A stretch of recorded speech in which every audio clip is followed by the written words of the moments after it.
Hello, Bear. What's going on?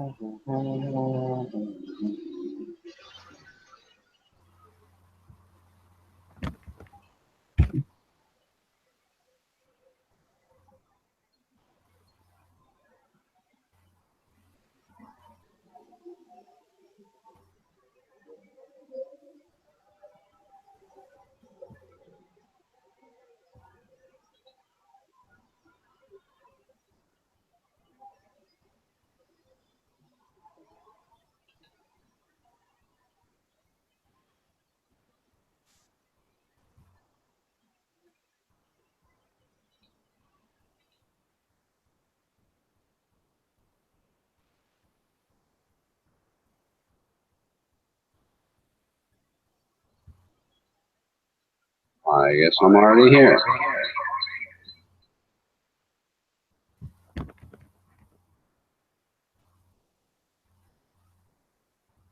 What the fuck did I do?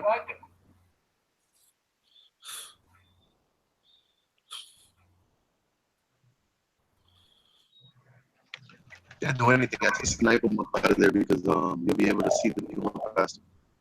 All right, then.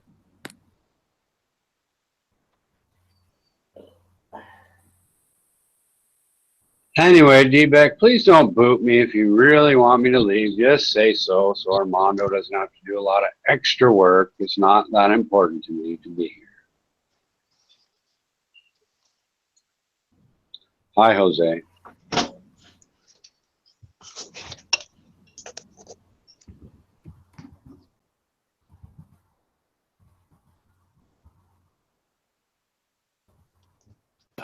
Yeah, in the words of Rodney King, can't we just get along?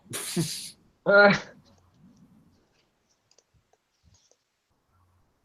I know. He said chat's his hobby, so he's probably just having a good time, I guess.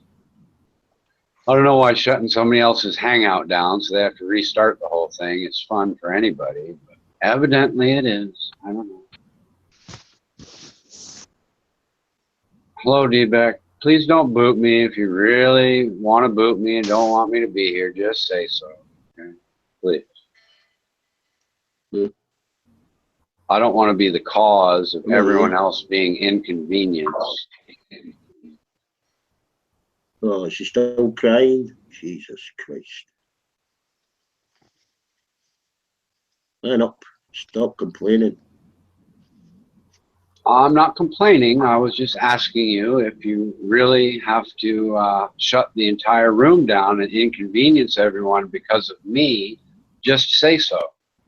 Thank you. Well, I didn't shut the entire room down. The entire room shut down because you cried to come back again. That's why it's shut down. No, I actually told Armando that I didn't need to come back, but he doesn't like people booting people from rooms, so he shuts them down and recreates a new one, which inconveniences everyone when somebody does it. That's how it happens. Well, to be honest, I don't really care. You know, I'm more concerned about people getting timed out when they're trying to speak or hidden because you don't like the way he answers you. Right, so you're basically trying to control somebody else's channel as your hobby. I get all that. I understand that. Well, that's your assumption, but then we know you make a lot of assumptions and quite shitty. No, it's a fact. It's a fact. You're trying to control someone else's channel. It's not an assumption. It's an observed empirical fact. No. It's just an assumption by you. Okay, very good. I'm not going to talk to you anymore. So you can talk to me, but I'm not going to talk back to you. So there you have it. Oh, you will. You will. One thing I know about Richard, one thing I know about the Scottish is that they're fucking stubborn.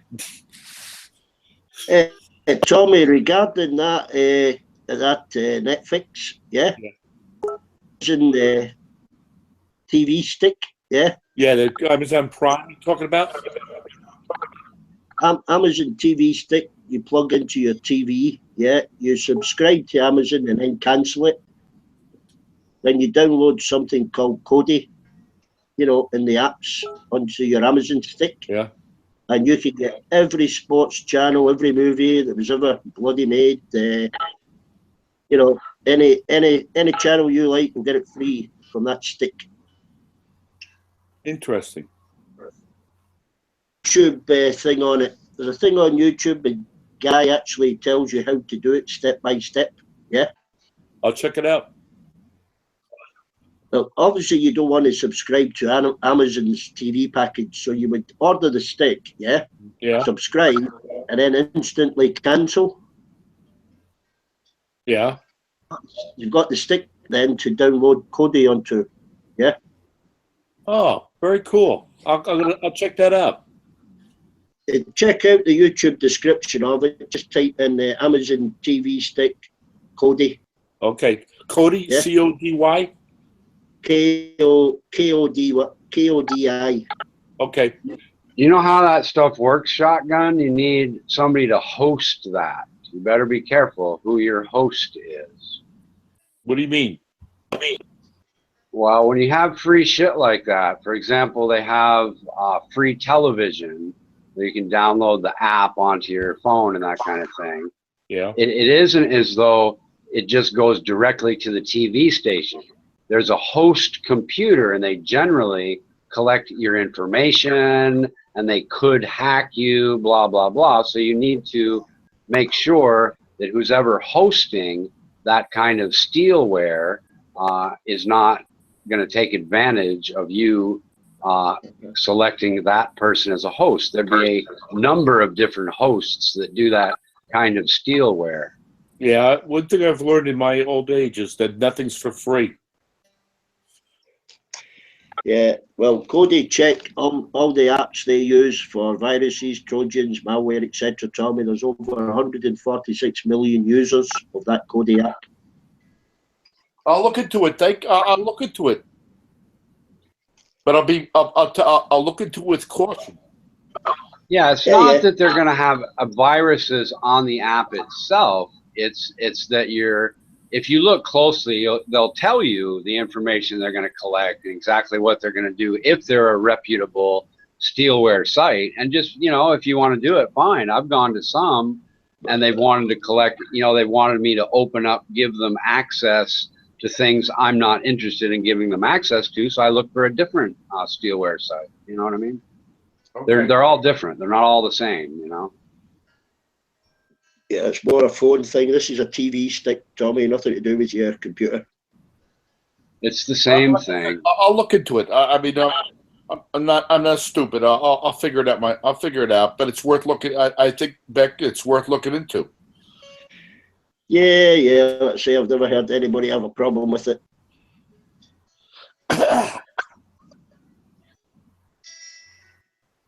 I just don't watch. If I'll stream anything, I'll stream it through the laptops, If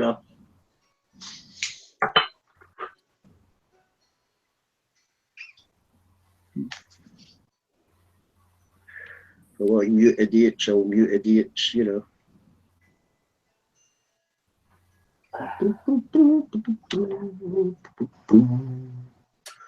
get the old timeout up. What the fuck?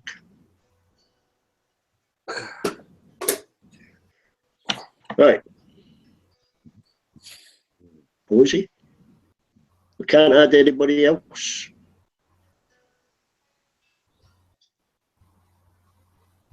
So what else you got going on, Shotgun? Anything? Just besides working and waiting for spring to come along, not much. I mean, I can't wait till I get to April and I can pull my Harley out of the garage. All right, man. Nice. There's some people who use a voice changer. Yeah, I painted, I got one window trimmed out today, and I wasn't the greatest spray painter when I was a painter, but it came out really well. I'm surprised it came out so nicely. No runs, perfectly shiny. It really came out nice. Were you talking outside or inside? Outside. Sprayed the window trim. Yeah, I pissed in my compost heap.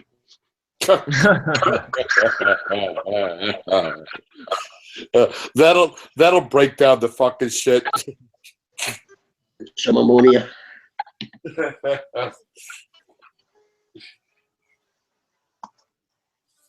I'll tell you all next.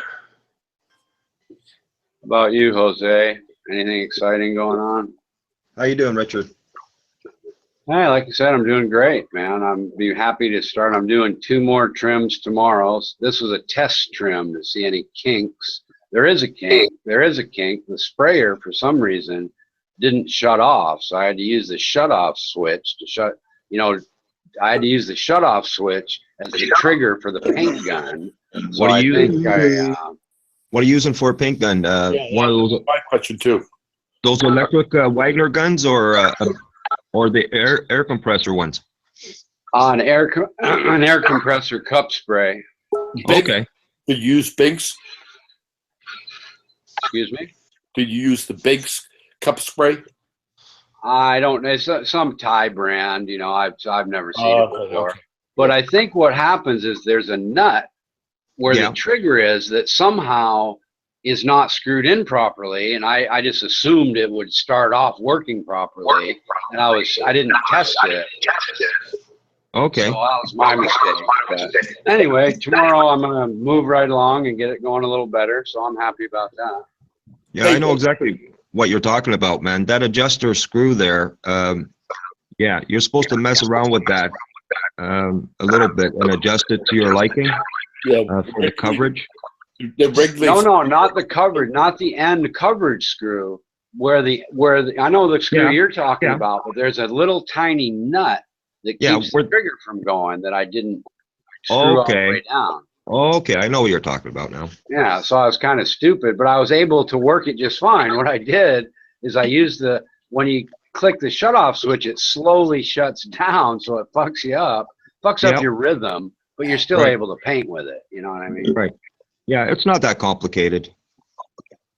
Yeah, it's not, but normally I put too much on and I develop runs. That didn't. Right. I think it didn't happen because I painted in Alaska where it was very cold. Here it's warm enough to where it's easier to spray paint. You know what I mean? Yeah.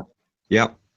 Jose, I've never been comfortable with those Wagner guns. They always come out in an uneven spray. Yeah, those things are a piece of crap, man, if you ask me, man. I agree. Yeah, I couldn't find a heated one. I wanted one with a heated element, but now I realize they don't sell them because it's not Alaska and it's unnecessary. Right. Hey, Jose, you remember talking about things with batteries? Yeah. Yeah, yesterday, yeah. Then you got a razor with a fucking battery in it.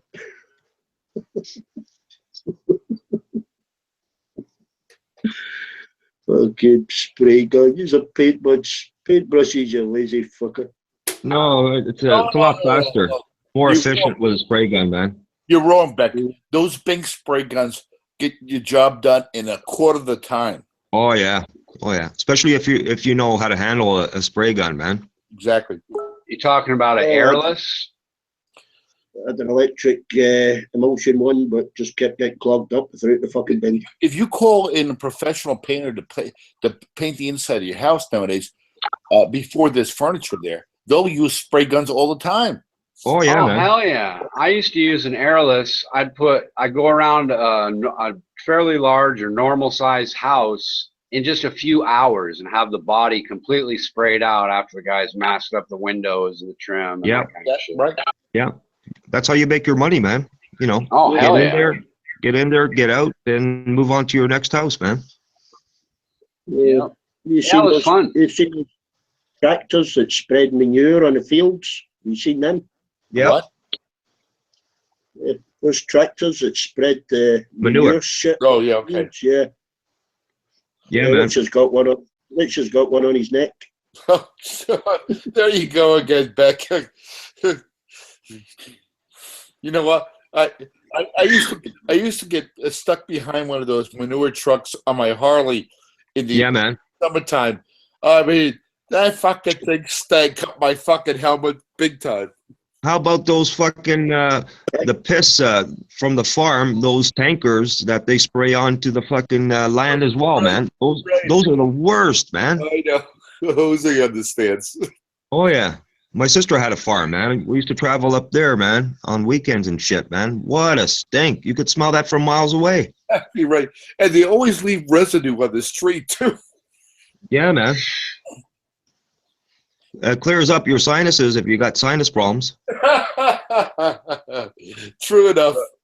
The worst smell in my life that I can remember was driving back in the early 80s when they had a lot of manufacturing, was going through Gary, Indiana. It just smelled like rotten eggs and sulfur. It was so fucking nasty. Oh my God. Oh, hey, Richard, I got to tell you, my wife came from the Monongahela Valley, south of Pittsburgh, and there were towns down there on the steel towns that smelled so much had so much sulfur going through it. The whole town smelled like bad eggs. Is that where that sulfur smells come from? Steel production then? Yeah, exactly. Yeah, man. I worked in a steel mill, man. In the morning, you could smell that smell that you're alluding to there, Tommy. Yeah.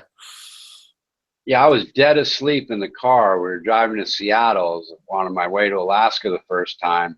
I woke up and I thought I was with two friends and I thought one of them farted. So I rolled down the window, and as soon as I put my hand on that window, my friend started yelling and screaming, no, don't open the window. It'll get worse. It'll get worse, you know? And I cracked it just a little bit, man. I couldn't it was fucked up because I woke up from the smell. But when I just cracked that window, man, the whole fucking car stunk up bad. But can you imagine? No, we're from Vermont, you know, fucking clean, fresh air too. Yeah. So we're just not used to it. But can you imagine living in a town like that smell is constant? The whole town smells like that. Well, if you were born into it or get used to it, you don't know. It's like living next to a highway. It seems weird at first. After a while, you just don't even notice. Yeah, I guess. Yeah, but you got to keep in mind, guys, that's the smell of money for those people, man. That's true. Right? That is true. That's why when you mentioned manure, I lived in a house in Alaska with like a whole bunch of dudes in this small bedrooms everywhere and all. And we started with the philosophy of smell. And we ended up on cow shit, and we'd have like philosophical discussions. Is cow shit good or bad? It depends if you're a farmer, blah, blah, blah. And you're right. You know, to them, you know, if it went away, they'd be freaking out. They'd be like, oh my God, you know, the town's closing up. The steel mill's gone, you know, exactly. Yeah, man. Yeah.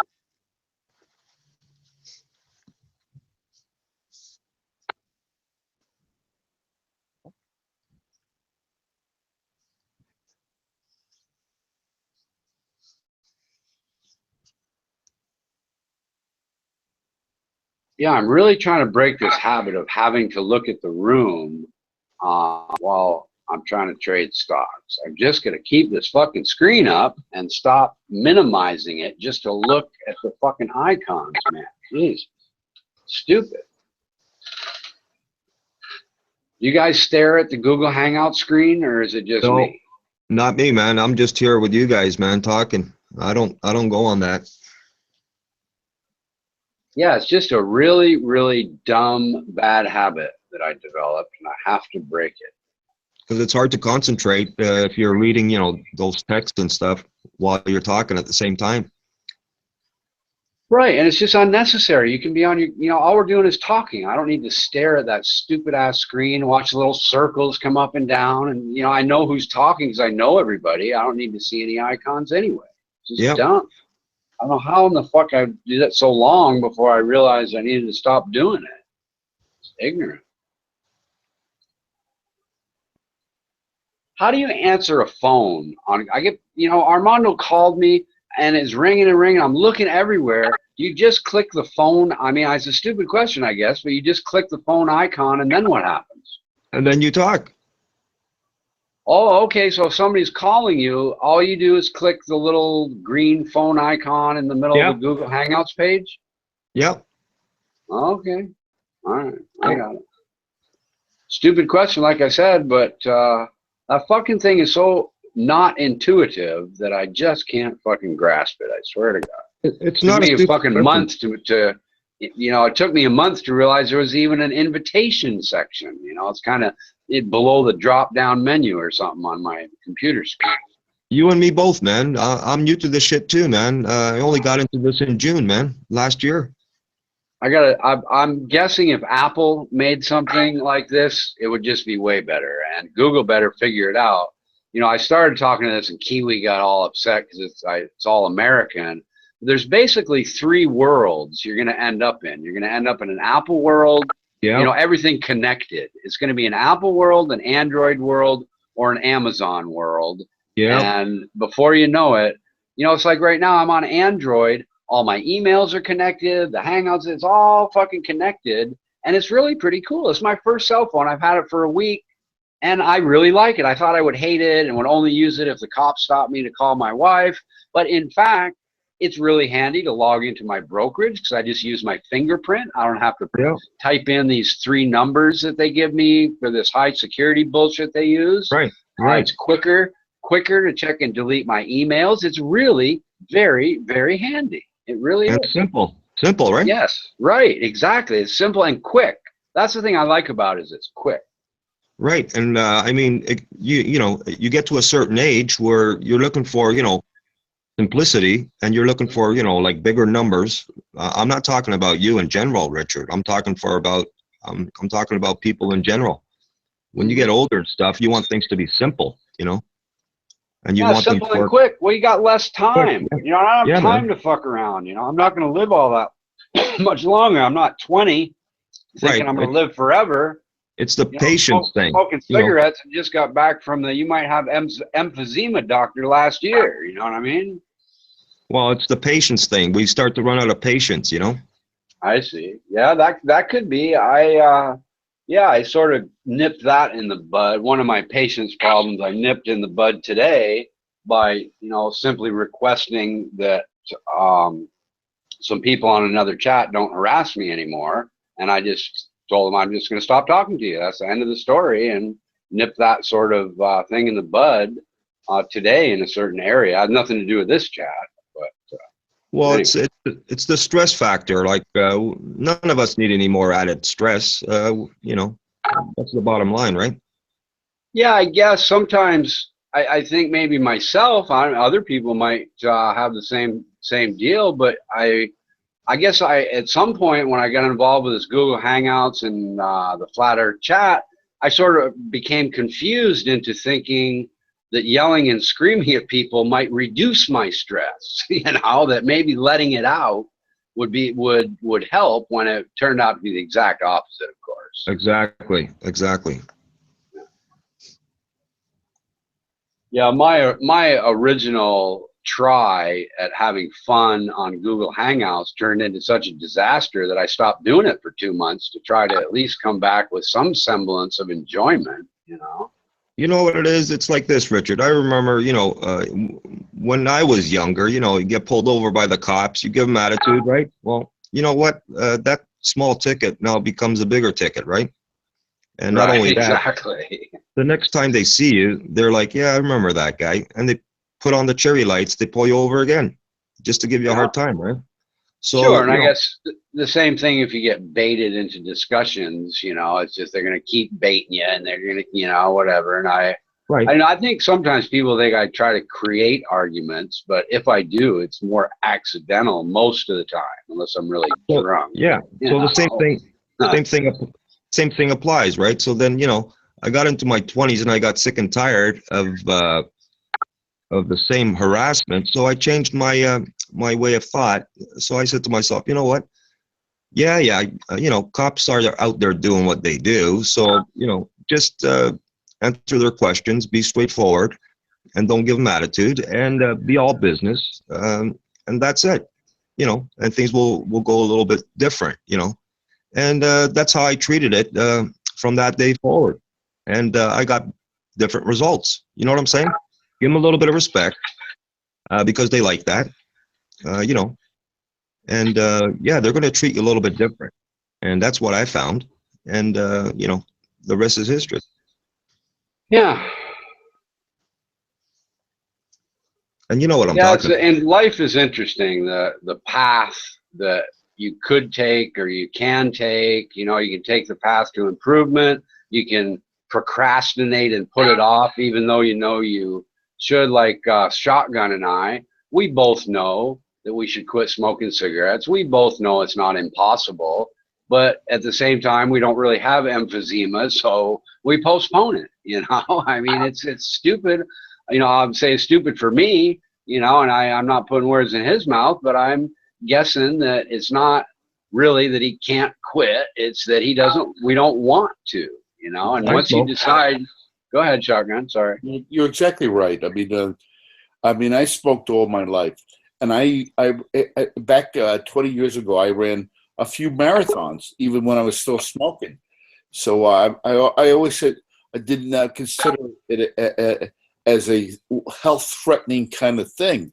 But now, as I get older, it's starting to wear on me. So I'm going to give it my best effort. Well, that'll be a failure. You just need, try is a what kind of word? 99% failure, right? You know that, dude. I hear you, brother. You need a better attitude than that to even bother starting, Yeah, I hear you. Or different attitude, I should say. You know what I'm talking about. I agree with you wholeheartedly. Yeah. I'm my own worst enemy when that comes to shit like that. Well, like I told you, man, I quit for 3 months. It was working out fine. I was out at a bar. I got fucking drunk, and one of the guys I was with fucking, was smoking cigarettes. Oh, can I have one? And that's all it fucking took. And here I cut back from 2 packs a day to 1 pack a day. And I'll be cutting back to, 19, 18, 17 and whatever here soon. Well, I'm with you on that one. But you know what? I think they have something that, you could take a little pill in the morning and you're not going to have a craving for the whole 24 hours. I think they have that. They have those, and they have those, and that company got the shit sued out of them because those pills are like psychotropic drugs that they give to mentally ill people. Right. And a whole bunch of people became really violent, really mentally ill. They do have those pills, and if you want to take the risk, feel fucking free. Yeah, I'll be perfectly honest with you. I took those pills, and my doctor called the police. They sent me to the mental hospital in Maine, but they released me from the hospital because they realized that, the pills fucked me up, but I wasn't a threat to myself or anybody else. But my doctor was only a general practitioner, and she recognized that I was in the camp of people that had that problem, and she didn't know anything about psychiatry. So she called the police. She said she was apologized. She said, look, my first thought out of my mouth was you shouldn't be issuing medications that you don't know how to fucking solve the problem. And I got a little testy with her. Well, she was right on the phone to the cops who showed up in 5 minutes, but the people at the mental hospital recognized that I wasn't any kind of threat. Richard, more than that. It's more than that. I think they call that pill Santrix or something like that. But it's also it's the reaction that those pills might have with other medications you take. Like I have to take medications for my PTSD, and I got blood pressure medicines. I've got all sorts of other crap, and these doctors don't sit down and see what is the reaction between these drugs. What's funny too is I forgave her and I sort of understood what she was doing, but she pissed me off when she did it. When I came in, and I actually volunteered to come in and said, look, I'm having some problems with this medicine. I recognized that.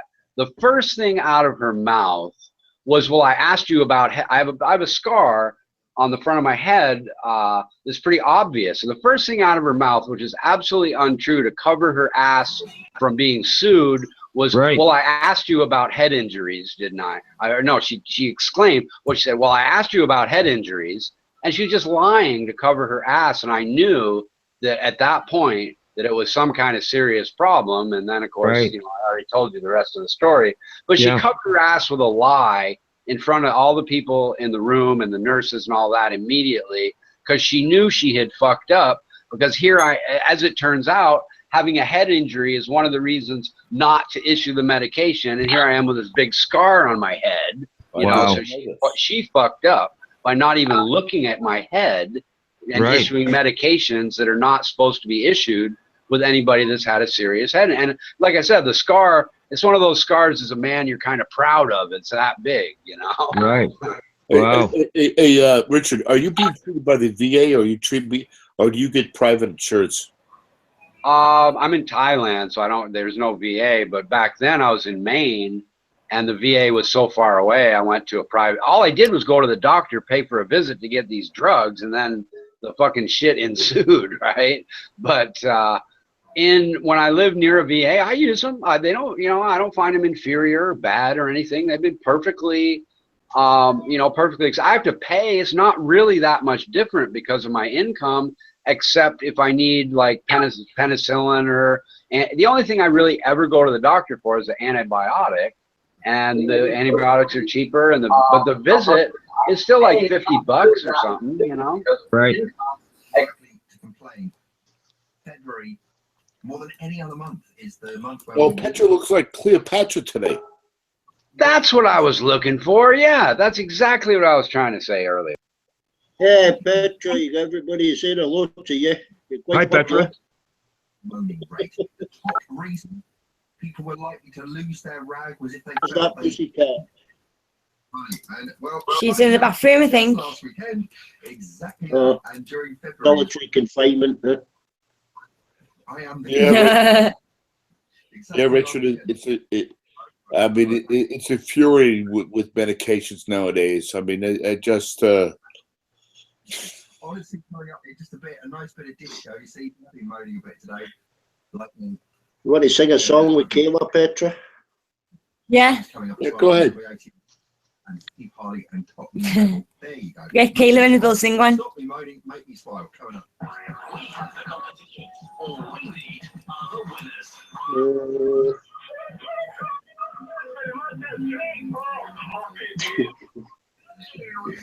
Ronan's got his trolling already.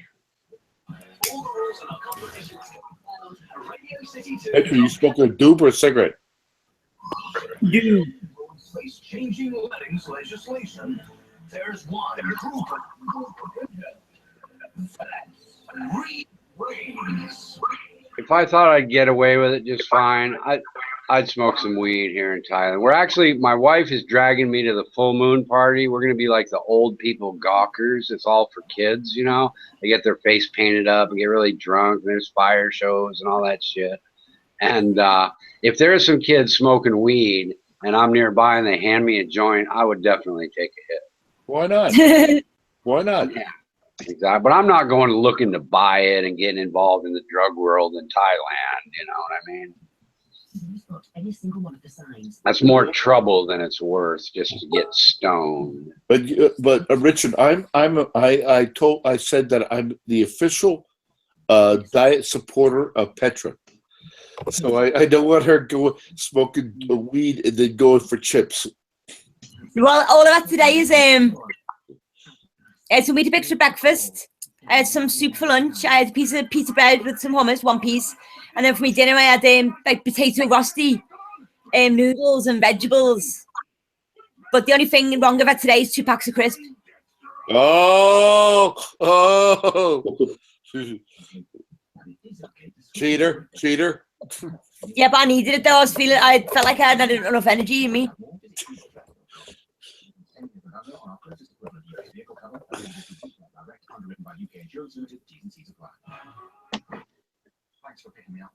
Realise she will send the link to the snipers. But don't look dry. You have one of his albums, don't you? I said don't look. The new Citroen C3 was connected on Citroen, the world's first fully integrated camera and ship images of the You know, Petra, they make some. Petra, they make the what you call crisps, what we call chips. They make chips out of like root vegetables, beets, and that sort of stuff, and they bake them, and they're pretty tasty. Skill, care, and commitment. Our lawyers secure substantial awards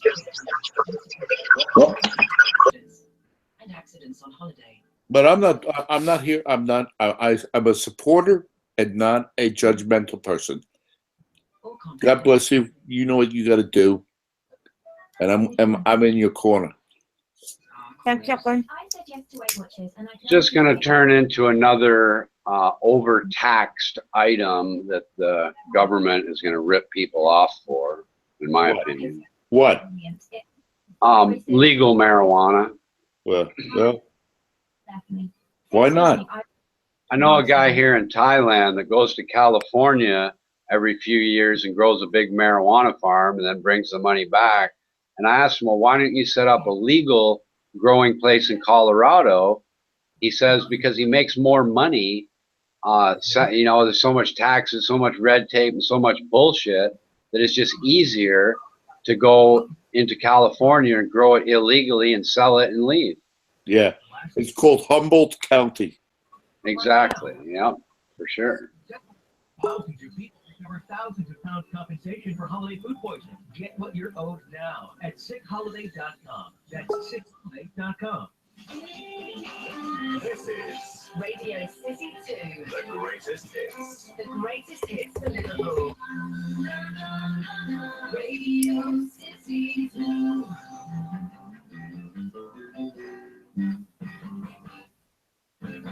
You've done it all. Can you hear that music? Yeah. But Oh, right. Don't, Petra, don't worry. Don't worry about it. It's not that bad.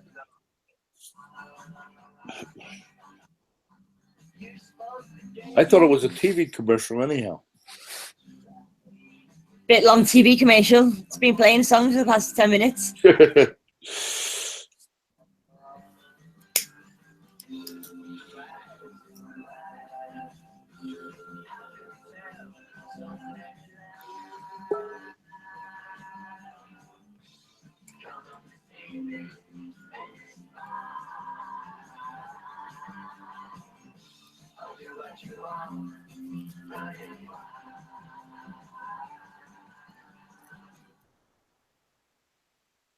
Petra, how's your mom? How's your dad? And my mum's off tomorrow and Friday, so she's going to come over tomorrow and we'll do something. Oh, cool.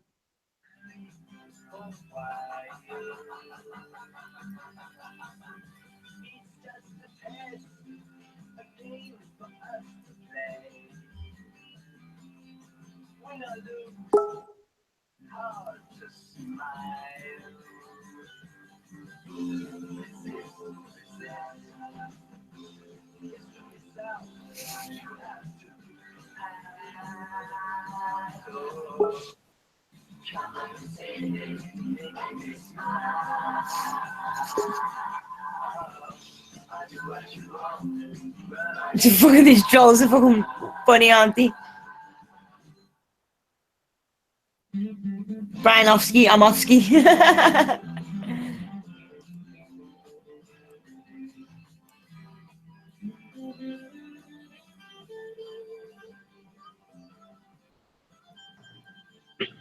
Sorry, Petra, I can't answer at the moment. I'm having a poo. Beck. Yeah, really, Beck. That's disgusting. There ain't no more. You taste of everything.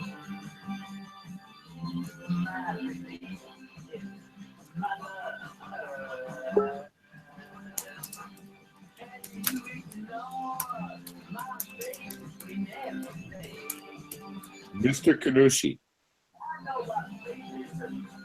Shotgun Rider.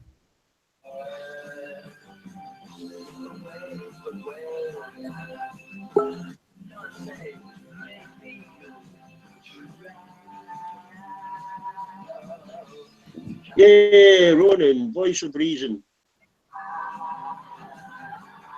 Good evening, Ronan. Evening, D-Beck. How goes the tomatoes?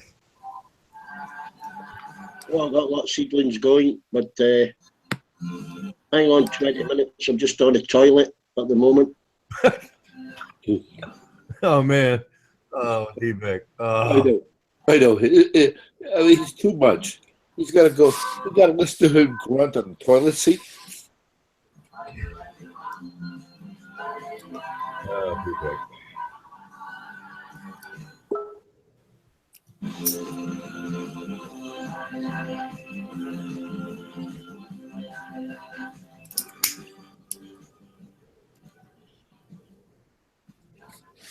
Roland Carucci, I have now slipped into the anti-Trump phase. Well, the main point all along, Shotgun Rider, is that we have sworn to defend the Constitution. That has been my whole foundation throughout any time that I've mentioned anything about President Trump, the brothel of fools, Hillary Clinton, President Obama, presidents before him, so on and so forth. That's been my whole foundation throughout. Well, you're right. You're absolutely right. That's it. That's all I've ever cited. That's all I've ever proposed to anyone. Hey, look, these are the laws. I understand people are emotional. I understand that they support a particular candidate and they wish the best outcome in that candidate's tenure. I understand that, but then emotions get in the way versus, wait a minute, these are the laws of our land. No, I cannot agree with you any further. Oh yeah. Well, no, I saw it. Like I said, I understand you and everybody else siding with the idea that yes, this president may change things, but no, I never said that. I've always maintained that the fact that because of my training, I was always a proponent for the presidency, the chair of the presidency, no matter who it was. But now I've seen that, I mean, it's so fucking corrupt that you have to go back to the basics, like you said, just defending the Constitution, no matter who the fuck's in there. Right. The office is important. Exactly right. Not the person. The office. Exactly. We can hold the office accountable. That's been my whole argument, so to speak, all along. No, I'm in your corner now. That's for sure. When the president of the United States has to lie to people and the American public, and act so fucking stupid that you're right. It does. Who gives a shit about the person? We have to just defend the Constitution. Well, Shotgun, what I'd say is that this may be a somewhat extreme example, but I think most presidents, and I'm just sort of spewing this out, I don't have any citations, but I think most presidents have probably done something that courts have found unacceptable. And Trump might be off to a big start or something, but you know what I mean? Even Obama had things that were... The Senate and the Congress get shot down with their Defense of Marriage Act is unconstitutional. It's not that uncommon for the Senate, the House, and the president to do things that are deemed unacceptable by courts later. So I'm still cutting him a little bit more slack before I completely give up. Richard, I agree with you. I mean, the fact of the matter is that Reagan had 8 national security advisors. And I fall into the camp, not a hard believer in Trump, but a skeptic. I hope he does well. But the fact of the matter is, the evidence so far shows that, I mean, it's fucking ad hoc kind of bullshit. Yeah, he shows that he's trying to make the rest of the world poor, not to make America. And I don't mean poor financially, but he's trying to claim the rest of the world is a bunch of assholes. He's not trying to make America great. And today, with the retailer conference he had, the retailers are really getting angry because what he's really doing is he's putting a huge sales tax with a border tax and reducing the corporate money. So it's just another plan to transfer wealth to rich people by passing the border tax on to the consumer. And that's what the retailers are complaining about today. Months. We talked about election for a year. It's irrelevant what the guy does to the rest of the world. What the fucking hell difference does it make? Who the fuck's president is irrelevant? For fuck's sake. Well, they're going to have to build a wall on the Canadian border, too. Build a wall all around yourself. They have to build a wall on the Canadian border to keep Americans from leaving. I mean, you've got half the population of Central Europe. It doesn't matter what you do. Look after yourself. You know, it doesn't really matter. I'm just fed up hearing about the fucking idiot. I sort of agree with that. Fucking years. Jesus Christ. Yeah, I agree I'd rather with hear that. about the president of fucking Bulgaria. Christ. Bulgaria? The fuck? Yeah. The Talk about Burkina Faso or fucking something like that. Fed up hearing about that fucking baldy racist. What do I care about Bulgaria for?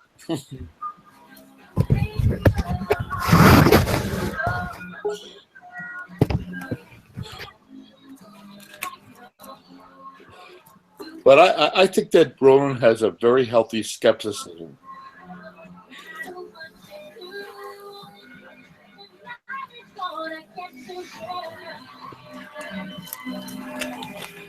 Well, the point being is history has passed. We have the now to address.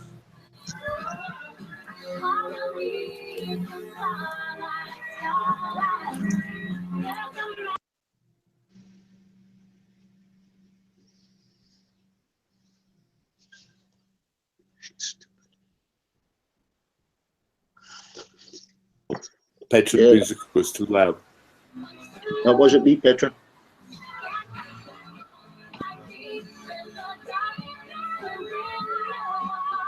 I didn't know he's muted me. I must have pressed unmute as he pressed mute because it's gone off. I was about to mute myself anyway.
Yeah, I think Ronan's more kind of outward looking, Tommy.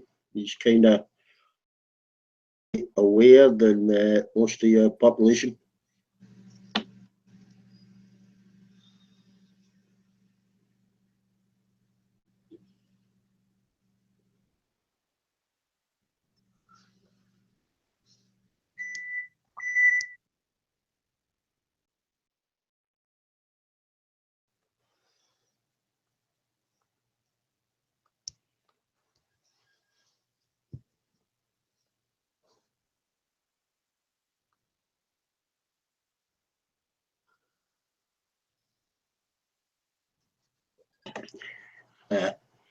Not really about nations anymore. They don't really exist.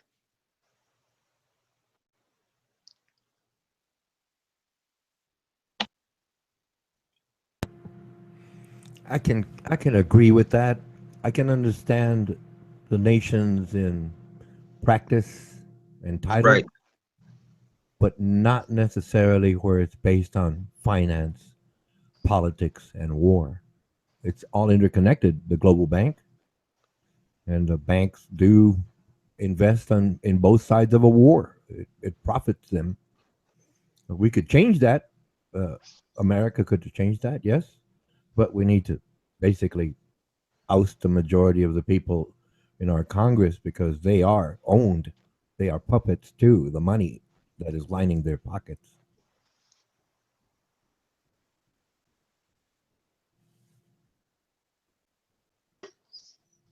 Yeah, can't add much to that.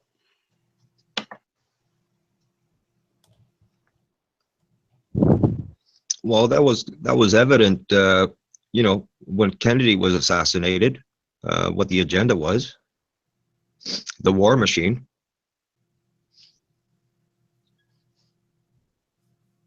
You wanted to pull out of Vietnam.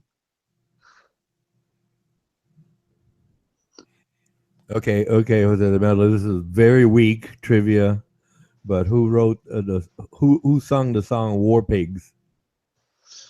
Black Sabbath, and that was Mr. Ozzy Osbourne. It was. I can't get remote. You know that. You're the house rock historian there. So I yield. It's a great song, and he says it all. It's fact. I mean it applies historically. It applies, but Yeah. I don't. I don't really mind our nation defending itself. We have very good warriors. However, I just don't like proxy wars or going to war for no valid reason. Right. It's just no.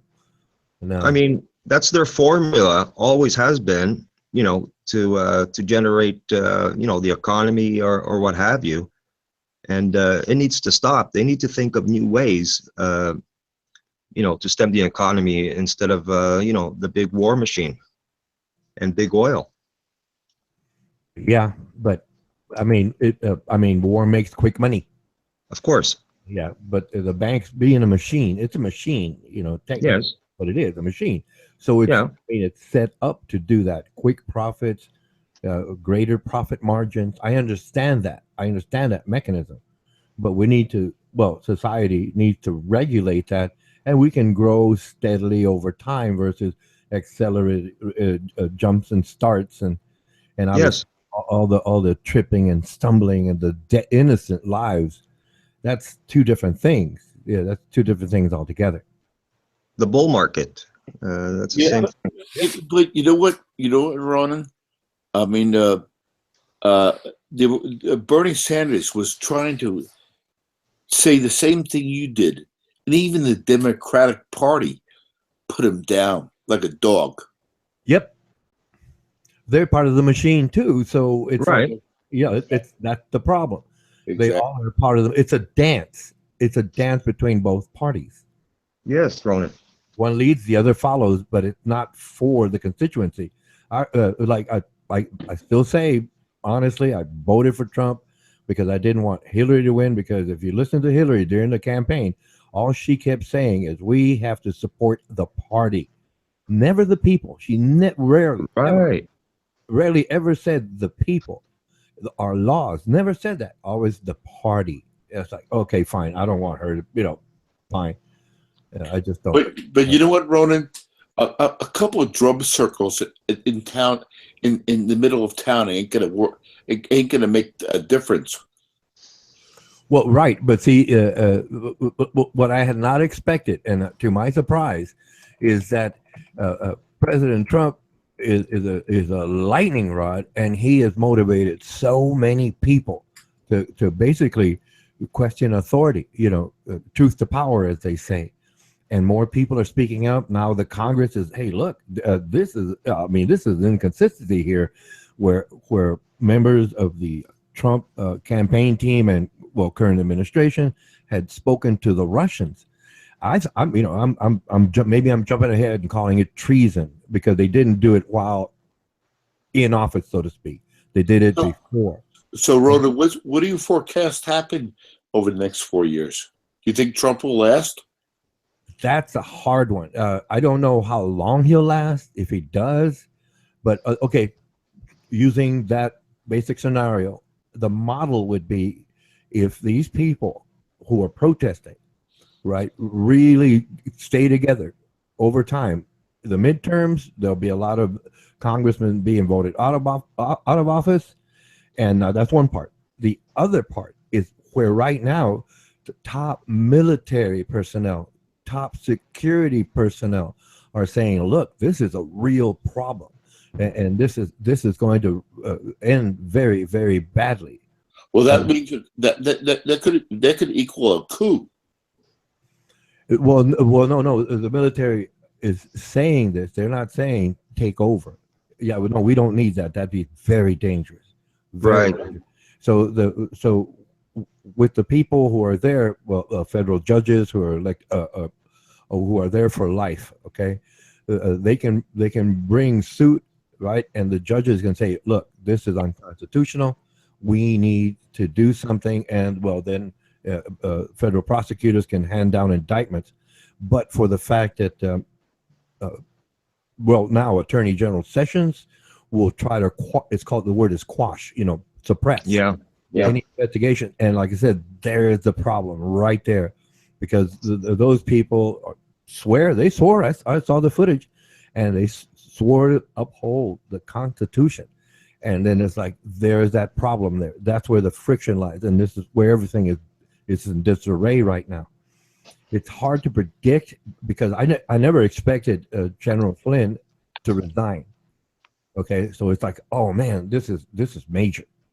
Right. So it's I'll put it this way, using the Oroville Dam, there's a break in the levee, and it's going to get bigger. I don't know how fast. So my question is, do you think that this administration could get its shit together, or do you think it's going to tear apart at the seams? I agree with the latter part of your statement. It will tear apart at the seams. It's beginning to, and it's accelerating exponentially. Mm-hmm. I mean, the previous presidents had, problems here, maybe problems there, and investigations. And okay, no real findings. Okay, we can move on. But here, there's so many seams that are starting to break their stitches that it's like, oh no, it's hard to predict how fast. Yes, it's happening already. It's in the real time. Yes, it's happening. But how fast that seam will start to split is hard to say, because one shoe drops and the other one sounds like it's going to drop even sooner, and then they're going to go to the next pair of shoes, as they say. Mm. Mm. Well, I don't know either. I mean, it's really unpredictable. Yes. But, I mean, at worst case scenario, does Trump get impeached and thrown out of office and Pence become president? Or do we have some sort of a major disruption in the political system? Okay, I can understand the possibility of impeachment. However, the Congress is mostly Republican. So I mean, I don't know. I'm skeptical about impeachment, but he might lose support, whereby most of the members of Congress are voted, well, Republicans, and I'm hopeful most Democrats get voted out of office. So like that's like two ideas right there, and it's hard to really parallel those two. It's hard. That's very, very hard. Like I said, I didn't anticipate this much happening so quickly. I knew something was going to happen. I did. I did. I mean, I actually believe that when he was campaigning, and he's talking about draining the swamp and shaking things up, and that he had no allegiance to the either the Republican establishment or Democratic. I expected this. I really did. But not so fast. I know, isn't that's what's actually, if I went to my emotions, that's horrifying. No, it's scary. It's scary. Just on its surface, it's scary. Well, it's scary in as far as that he's taken so many executive actions and tried to pull so much shit without even having his legs work underneath him. I mean, he doesn't even know. He's fucking ignorant. Well, yes, but that's the way he did it. I'm not siding with President Obama here, because he made a lot of mistakes. There's a lot of things I disagreed with him about. But the day he realized he was elected president, that's where he started to get his team together. The president had to fill, I think it's 4,000 jobs. That's his job. He has to fill 400 jobs. There's a thing called a plum book, right? A plum job, right? He has to fill all those positions. And President Obama was already doing the work before he took his oath of office. President Trump started after the fact. And that, like I said, it's like, man, I mean, fine, he's never been in politics, but he was informed. Look, you got to get your cabinet together, you know, because you got to nominate these people. They got to be, you know, they got to be voted in, you know, vetted, as they say. But he didn't do it. He's just going along, and as I understand it from internal reports, he gets frustrated often having to listen to all of this information, and it comes in waves. It's not, you know, a little drop at a time like so-called civilians like us. Not a drop at a time that we have to deal with. You know, it's not a simple little sponge. This man, I don't like the analogy, but it's more than a mop that he has to use to clean things up.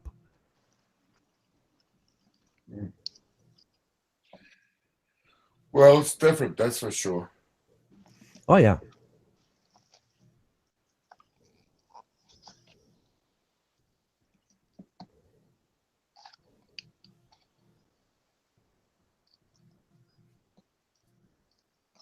But I do believe our country it will stay afloat. You know, if one position goes out, no problem. We can compensate for that, you know, and move on. And I agree. We just have to. Okay, my focus. I'm not telling anyone what to do. I'm not asking anyone to think like I do. But what I am doing and have been doing is addressing the point at hand in the now. Right. Yes, I jape it, because if I started cursing them, demeaning them, or lying about them, I'd be no better than Right. the administration itself. That's the difference. No, you can say anything you want. Like I said, we have something called the First Amendment in this country. Well, yes, and they have the same rights that I do, but I'm not making things up. I'm not making things up. These are the facts. You know, I knew way before, some time ago, before he took his oath of office, that there was three men: Paul Manafort, I think is Brian Page or Carter Page, I'm not sure, and a gentleman by the name of Roger Stone. Those three gentlemen were talking to the Russians about hacking the DNC, and that's coming up now. Yeah. Because it was 17 or 19 top security intelligence agencies came out and said this, and they were asked, why do you do this? You normally don't say anything about ongoing investigations. They said, we know that the potential of the new attorney general, which is Jeff Sessions, Republican, Alabama, he would quash any effort that we are doing right now to bring this to light. But now, since General Flynn had resigned and all of this information came out, well, now they can, well, the news media and all the investigative bodies can go through and say, okay, look, these are the facts. You know, it had to be. Ronan, therein lies the dichotomy, because do you think that it would be any different if Hillary Clinton was in here and her pay for play operation? Right. Well, that's just it. Hillary Clinton would still be doing those corrupt things. However, she would not be overt about it. She's part of the political machine. They all work together on this. Right. You pick your poison then. Right. But the way President Trump is doing it is he's overt about it. He's saying these things. I hope Russia hacks Hillary Clinton. And well, the thing was, it's just he was saying it. People were saying, oh yeah, that's funny. But in all reality, now there's evidence that his campaign, well, 3 members of his campaign team, not including General Flynn, by the way, were actually doing this. And to me, it's like I might lose it here, but I call that an act of treason. And that's going very, very far there. I mean, under U.S. law, that's punishable by death. Well, Shotgun, when you mentioned the First Amendment, the biggest mistake, as far as I'm concerned, the First Amendment is to ensure that you can tell the truth. And one of the biggest mistakes the Supreme Court made was actually over the stolen valor law, when they said that lying is a protected right. If I was on the Supreme Court, I'd be on the dissenting opinion saying that lying is not the right, telling the truth is the right, and it's an unfortunate byproduct that you get to lie because we don't want the truth police going on. But when that's a different statement than the Supreme Court coming out and saying you have a constitutional right to lie, which in my opinion is incorrect to begin with. But that's where all this fake news comes from. That's why nobody gives a fuck about whether they get caught lying, if they are lying, if they're a political figure. It doesn't really matter, because in our country, they've now recently, this wasn't that long ago, this was over the first stolen valor thing, the Supreme Court says lying is a constitutional right. Just ridiculous. Yeah, I agree.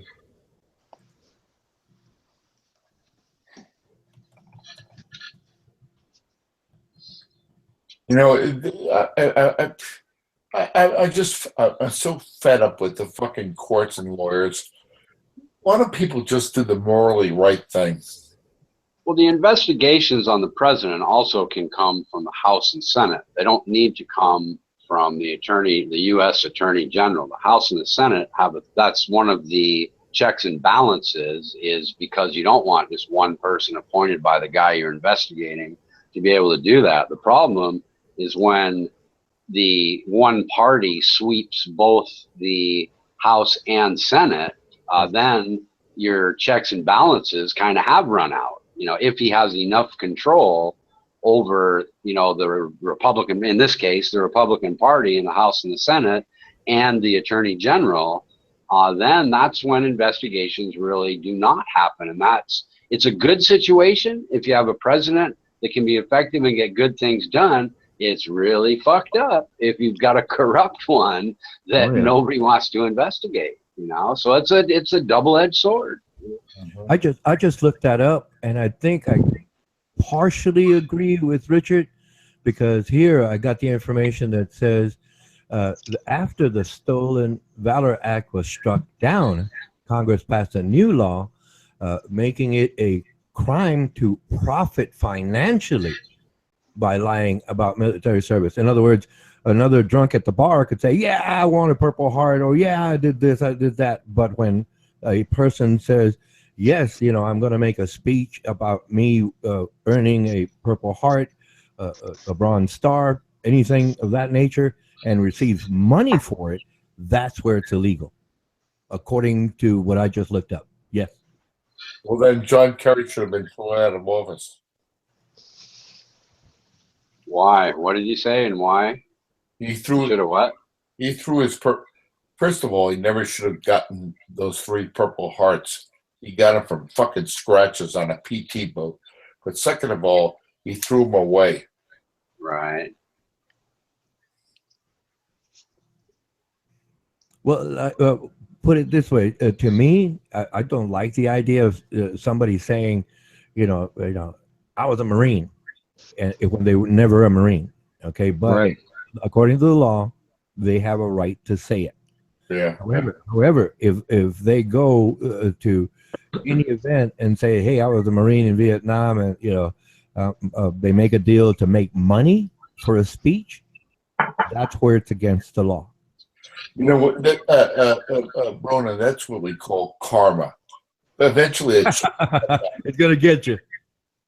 The thing with the Stolen Valor Act is it's actually kind of silly and redundant, and is only made for political reasons. Fraud by deception is what the Stolen Valor Act is, and fraud by deception is already a crime in every state. It was done just to score some voting points from for veterans and people that support veterans after the original one was struck down. All it is it would already be fraud by deception to take money by deceiving people with your lies, but they made the Stolen Valor Act a special extra fraud by deception. And I believe the penalty for the Stolen Valor Act is possibly the maximum penalty for stolen valor is slightly higher than fraud by deception in general, but it was more political because that is already a crime. You know, you don't have to do stolen valor could apply to being a stolen doctor, and you're still committing fraud by deception, which is a crime. We'll have to talk about America 24/7. It's getting fucking boring, guys. You know, fucking boring. All right, Beck. All right, Beck. Why don't you talk about your fucking trip to the toilet then? No. That was ages ago. I've got a box of turnips now. 6 turnips, Tommy. Oh, fucking dropped them. Yeah. One whole turnip in my mouth at the same time. I won't be able to talk.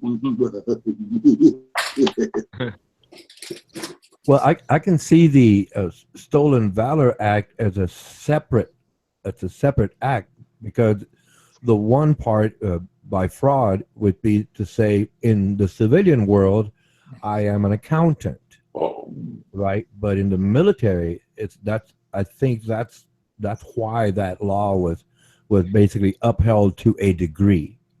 In other words, as a civilian, I can say I'm a former Navy SEAL, but if I go to a place where the military is there and I say I'm a Navy SEAL, I want to get paid for a speech, that would be under the auspices of the United States government, being the military is part of the government.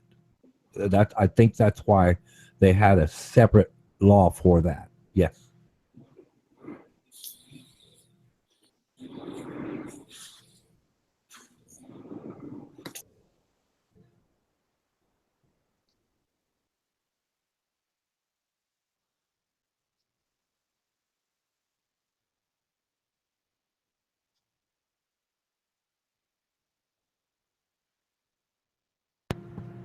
You there, Shotgun? Yeah, I'm here.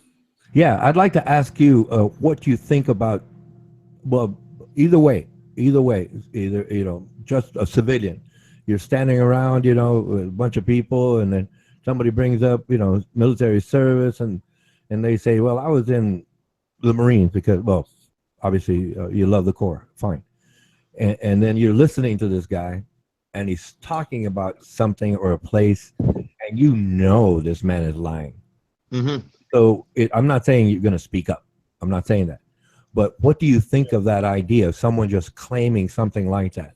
I'm not talking about asking for money. I'm just saying it's civilian conversation. It sort of depends on the context. If they were in my American Legion and talked for that shit, I'd kick their ass right out of there. But I mean, if in general public, I just let that shit roll off the back of my back. What the hell is this? Yeah, I understand that there's going to be the 10% of nonconformists out there, no matter whatever I face in life. I just have to choose where I make my battles. And like I said, in the American Legion, if some motherfucker's going to come in here and claim stolen valor, he's going to find his face in the asphalt outside. Fucking right, man. But in general, what the fuck? They're just weaklings. I know who I am, and they know who they are. Yeah, I posted the basic law from 1968 of the Theft Act, and if anybody's interested as to why the Stolen Valor Act was unnecessary, if they want to read it in the side chat, we can. The latest but interesting for him. All right. I mean, okay, Beck. How big was your shit today? My what? My what? How big was your shit today? Oh, I didn't measure it, Tommy. You weigh yours? Yeah. I've actually done one, when you shit and it hits the water and it's still touching your ass. Oh God. I knew I should have gone there. You're the best because you've actually got to stand up to cut the thing off, Oh, Jesus Christ.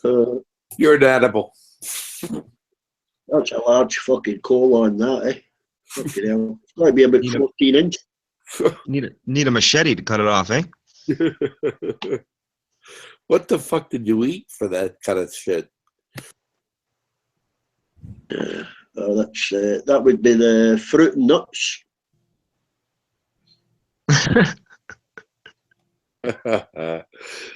Oh God, Ben, you're one of a kind.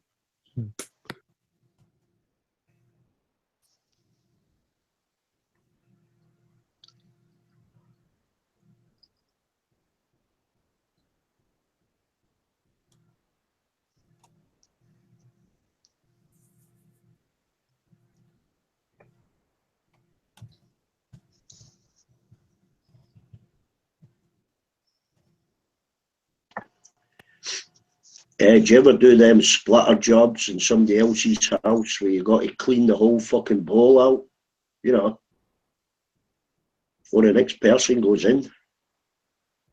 It fucking stinks. Spray. They know you've done something wrong when you flush fucking 5 times, you know. You know, some of the fucking, like, in Turkey, they wipe their ass with a bit of tissue. You don't put the tissue down the toilet. You put it in a fucking bin. Fucking Christ, Ben. A shit-covered bit of paper, you fold it up, put it in a bin. Somebody's got to empty the bin of all that shitty paper. They don't want shitty paper down at the, the sewage treatment. Yeah. Fucking disgusting. I know. Yeah. But in France, we've got them unisex toilets. You fucking stand up, and you piss down a hole or you shit down it. I thought they were fucking showers. I'm looking for a tap.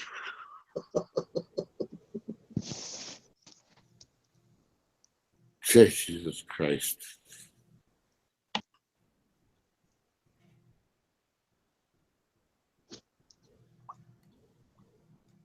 All right, I gotta go for a while. See you guys later. Later, bro. Take care, Shotgun Rider.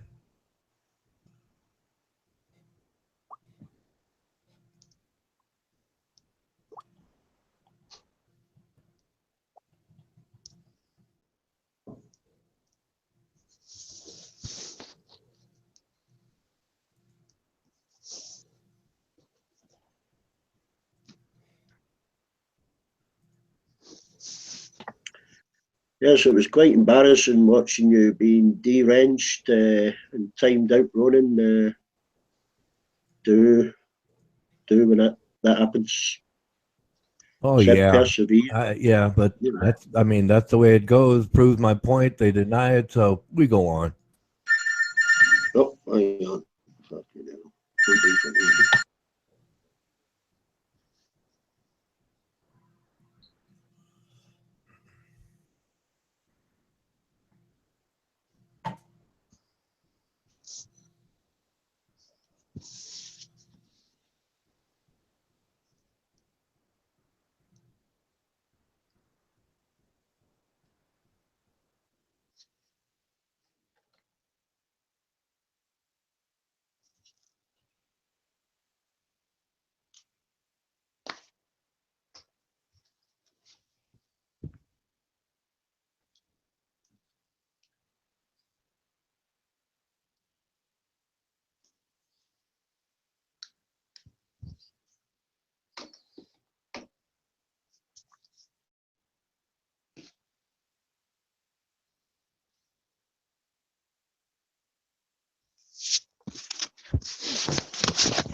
Well, the Trump rally continues.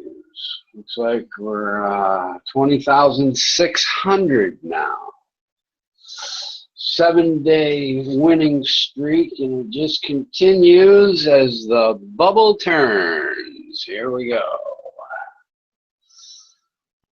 I don't know. They're calling it a Trump rally, and what they forget is it's a normal cyclical event followed by the summer slowdown and the April-May slowdown and the June-July slowdown.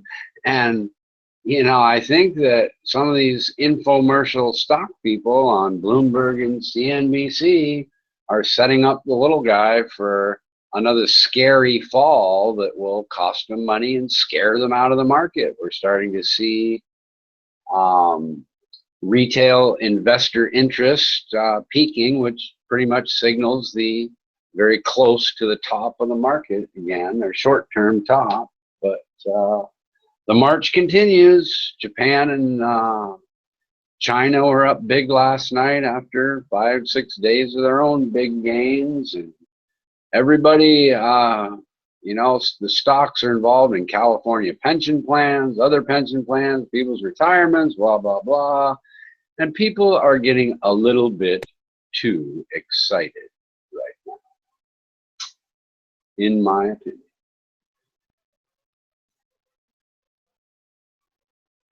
Is anyone still here? Are you still here, Jose? Yeah, I'm here, Rich. Okay. Okay. Good.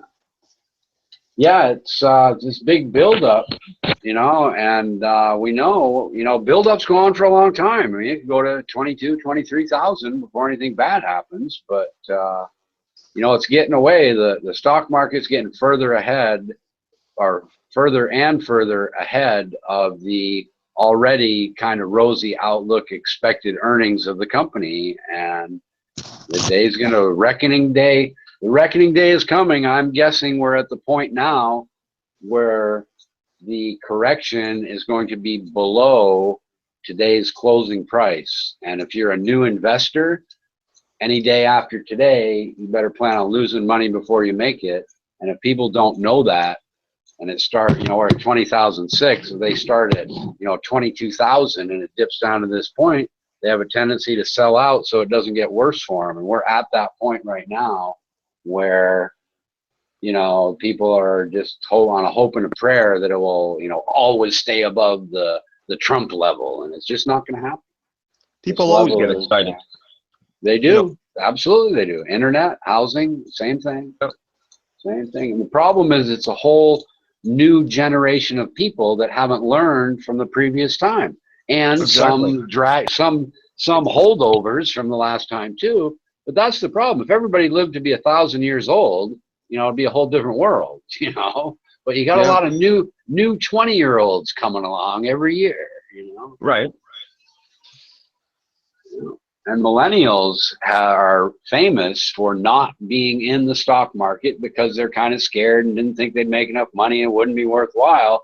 And there's nothing like a raging bull market where everybody's making money to change their mind. You know what I mean? It's kind of the greed factor. Well, you know, if I just throw my would-be housing deposit money down for just a few months, you know, it'll do really well.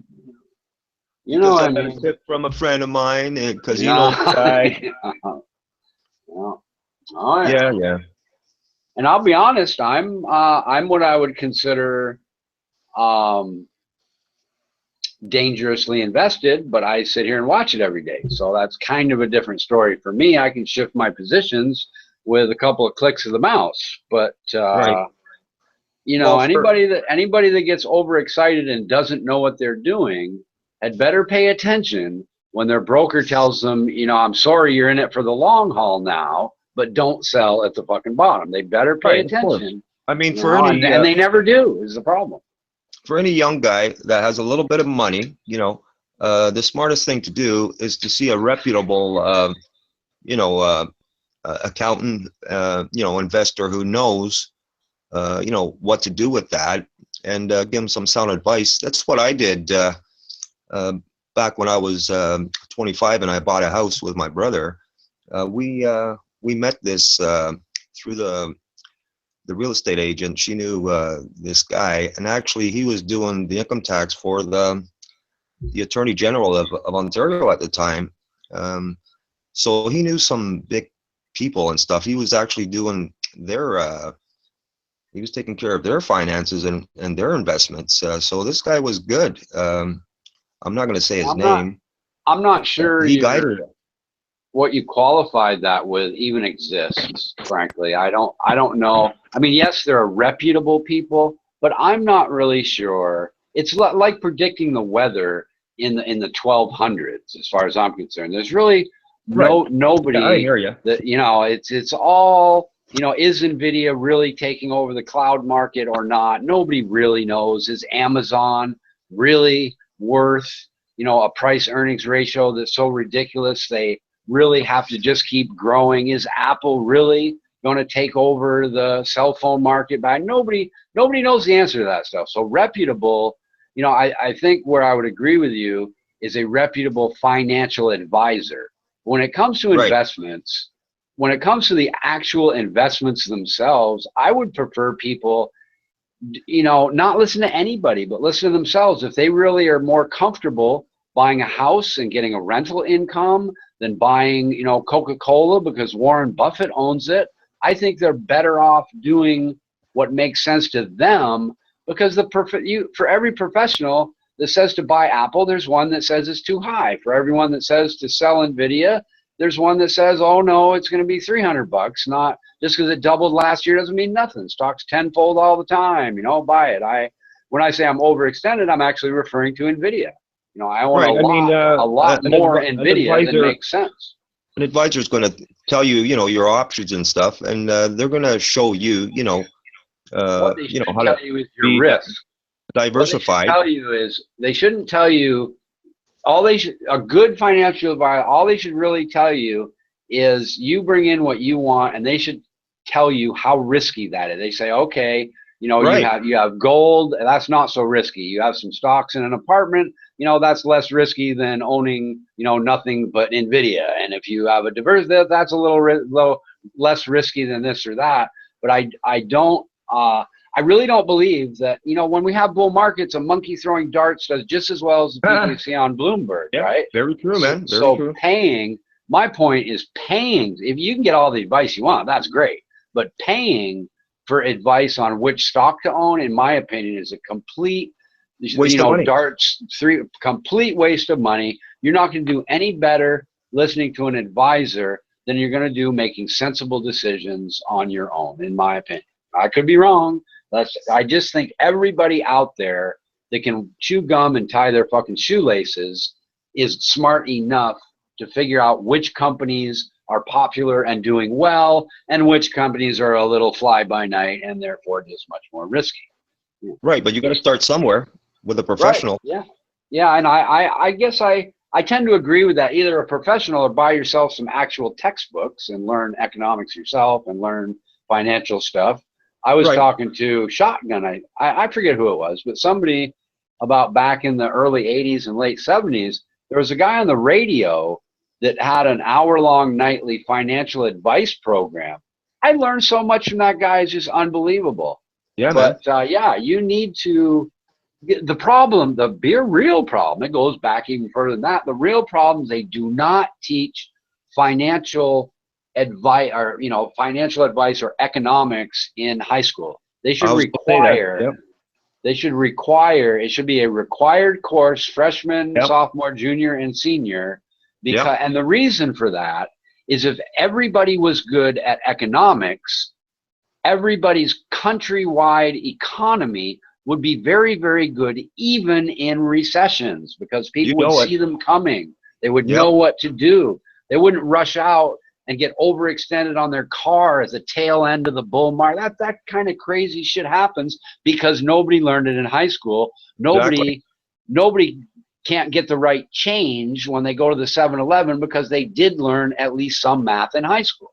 Right. You know? That's the problem, is the lack of basic education. And, you know, I talked to some school board people and all that in towns I lived in, and they don't give a fuck. They're more worried about what kind of bus the sports team has. You know what I mean? They don't. Yeah, it's pretty sad, when you order a coffee and the kid has to check out the till and make sure, they look at the amount that the till is telling them to pay back the change. They can't even do the math themselves. Yeah, it bothers me when I have something and I'll give somebody, like $10 and a quarter because I want to make it even, or I want the less change back, and they can't figure that out in the head. That bothers me too. They have to put it into the calculator and figure it. Let them for even simple things like a penny or two. Right. It's it's kind of crazy, man. It really is. Yeah. And even universities, the amount of learning that's required to get a bachelor's degree really is somewhere between somewhat and substantially less than it was in the 1950s. You needed to learn more, and people may know more today just because of the internet and different things, but the required courses at universities today, the amount of information that you're required to know is less than it was back in the 50s. It's just better and more modern, but less of it. Yeah, you got a point there. But what are you going to do? These things, they take a real, it takes a long, it's one of those big ocean liner type oil tankers that take forever just to stop, let alone turn around and start going in the right direction. Right. But it's amazing the tuition costs for these universities and colleges, though, eh? How much they've risen. It is amazing, but even considering the loan and the interest rate value and all that, the amount of money more so that you're likely to make going to college still makes it incredibly worthwhile. And the biggest reason is there are some jobs that may not be all that great. They're a whole lot better than McDonald's that simply require any kind of college degree. And if you don't have one, there's a whole selection of jobs that you probably could have just because you can walk and talk and they would hire you. But if you don't have that college degree, you're relegated to, a less choice. You just have less choice. It's tremendously important. And the biggest thing about having a college or university education is to know things. It's better to go through life with knowledge than it is to not know. I kind of got that point from a philosophy major who, I'm like, well, philosophy, what's a while? She's like, well, you're not, philosophy majors get hired at more places than you think. And the reason being is because we know, how to figure things out and, different tactics and whatnot. And the point is that, imagine going through life and not being able to, calculate how many square feet of carpet you need. And you're constantly having to ask, the guy at Home Depot, and you're constantly, not really sure if you got the right change at 7-Eleven. I mean, imagine people that can't read, and they exist. I brought a guy from Florida to Chicago once on my way to Montana, and halfway through the trip, I didn't know him very well. I just met him and he needed a ride. He wanted a ride, whatever. But halfway through the trip, he told me he couldn't read. And I said, well, how do you get along in life? He says, well, I know how to frame, and I'm a framer, and that's what I do. I said, well, what about, didn't you learn to read just by looking at stop signs and knowing what they say and things? He said, no. He said, no, I can't read a sentence, any sentence. You can't read, this is my cat. He could not, he just, I don't know where, I didn't push the issue. I was so flabbergasted. I just blew it off and didn't want to, insult him. He's kind of a decent guy, but I was just flabbergasted that there's a guy sitting in my car that couldn't read who is, 25 years old or something. It was a long time ago. But, man, I just couldn't believe it. I told him what he should do. I don't know if it helped or not. Life, eh? That's a tough way to go through life, man. It is. And the only suggestion I had for him, and at the motels I did it, I showed him that he could click on the words on TV. And I said, just listen and just look at those things on the screen, and maybe you'll figure out how to read someday. That's the only advice the only thing I really said to him about it. You know, obviously he needed to go to school and read, but he, you know, he's a poor guy and a framer, and he's never going to pay a private tutor or something to Right. Yeah. you know. Yeah, it just flabbergasted me, because in all other respects, you would think he's just a normal guy you went to high school with. You know what I mean? Yeah, man. I mean, there's people that have dyslexia. You know, it's tough for them to learn too, eh? You know, Right. he could fall into that. You never know. Right. That's possible, I suppose. Yeah.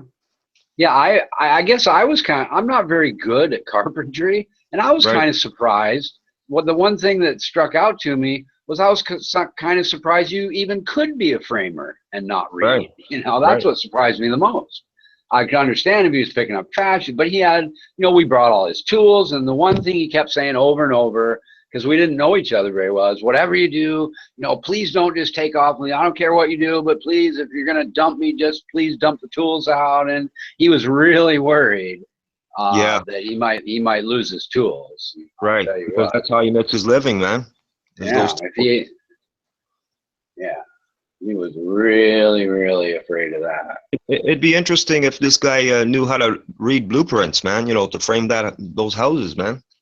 Well, I think he did. You know, because I kind of asked him. I said, "Well, don't you need to like measure shit?" You know, I don't know anything about construction really. I said, "Well, you have to measure shit, don't you?" He said, "Well, yeah, but I don't really, you know, like I said, it's 35 years ago. I don't remember exactly the conversation." Yeah, I hear you. But it was just kind of fucking weird and astonishing, man. I got memory burned for basically that whole fucking trip until I dropped him off in Chicago. I got miserably lost, ended up with this Indian girl, stayed at her house for a couple days, and then she got drunk and freaked out and called the cops for no particular reason, just called the cops to kick me out. And she and I'd put like my clothing and my computer, some other shit in her house so it didn't get stolen from the Jeep. She let me have all that shit, but she like kept my toiletries. She kept my toothpaste, my shaving cream, my soap and stuff. Right? Yeah. And I told the cop, I said, "Man, make her give me back my toothbrush and shit." And then the cops are like, "Look, there's nothing we can do." And she says that belongs to her father. And I'm sorry, but you have to leave. And I'm like, man, I picked this girl up in Chicago and brought her near some Indian reservation outside of it where her house was and stuff. And it was fucking weird, man. It's like, why didn't she say the what was kind of an expensive computer at the time belonged to her dad instead of the toothbrush, you know? I guess maybe because she thought it would annoy me more or something. I don't fucking know. You know? Wow. Yeah, it was a wild trip, dude. I brought this dude to, I was like kind of in my being a drunker than I am now phase, and every leg of that trip, you know, something more weird than the last leg of the trip happened until I finally got back to Montana, you know. Good time, eh? Good time. Yeah, it was a good time. And I had this big German Shepherd back then, and he was in the back seat. He's all black. I remember that Indian girl again. She didn't even know he was like sleeping or something. And then he woke up and let out this big rah rah, and she just shit herself. You know. Yeah, that was a good trip. It really was. Right on, man. Yeah, it was fun. Yeah, I was on a shoestring budget, which makes it interesting. I'm gonna say this to you, Richard. I mean, back in the day, like, you know, that generation there, you know, like born in the 30s, in Europe, some of them, they had to go to work, you know, at a young age, like, you know, 12 and stuff, you know, to become breadwinners, you know. Well, it's, you know, not just in Europe in the 30s, dude. Over here where I live in Thailand, you have whole families from Myanmar that do construction. The 2-year-old picks up the trash, mom cooks the food for the family. You know, the 8 and 12-year-olds are on fucking big beams helping dad and shit. It's not, you don't have to go back to the 30s. Come right over to my fucking house and see, you know, kids that are never going to go to school, you know? Yeah, you understand what I'm saying. Yeah, man. Absolutely, dude. And the first time I saw it was pretty shocking. You know, you got a 2-year-old on a construction site, an 8-year-old on a beam I wouldn't want to be on with no safety harness. I'm like, what the fuck? Why are these people be in jail so fucking fast their head would spin in America, you know? Right. Yeah, and it'd be illegal for a Thai family to do that. but the government just lets the Myanmar people come over and do that because otherwise the rich people complain nobody's doing construction on their house, I guess. You know? Yeah, man. Yep. Money makes the world go around, man. For sure. Well, it does. You know, maybe one day when we have what's the word where the proposed idea when the robots take over, everybody gets a certain amount of money. It'd be interesting to live in that time. When that. It's going to happen because eventually, the fucking drone isn't just going to like take your order at your table and fly to the kitchen and talk to somebody. The fucking drone's going to have spatulas and everything attached to it and cook the food and bring it back to you. You know what I mean? I don't want to be around when that time arrives, man. Why not, man? That would be cool. You're talking like the Jetsons kind of thing, man. Sure. Absolutely, man. Why not? Who cares? You're getting maybe by that time the rich and poor thing will level out and it'll be like Star Trek and nobody will even care about their money. They'll just want to do some occupation that helps everybody. I mean, I look at it. Yeah. I look at it as a good thing for humanity to have time on their hands to think about what they really want to do and become good at it and not be concerned that they're going to lose their house and their family because of finances. I'm all for that. Maybe there won't be any finances at that time. Maybe we won't need any money. Precisely. If the fucking robots don't need money, if they're doing 99.99% of shit, you don't need money. What you need is the people who already have the money to decide that everybody else should be able to have some too. That's going to be the problem, and that will be a big fucking problem.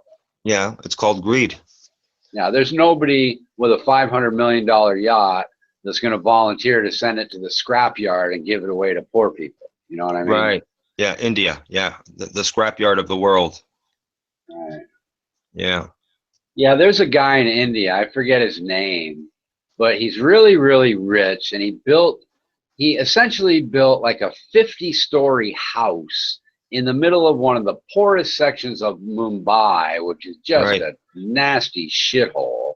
And just thinking to myself, it's one thing to put your god-awful, expensive, ugly, atrocious mansion in Mar-a-Lago where nobody sees it, maybe like Donald Trump. It's another thing to put it right in the face of poor people. It really is a whole different kind of person.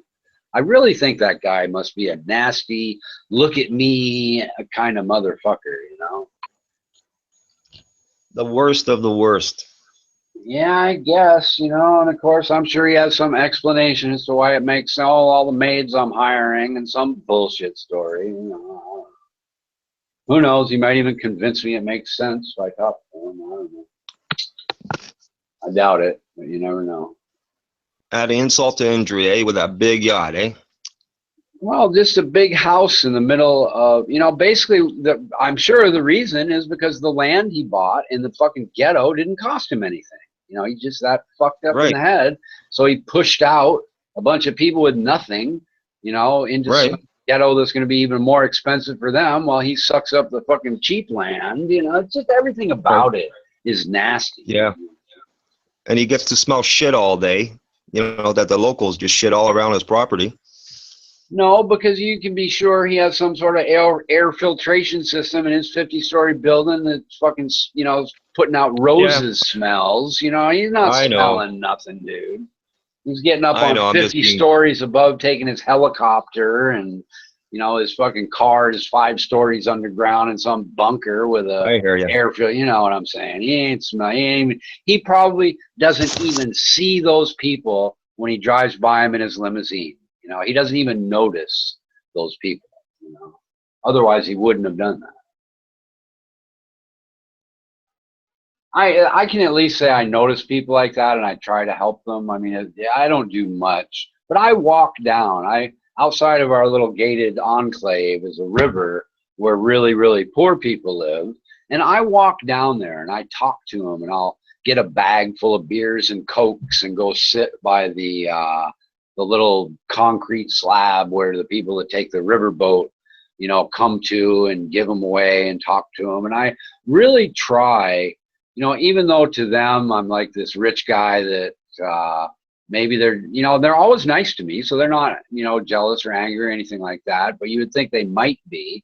I really try not to, you know, just not see them and ignore them. You know, it's kind of funny. The other day, there was a guy with, you know, all this black smoke coming out of his truck, and he couldn't get it going. And there's this girl, you know, trying to jumpstart him sort of from behind.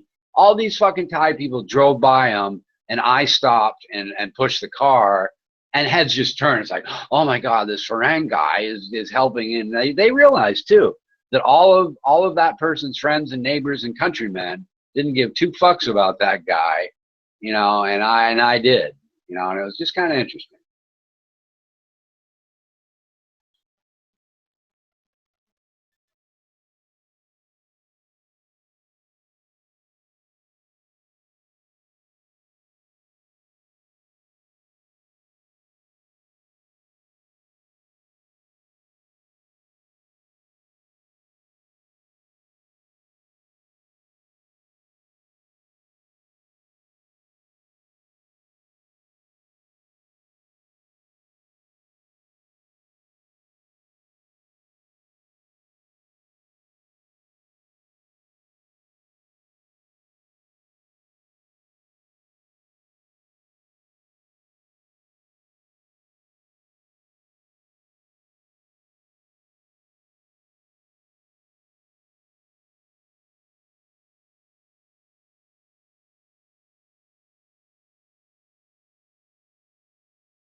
What happened, dude? You're back. That's good.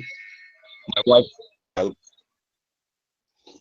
Oh, I see. Well, fuck, a bunch of people, D-Beck, you, Shotgun. Well, I guess Shotgun left earlier. Okay, good enough. Well, there we go. They're all smiling and happy, saying, woohoo, as the market closes. It's another Trump rally. Now they're trying to throw in the bullshit that it's not just the Trump rally, it's better economic news. Even Europe's doing well. China's not so bad, and everything's perfect. You know? Oh my God. It's not bad, but I'll tell you, the most basic indicator, the price versus earnings, is getting a little lofty.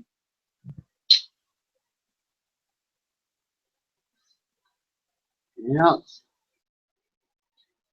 I forget the statistic, but the rally from when Trump won the presidency to when he was inaugurated, I think, is the steepest rally, except for one other one in some other time where it actually made sense, you know.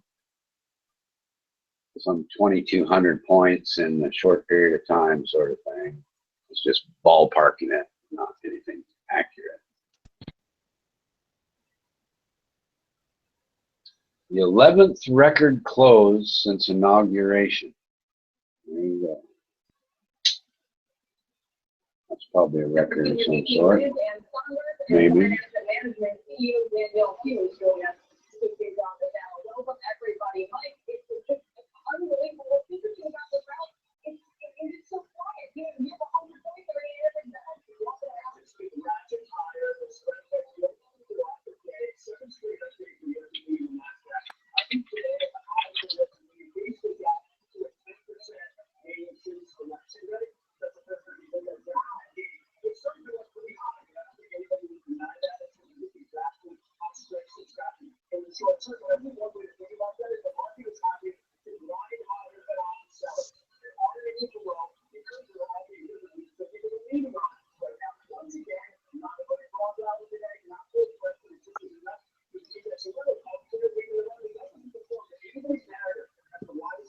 I forgot you were a veteran there, Richard.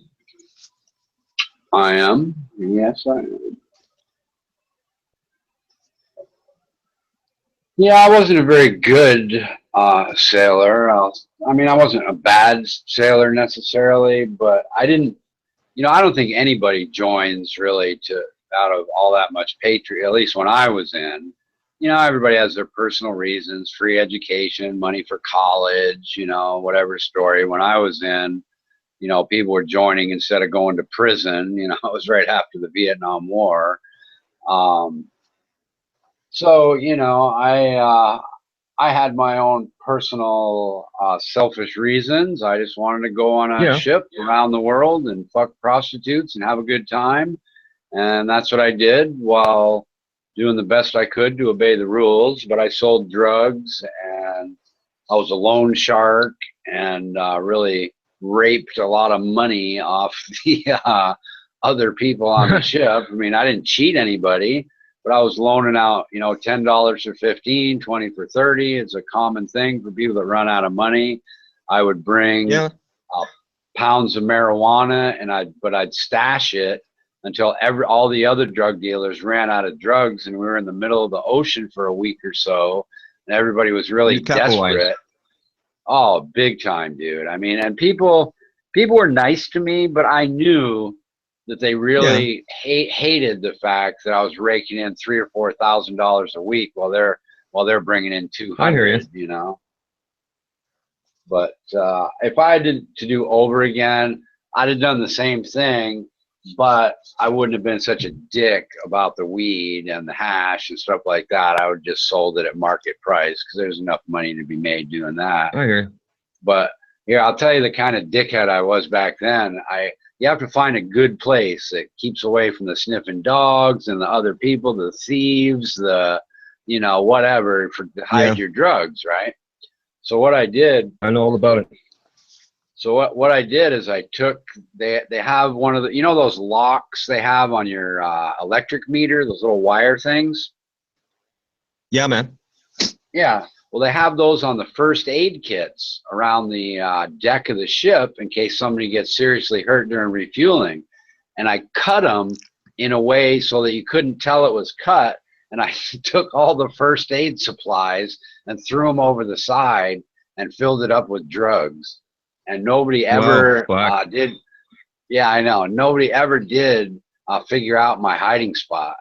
Ever. Wow. I was kind of proud they didn't figure out the hiding spot, but obviously I feel like a douchebag for throwing over the emergency fucking supplies, or somebody got their fucking dick chopped off and they opened it up and it's empty, No gauze tape, no nothing. Exactly. The thing is, though, all they really would have had to have done was go around the other side of the ship, which would have taken like 10 seconds, or go to the end of the ship, which would have taken 20 seconds. It wasn't as though there were no supplies to be had. There were boxes every so often, and I just picked one and used it. But there was another option. There's a big ladder, a tall ladder. The anchor has got those great big chain kind of thing, chain links on them, and that the anchor stores down in this fucking hold, right? Or the anchor chain goes down in this big fucking hold that nobody ever goes into because there's really no air in it. If you're like had to go down into it, you'd have to get hooked up to a harness in case you passed out because there's no air, blah, blah, blah. And that was going to be my second option. Yeah. Right. That was my second idea. The problem was I would have had to have, I didn't have the nerve to go down by myself because I probably would have passed out and fucking died. And I didn't trust anybody enough to where I'm going to let them have thousands of dollars, access to thousands of dollars worth of my shit so they can just say, well, I didn't do it. I didn't trust anybody that far. But that would have been a really good place. They would have, like the authorities anyway, would have never thought, they're too lazy, number one. They would have never wanted to put on a harness and go down there just to check and see if they're drugs. They never looked in that area. They never even opened up. There's a hatch, and that hatch hadn't been opened up for a decade, There's no reason to open it up. That would have been a perfect spot, Richard. Yep, absolutely. And I also used, they have little air, they like each bunk has an air conditioning, and I got a bunk on the bottom, and I took the screws out of the little blow thing that you can sort of turn, that blows on your bed. I unscrewed that, and it was just big enough so I could stick my arm in and load like ounces of weed down there and get all the way to the bottom. It was kind of just perfect, but naturally, if you don't seal up the weed good enough, it blows the smell of the marijuana out, and you know that. So anyway, I did that once, and nobody else really noticed except me, because I knew it was there. But I got near my bunk. Said, oh fuck, you know, this whole thing smells like weed. If the dog comes around, you know, he's definitely gonna smell it, right? Yeah, that was it was sort of a good idea that wasn't all that fucking smart, you know. Right.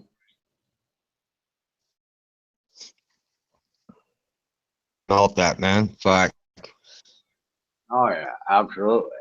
Yeah, one time I'd brought some. It was hash, but I had brought hash, and I was breaking it up into grams, you know, to sell them. And the officer came down into the area, and the officer actually saw this huge pile of hash. You know, I was letting some of my friends do it. We're all fucking around with it, right? And he came down. And the look on everybody's face, like, if you try to take our drugs, we'll kill you. I didn't do anything. I was afraid he was going to say, okay, you know, you're under arrest or whatever, you know. But those guys, you know, they're big fucking dudes. They scared that guy so much, he just turned around and left and pretended like he didn't see it. There's no way he could have not seen it, you know. Yeah, I was really surprised. I thought for sure I was busted, and that was the end of that, you know. Man, you know, Richard, I know all about that stress, man. Back in 1990, man, I was moving a couple of ounces of the white powder a month, man. And try sleeping at night, man. Fuck. Yeah. Every the criminals are out to get you. The users are out to get you. The cops are out to get you. I mean, it's like it's you against everybody. You know, it's how you feel, whether it's true or not. Yeah, I wasn't worried about the people I was dealing with. They were all friends of mine and shit. But it was the fucking cops knocking the door down, and you know, hearing the shotgun, you know, against my head, you know, while I'm sleeping. You know, that's what I was worried about. All it takes is, you know, one guy that gets caught and doesn't feel like paying his fine or going to jail, and he's fucking tattling, and you know. Yeah, I know a guy. He's not really a friend, but I knew a guy in the town of Montana, and he got busted for selling weed. And when he went to court, you know, his story was that he knew the guy. You know, he got to cross-examine the narc, but the judge said, you know, the judge ordered him and said, if this guy's name gets out as being the one, you know, that narked on you, you know, you're going to go to jail for way longer than your drug offense anyway, and you can't tell anybody who this guy is. And that was kind of his story, you know. And he never did go to jail anyway. I'm kind of thinking that he actually narked on somebody else personally, but his story was that he couldn't tell anybody who it was that narked on him. And I suppose that's probably true, but I just found it awful fucking fishy that the town's biggest weed dealer that, you know, is selling enough weed to, you know, launder his money by buying a $1 million bar somehow didn't go to jail when he finally got caught by a narc. You know, that didn't make much sense to me, you know. Yeah, you know how it is. Yeah. That was a story I wasn't buying at all from that, you know. And he was, you know, like I said, he owned that bar, and he sort of hung out in it, bartended when his bartenders didn't show up and shit. And I lost any kind of interest in even associating with that guy after he didn't go to jail, frankly. Right. I wouldn't even fucking look at the guy. That was my situation. And what can you say? You know, you don't want to accuse anybody of anything, and you don't have any evidence to support your claim. So you just ignore people like that. You're just like, fuck, whatever, you know. You just walk by him, that's it. You know, I even stopped going. It was like the closest decent bar to my house, and I ended up driving another Yep. 200 yards just to avoid even going in there anymore. Yeah. I would do the same thing, man. Mm-hmm. They had some cool bars in that town, live poker and casino machines and pool, and Cool. I kind of like that stuff. I just I don't like drinking at bars because they bring you one. When I drink at home, I'm at my own pace. But when you go to a bar, they sort of force feed it to you by offering to bring you one before you're really ready. And Right. That's how they make their money. Yeah, and I just can't say, oh no, I'm going to take another 5 minutes. Say, okay, fine, whatever. I just get in the habit of doing that, I guess. And then of course, on top of that, somebody's always buying a few shots, which makes it worse. And before you know it, you're driving home drunk, and fuck, it's just on and on problem for me. Stay away from these things anymore. Yeah, I had my friend, a couple of friends say, "Oh, you're making good money with that, eh?" And I was all business, eh? I never did the product, eh? Right. And I said to my friend, I said, "Yeah, like, making good money. You have no fucking idea, because they'd never seen the stress factor of it, eh?" Right. Yeah, I had a friend that was dealt a lot of drugs, sporadically. Where he'd deal anything, pills, he gets his hands on, coke and stuff like that. And he sent his little brother, I don't know, maybe like 2 years younger or something. He sent his little brother to New York to pick up the coke one time. The very first time his little brother got involved in the incident, he got busted and got sentenced to 5 years at Attica prison in New York. Yeah, I know it. Wow. And to this day, he holds a grudge against his brother, who was really trying to do him a favor and let him have the money, basically. Yeah, that was a really unfortunate fucking incident for that kid, man.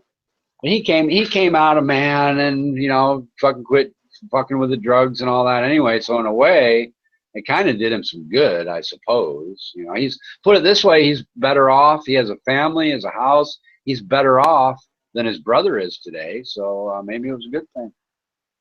Hard to know. Yeah, you can't trust really anybody when you're dealing with that powder shit, man. Yeah, I know. And I think his brother's attitude was, his brother probably, oh, you can trust these people, this, that, and the other thing. Well, somebody obviously wasn't trustworthy, because he's just some guy from Vermont driving a car to New York. There's no reason he would have got caught unless somebody said something to somebody. You know it. My dog's yakking. I'll be right back. I got to let him out. My crazy blind, I don't know, he must be 120 in people years. Hold on. All right, I'm coming.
All right, the blind beast is outside.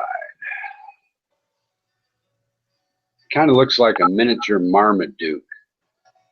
You know who that is?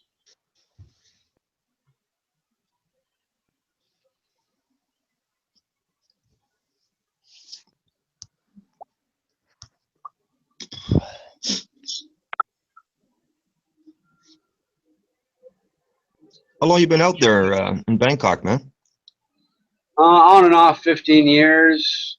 Last Yeah, 8, I've been married and spent 4 months back in America each year. This year is my first year, permanently being here. And in fact, I have 2 brokers. One, I'm a cheapskate and don't feel like paying $5 for option quotes, so I used the Ameritrade, and they don't allow you to be overseas. So I was using what I thought was my buddy's address, and he's having problems. He's getting a little old, and he basically fucked everybody in town out of money, trying to fuck the bank, the credit cards. He's basically, he has kidney problems, so he's going to die. He knows kind of the time when he's dying, and he just decided to fuck everybody he could get his hands on out of money and give it away to this fucking weird kid that he met on the internet or something, right?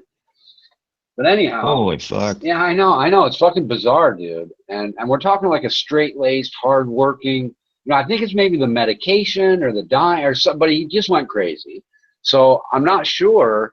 But anyway, I got a message from the broker that they sent a letter, it got returned, and they're going to like lock down the cash in my account if I don't get back to him by the 28th with a good address. So either the bank foreclosed on him because he took out, he basically took out the entire value of his house and then stopped making payments on the mortgage, right?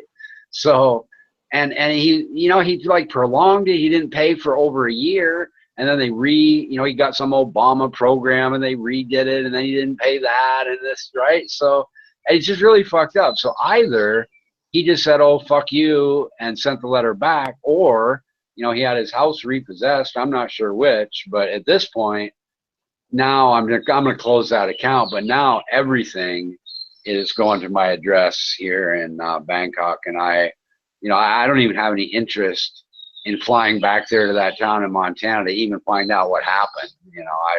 I just don't care.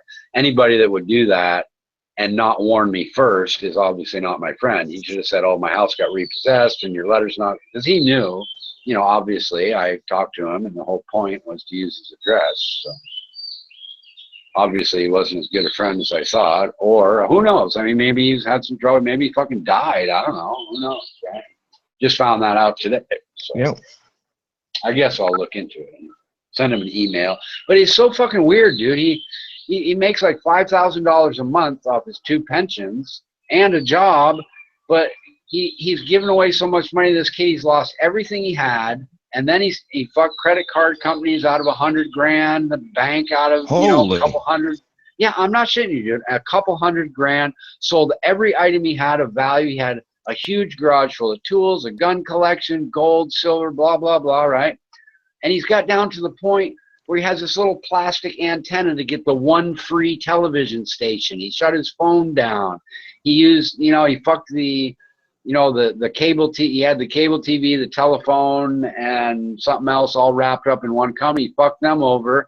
So then he went with a free TV, some cheap ass dial-up internet connection, and the guy makes five fucking grand a month. It's just unfucking believable. He used to like cook steaks and turkeys, and he had the $5,000 smoker that he just liked, food and stuff, and he's down to eating kind of like a college kid, with the cheapest shit and stuff in his mouth. And it's like, oh my God, man, you lived your whole life, being an upstanding citizen, and then at the very end, you're going to fuck over every person you could possibly fuck over. What is the point? Why would you do that? I just don't get it. Like I said, it may very well have something to do with the medication for his kidney problem that messed up his mind. Who knows? I don't know. I didn't push the issue. I watched this go on for years. I would go back, like I said, for 4 months, and I'm good enough friends with him, so I was able to figure this stuff out. I actually, I maybe I shouldn't admit it, but I pawed through all of his letters, to see what was going on. People, the bill collectors and the banks and all that. He saved all those letters, and I read them when he wasn't looking, kind of thing, right? So I knew exactly what was going on with him. And you know, I questioned him. I said, why in the fuck are you giving this idiot kid, you know, all this fucking money? You've never personally even met this guy. You know, it's just fucking weird, man. You know, I suppose he could be like a closet homosexual that fell in love with the guy, maybe. Yeah, it's Does possible. that make sense? Yeah, that makes sense. Yeah, that's the only explanation I could think of besides, you know, the medicine, like making him. And the thing is, he wasn't extraordinarily confused. It's not like he was rambling or had any obvious signs. Right. I even went to the police and told them what was going on. The police said, "Oh yeah," because he used like Western, you know, some kind of Western Union thing to transfer the cash. And it was all kind of underhanded, sort of, right? And the police says, "Oh yeah, we know these scams. We know these people are out there, you know, taking advantage of people like him and blah, blah, blah." And the police took the full report and all that. And then they called me back and said that there's nothing, I couldn't press the issue and force an investigation. He had to sign a complaint, and he refused to do it. He refused to do it. I was like, whatever, dude, I tried my best to help you. And, you know, it turns out that in the course of the minimal investigation that they, you know, that I conducted, I guess, not even them, you know, it turned out this guy made a whole series of lies about being poor and this and that. And it turns out none of that was, and he didn't even care. It's like, whatever, I'm still, you know, basically he sent the guy $100 or more every single day of the week for like 4 years, you know, until he's just completely destitute. Yeah, just unbelievable, dude. Yeah, I mean, the guy didn't force him to send him that money. He did it out of his own free will. But he did do it with fraud by deception, which is a crime. Oh, is that how it was? Well, he kept saying he was poor and homeless. You know, it started off, well, let me tell you how it started off. It started off by every single day, he would call him up and say he's at the bank and he has a $10,000 CD. Oh, okay. The bank won't cash the CD unless he gives them the $100 penalty. So he'd send them $100. Okay. And then he'd say, well, the bank is closed and they won't do it now. The very next day he'd call up and say, well, there's another $100 penalty. And they went, so at one point he's into him for like $25,000, hoping he gets his 10 grand, right? And this was the this is at the very, very, very beginning. And then after that, of course, you know, the CD thing comes into bullshit, but the guy is kind of smart. He comes up with like a couple of grand to send him and convinces him that he's so bad off he should just let him keep 8, even though he owes him fucking, you know, 35 at this point, right? But then he says he's getting then he's getting an inheritance from his grandfather. So don't worry about the 35. You know what I mean? So all that was fraud by deception. But eventually the guy giving him the money even wised up and said, just stop lying to me. I know you don't have any money. I know you never intend to send it to me, and I'll keep sending you money. That was the bizarre part. Even though he knew 100% full well that the guy had already fucked him out of $35,000. He ended up sending him $250,000 more until he's completely broke. That's crazy, man. If I hadn't lived it myself, I would not even believe that it would happen that way. I was in tears at one point talking to my Christian neighbor about it, saying, you know, I just don't know what to do. Oh, well, we'll pray for you and this and that. I'm like, man, you know, it's just, what can I do? I went to the police. I fucking talked to this guy. I even threatened the guy with the money, saying, you know, I told him, look, dude, I'm from Thailand. You know, I will call the Hells Angels and have them kill you if you don't stop bothering this guy. I told him that, and it didn't do any fucking good. You know, he's like, okay, I'll stop talking to him, and fuck, you know, and of course he hid it too. You know, he wouldn't be open to me. He'd like take his cell phone and, you know, go out in the garage and talk to him. I put my ear to the wall and listen, and he's like yelling and screaming, I know you're lying. I know you're fucking with me. 10 minutes later, he's off to the Western Union with another $100. You know? Holy man. Just fucking crazy, dude. I mean, that guy brainwashed him, eh? That guy brainwashed him good, man. At first, I thought he was threatening him with something. Maybe, you know, he found out he was gay or something, and he was going to threaten to expose him. Or I thought it was some sort of extortion thing. Right. But he But my friend assured me it wasn't. He says, no. He says, I know this guy's fucking me and I don't care. You know, I don't care about the banks. I don't care about all these assholes I'm ripping off in town for thousands of dollars. Fuck them. Fuck the banks. They're all greedy, rich assholes anyway. And, you know, this kid wants some money. Fuck it. I'll give it. I'm going to, you know, I got kidney disease. I'm going to die in a year or two anyway. Oh, Fuck it. my I don't God. care. Yeah, I know, man. It's just fucked up. And when I left that town, I was at his house. This really big dude came over one day. And he's like, you know, look, I'm getting tired. You know, he's really nice about it, but he's basically threatening to beat his ass. You know, and finally I'm thinking, well, I wonder how much money this goes. Then he brings up a figure of $3,000.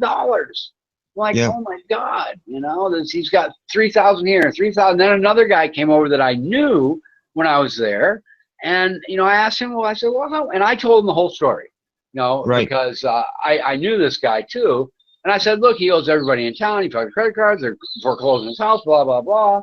And, you know, and I said, but don't tell him I told you.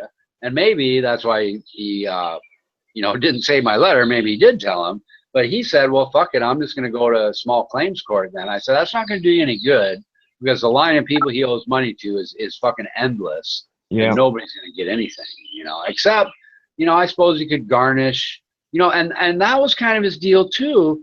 Is his money came from Social Security and the Montana State Retirement Fund, and it's possible that both of those things are ungarnishable. So there's really nothing anybody could do, you know, except take his house, and he made sure that wouldn't matter because he borrowed every penny he could from the bank and owes more money on the house than it's worth anyway, right? Oh, man. Yeah, I know. And these are people that he's known for 50 years. You know, it's just unfathomable that you would be, you know, he used to be the guy that would count the votes and would go to the kids' basketball games. He was a bus driver. And so kids grew up over time, you know, into adulthood knowing him, and everybody in town knows and all this kind of thing. And then he just fucks every single person he's known for his whole life. The bank. I mean, it's just unimaginable that things like that happen in the world unless you're actually there to see it and know it's true. I mean, I would have never imagined anybody mental disorder or what? Like I said, I don't know. He's always been an asshole, and he's always hated rich people. So he has a vendetta. Yeah, he has a personal vendetta.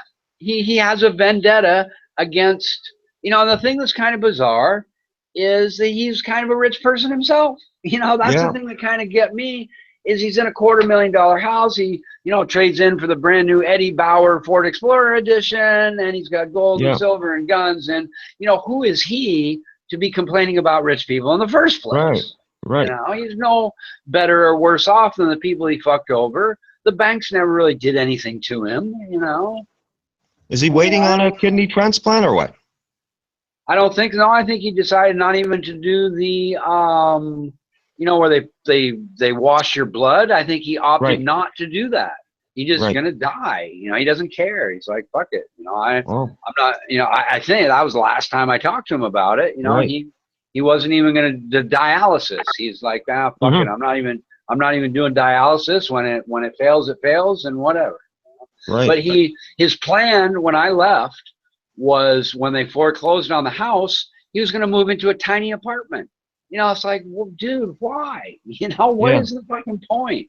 You know, and basically the point is because he's lost so much money that in order to keep giving this guy $4,000 a month, he has to live in a tiny apartment, right? Oh man, that sucked. Holy fuck. Fucking bizarre, man. Just bizarre. Wow. I mean, he even quit drinking and going out and doing anything because that might cost $100 that he can't send to his kid. You know, I mean, wow. But you know what, man? There's so many of those scammers out there, man. From Africa, you know. I seen a documentary on those fuckers, man. Yeah, this guy just some fucking kid from North Carolina. That's where he was from, North Carolina. Wow. Yeah. Yeah, just unfucking believable. Unreal, man. Unreal. Yeah. Yeah, and I don't know. You know, and I told the kid too. I said, you know, you're fucking over an old guy on Social Security, And someday you're going to look back and realize, you know, that you made a mistake. But the thing is, the kid is so far removed that he didn't see all the items in this. You know, he had like antique slot machines and a house, you know, filled with shit. And that kid did not see, you know, that taking the $5,000 machine to the pawn shop and getting $800. You know, he didn't witness any of that. So he's never going to know the damage that he caused. All he knows is, well, you know, if the guy didn't want to send me any money, he didn't have to. That's all he's ever going to know or care about. Right. And then you know? he's going to move on to another victim, this little fucker. Yeah. Well, he will never find another victim as good as this guy. I promise you that. No, you spend the whole rest of your life. You're going to have to come up with a better scam than I need another $100 every day for my CD. You know? Yeah, I mean, no, I'm just talking, man. Like these fucking but I know you punks, man. You know, the nerve. He's probably, and who's to say he doesn't have 5 other people doing the same thing right now? You know? Exactly. That's what I told my buddy. I said, you know, what makes you think you're so special anyway? Maybe he's got 5 or 6 more people doing the same thing. You know, and I told him, I said, why don't you fucking take your car and $500 and go drive down there and take a look personally. I promise you, he and his buddies are living high off the hog on the $100 you're sending them every day, partying and getting drunk and laughing at you. Yeah. You know, but he knew better because he knew if he drove down there, that's exactly what he would see, and he didn't want to see it. You know? Wow, man. Yeah. And I mean, none of the authorities can grab this punk there in North Carolina? Not unless he signed a complaint. Oh, yeah, you were saying, that's right, yeah. Well, I tried. I tried to be the, you know, and I even tried under like some kind of elderly thing because he's over the age of, he's not elderly, he's not mentally incapacitated, but he's over the age of this special law. And they said, no, they said, you can't, they said a doctor could. They said the only person that could force a complaint would be a doctor that has the story that believes he's mentally incompetent, and he's going to doctors all the time because of his kidney, and nobody would sign a complaint. You know. Yep. They can't. They're not going to lie and say he's elderly and mentally incapacitated when he's not. You know. Yeah, man. The cops kind of, and it was kind of weird too with the cops because I tried to press the issue a little bit. And they basically told me I was being an asshole and I should mind my own business, and my friend was just generous. I'm like, what in the fuck is wrong with you people? Unbelievable. You know, no moral compass. I guess they just got better. They want to go harass fucking teenagers smoking pot on the football field or something, you know? Yeah, man. Unreal. Yeah, anyway, the reaction I got from the sheriff's department, because they're the ones that handled it, was really quite bizarre. The police officer, the city cop that took the complaint originally, he knew all about it. I mean, this isn't the first time he'd heard that story. He was very sympathetic about it. But the sheriff's guy, he didn't want anything to do with it. He basically said, stop calling me. You know, you're harassing me and blah, blah. I'm like, what the fuck are you talking about? You know, so he basically threatened to cite me, you know, write a citation for harassment if I called him about it again. You know, I'm like, unreal. Okay. Yeah, I know. I'm at my wit's fucking end trying to help this guy that's lot. At that point, you know, when I find it, I felt guilty for waiting too long. At that point, the house was all bare except for 50-year-old beat up furniture, you know. Right, and he's going to end up living in a little room because of the situation. Yeah, I was worried that he would lose his house, which he evidently, you know, later he came out and said, look, I have every intention of losing the house for fucking 4 years now. You know, I'm surprised the bank lets me stay here this long, you know. The system, you know, he went through, you know, and he's just such a dipshit. He went through like the emergency elderly refinancing Obama Act with no intention at all of living up to his agreement with the bank, you know. Right. He hasn't paid the fucking mortgage for 16 months or whatever it was. And the first thing he does when the first payment of the new financing is call the bank and say, oh, you know, you're demanding this payment in 30 days. How am I supposed to pay it? Can I get a 60-day extension? It's like, what the fuck? You know? Wow. Yeah, I know. He finds the money to give to that punk. Right, and he makes $5,000 a month, and the bill was like $1,200 mortgage or something. Wow. Pretty reason. Yeah, I know.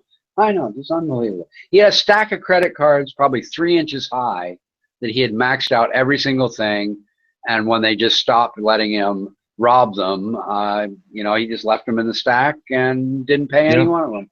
You know, I swear to God, he had a stack of paperwork of bill collectors and past due stuff that filled 2 whole garbage cans. Holy. Yeah, and why he saved them, I'm not really sure. Maybe so he thought maybe somebody will come along and look at it and know that he fucked everybody on purpose and ha, you know, to the person that reads it and doesn't like it or something. I don't know. Holy You fuck. know, but he saved every one of those bills, and I'd go through them and read them. And man, oh, another thing he did, he went to the local casinos and borrowed $100. And telling them they're going to pay him, and he ended up being charged with felony fraud because he racked up a $12,000 bill between 5 different casinos, and they sent him to jail. And then he got his sister to pay the bill and bail him out, and he never had any intention of paying his family back either. Oh, that's nasty, man. Yeah, he went and borrowed $100 and $100, and I'm getting paid $100, and then they finally stopped loaning him money. And you know what he said?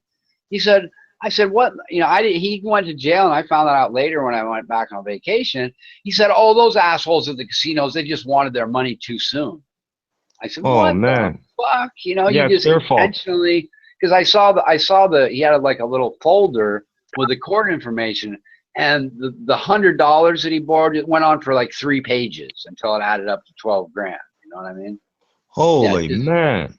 Yeah, and this guy's making $5,000 a month, and just fucking everybody he can fucking, you know. It's almost like he's looking for somebody to murder him instead of die of kidney disease. Yeah, you know I mean? That's for sure, man. Good thing he didn't go to a mob guy and a loan shark and get the money off them. Yeah, and imagine going in somewhere that you lived for 40 years and everybody knows you and they're your neighbor. You know, you're the guy at the voting booth every year, and you're the bus driver for their kids, and say, oh, right, you know, I have $100 on my good credit. I get paid so and so, and then have all those.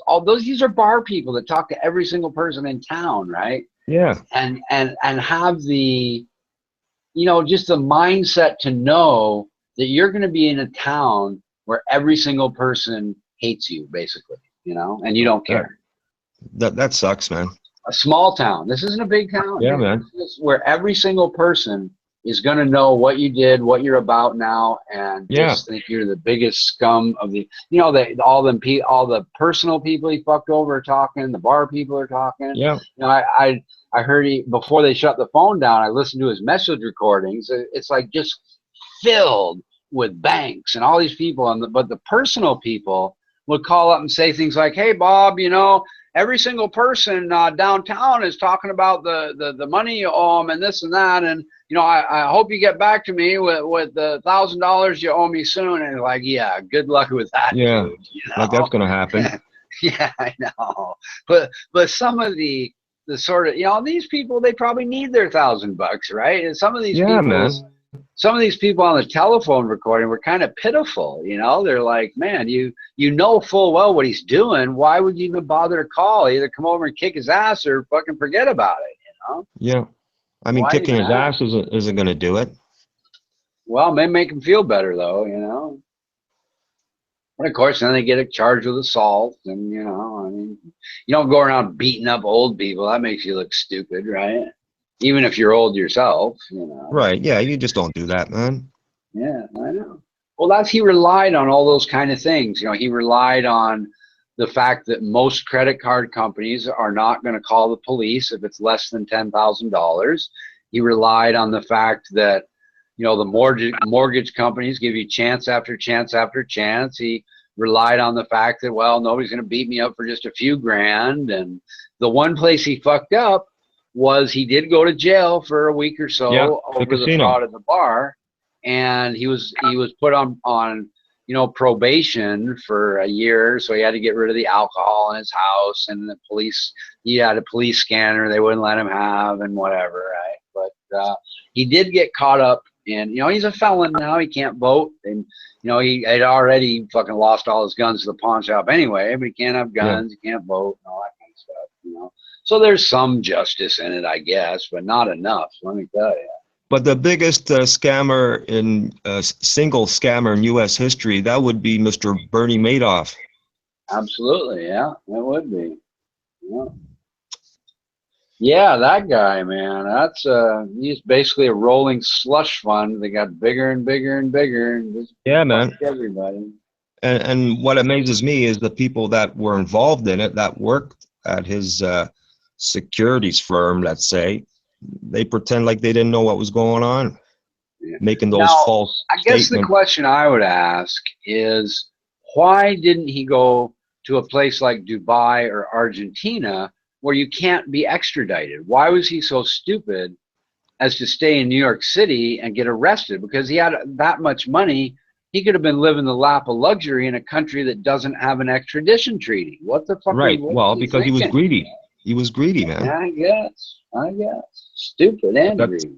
That's where the big money kept coming in, was through New York and those big players in LA, right? Yeah, absolutely.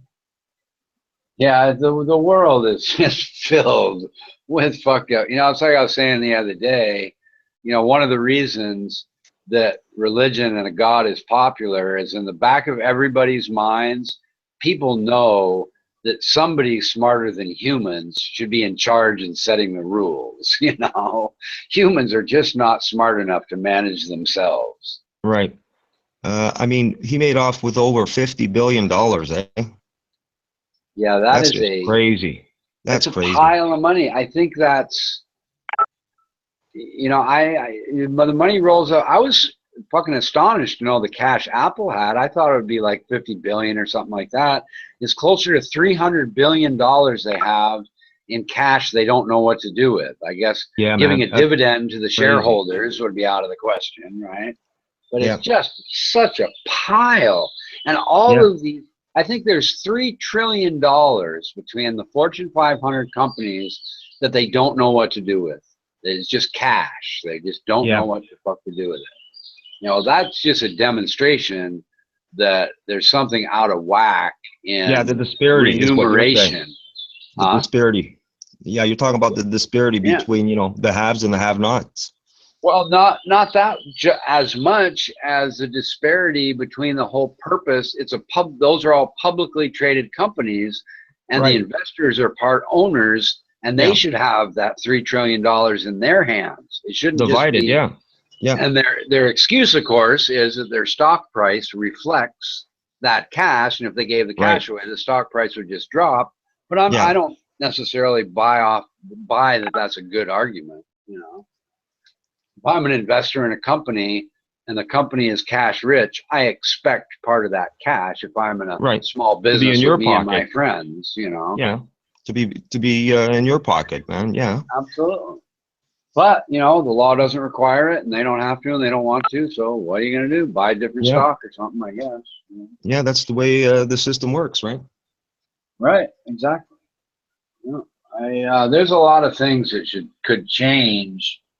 You know, I'm kind of I'm all capitalist, really, but there's a lot of things I would change regulation-wise that have to do with the stock market. For example, you can hide blocks of 10,000 shares so that other people don't know that you're selling 10,000 shares because they're afraid it'll scare the market and start a chain reaction of very large trades. Right. And people don't know that. This guy George, that's in like the Earth discussions room, you know, he thinks he knows about the market. He says, well, I watch the order flow, so I know, you know, how many orders there are for buys and sells. He had no idea when I told him that every order for 1,000 could either be 10,000 or 1, and what you think the order flow is could be off by a magnitude of 10, and you don't know anything. You know, you think you know something, but you know nothing. You know, they're giving you the illusion with this dumb little order flow thing, you know, and that's why, you know, you're not rich already, you know. Yeah, I know which George you're talking about. Yeah. Yeah, he came off as, you know, he came off first like criticizing me that I didn't really trade stocks, and I didn't know what I was talking about, blah, blah, blah. And I actually demonstrated to Jeremy. I did some day trading on, I think it was Monday last week with Jeremy and Thor's in a chat room and in these Google Hangouts with my screen live, and they left early, but anyway, yeah, he really was clueless about not really scams, but just the way things operate in the stock market. Yeah, man. And if he really was an expert and had been trading stock, he would know this because it's just common information you would hear by watching CNBC or Bloomberg. You know? Right. I didn't read it in a book. I just heard it. Yeah. You know, it's common knowledge if you're in the business of doing it. Right. But yeah, I kind of have a bet with Quartus, you know, not any money or anything, but it's my contention that experiment on the lake is never going to happen. He's already offering excuses to postpone it after the day he said he would do it. Right. I don't believe that George guy for a minute. There's not going to be any fucking experiment, you know. You can barely fucking pronounce, you know, theolite or thedolite. I don't know what it is myself, but how do you pronounce that leveling thing? Theodolite? Is that what it's called? Which leveling thing are you referring to? Something the called stock market? Hey? No. Leveling for the, you know, the experiment he's claiming to do on the lake to measure the curvature of the earth and all that. Oh, you're talking about the flat earth guy? Yeah. Well, no, he claims he's not flat or round. He just wants to do the experiment to see. But the same George, you know. That's, yeah. I think that's the Greek guy, right? He lives in, I think I'm between the border of Canada. Yeah. Yeah, okay. Yeah, But we're talking the same guy. But the laser leveling thing, is it called a theodolite? Something like I have that? no idea what they call it, man. That's Okay. right up Roland's alley. Yeah, but he barely was even knows what it is and claims to be an engineer. He didn't know anything about the stock market and claimed to be day trading, you know, $250,000 to $400,000. And then when he got rich, he decided to take all his money out of the market and never go back, and just on and on, illogical nonsense. So I don't believe that lake experiment's ever going to happen. But I could be wrong. We'll see. It's only going to be a matter of weeks before the lake. Unfortunately, all the ice left a little early, and I didn't plan on that. So we'll be doing it next year. You know, that's what's going to happen. What's your take on these flat earthers, man? I think they're all trolls having a go at everybody, and the exception to the rule would be people trying to make money that are also trolling, but they're a different type of troll. They're in it for the money and to sucker people. Okay. Or you have people there is nobody, when you go to Poncho Pete's channel, there is nobody in there, whether it's Hank or James or Sperskimo, none of those people really believe the earth is flat. I do not believe that. We'll leave it at that, Richard. Yeah, I think they would like the earth to be flat. They would like for NASA to be a big scam and space not to exist and all that. They would like for that to be true, but they know it's not.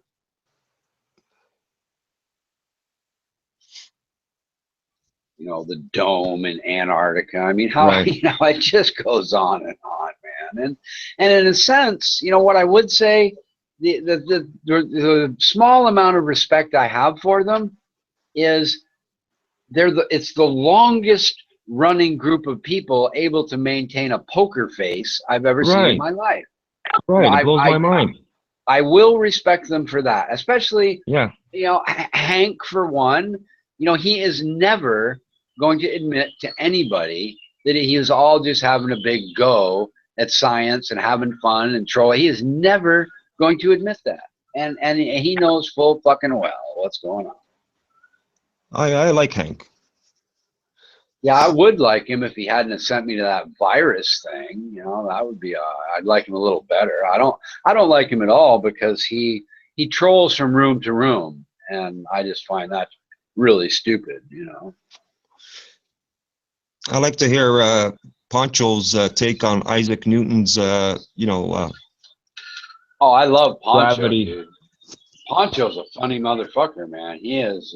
He is. He's got that out going there, for him. man. He is just out there. I'd love. They're having this flat Earth convention in North Carolina in November, and if Poncho Pete's going to be there, I might just have to go. You know. Yeah, he's quite the character, man. He really, really is. I mean, he's got energy. You know, the thing is, he's high energy, like he's on meth, but he's smoking fucking weed. You know, figure that out. Yeah, he's different, man. That's for sure.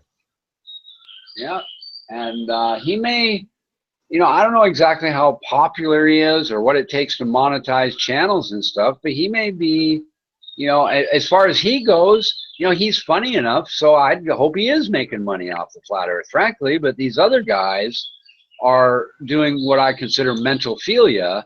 You know, they're perverting the minds of children, and I find that to be a horrible offense that should be illegal. Yeah, man. You know, I don't definitely, you know, I don't find it. I find it at least as bad as physical pedophilia, which is why I coined that term. I hear you. You know, imagine, you know, convincing 100% some small child that the whole world is lying to them and the earth is really flat, and they spend their whole life believing that, and you're proud of yourself for doing that. I mean, fuck. And they laugh about it, man. That's the fucking sickening part of it. Mm-hmm. Oh yeah. Oh yeah. What gets me too is like the arrogance and condescension they try to display, you know, towards people that know science. You know, it's like, oh my God. You know, it's just, I don't know, the whole, that's why I had to leave. You know, that's why I ran into Google Hangouts, and I had to leave because I got so extraordinarily frustrated with and agitated with for Schemo mostly. He's kind of the one that broke the camel's back, and I just said, fuck it, I'm not doing this nonsense anymore. But you know, people that avoid the question, and they, you know, drone on for an hour and with 16 different topics and won't even answer the first one. And it just the tactics are just so ridiculous that it's just pointless to even be involved. And that's why the channel's split up. That's why you know, it used to be Earth Debates with both the ballers, and it used to be hard to get a seat at the table. Now they just disintegrated into, if they'll let you in the flat Earth room, you can come in, and the ball Earth rooms too. You know, there's just not you know, a big debate with a bunch of people trying to talk anymore, because it just descended into ridiculous nonsense. Well, at first, you know, did you see me in Earth discussions? Did you know me back then, or only from here? No. I only know you through here, Richard. Armando. That's what I thought. Yeah. I didn't know what to think of this flat Earth thing at first. I thought it was a joke, really. That's where I met Armando, by the way. He came from that flat Earth discussions deal to create the Armando channel. Yeah, I didn't know anything about this flat Earth business. I thought it was a joke at first, and then I realized that, hey, man, these guys are really serious about this flat Earth thing. You know. Yeah. And they angle it with religion too. Yeah, well, they try to attach themselves to religion, of course, because religion's a big thing here, right? Right, sure. And of course, if you're, you know, the sort of the added zest to it, that not only, you know, are you stupid because you don't know, but you're also going against God, so you better pay attention to us, you know. Right, the creator, right? You know? Yeah, there could very well be a creator. The problem is, I'm not sure it even matters. A creator that doesn't do anything, I'm not sure why, if he doesn't do anything in the universe and it's all run by physics, why is he going to burn me in hell anyway? Right. He doesn't really seem to give a shit about his creation. Why would he create a place to burn everybody if he's not going to fix, you know, poverty and cancer and shit like that? Right. You know? I hear you, man. I hear you. And I find Einstein and Spinoza's God to be more ridiculous than an actual being God. You know, that's ridiculous too. Calling physics God is stupid. Why is that a God? Just call it physics. Yeah, it is what it is. It's physics. Yeah, the splitting of the atom. I hear you. Yeah, it's silly. The funny thing is, it's just as likely to me that, an 8-year-old alien stole his dad's spaceship with the, universe creating experiment on it and blew himself up as there is a God. That's just as plausible to me, because the idea of an first of all, it can't be all powerful or our hearts wouldn't beat. It doesn't have all the power. But even a sufficiently powerful God to create all this shit makes just as little sense as a little alien kid, creating an experiment that blew up in his face and created the Big Bang. Yeah, but you gotta admit it's taken an amazing creator to create a human body, though, right? Not really. I believe that the RNA hypothesis is perfectly plausible. The molecules to create RNA, to create the molecules to create self-replicating cells to create life, or abiogenesis, are floating around all over space.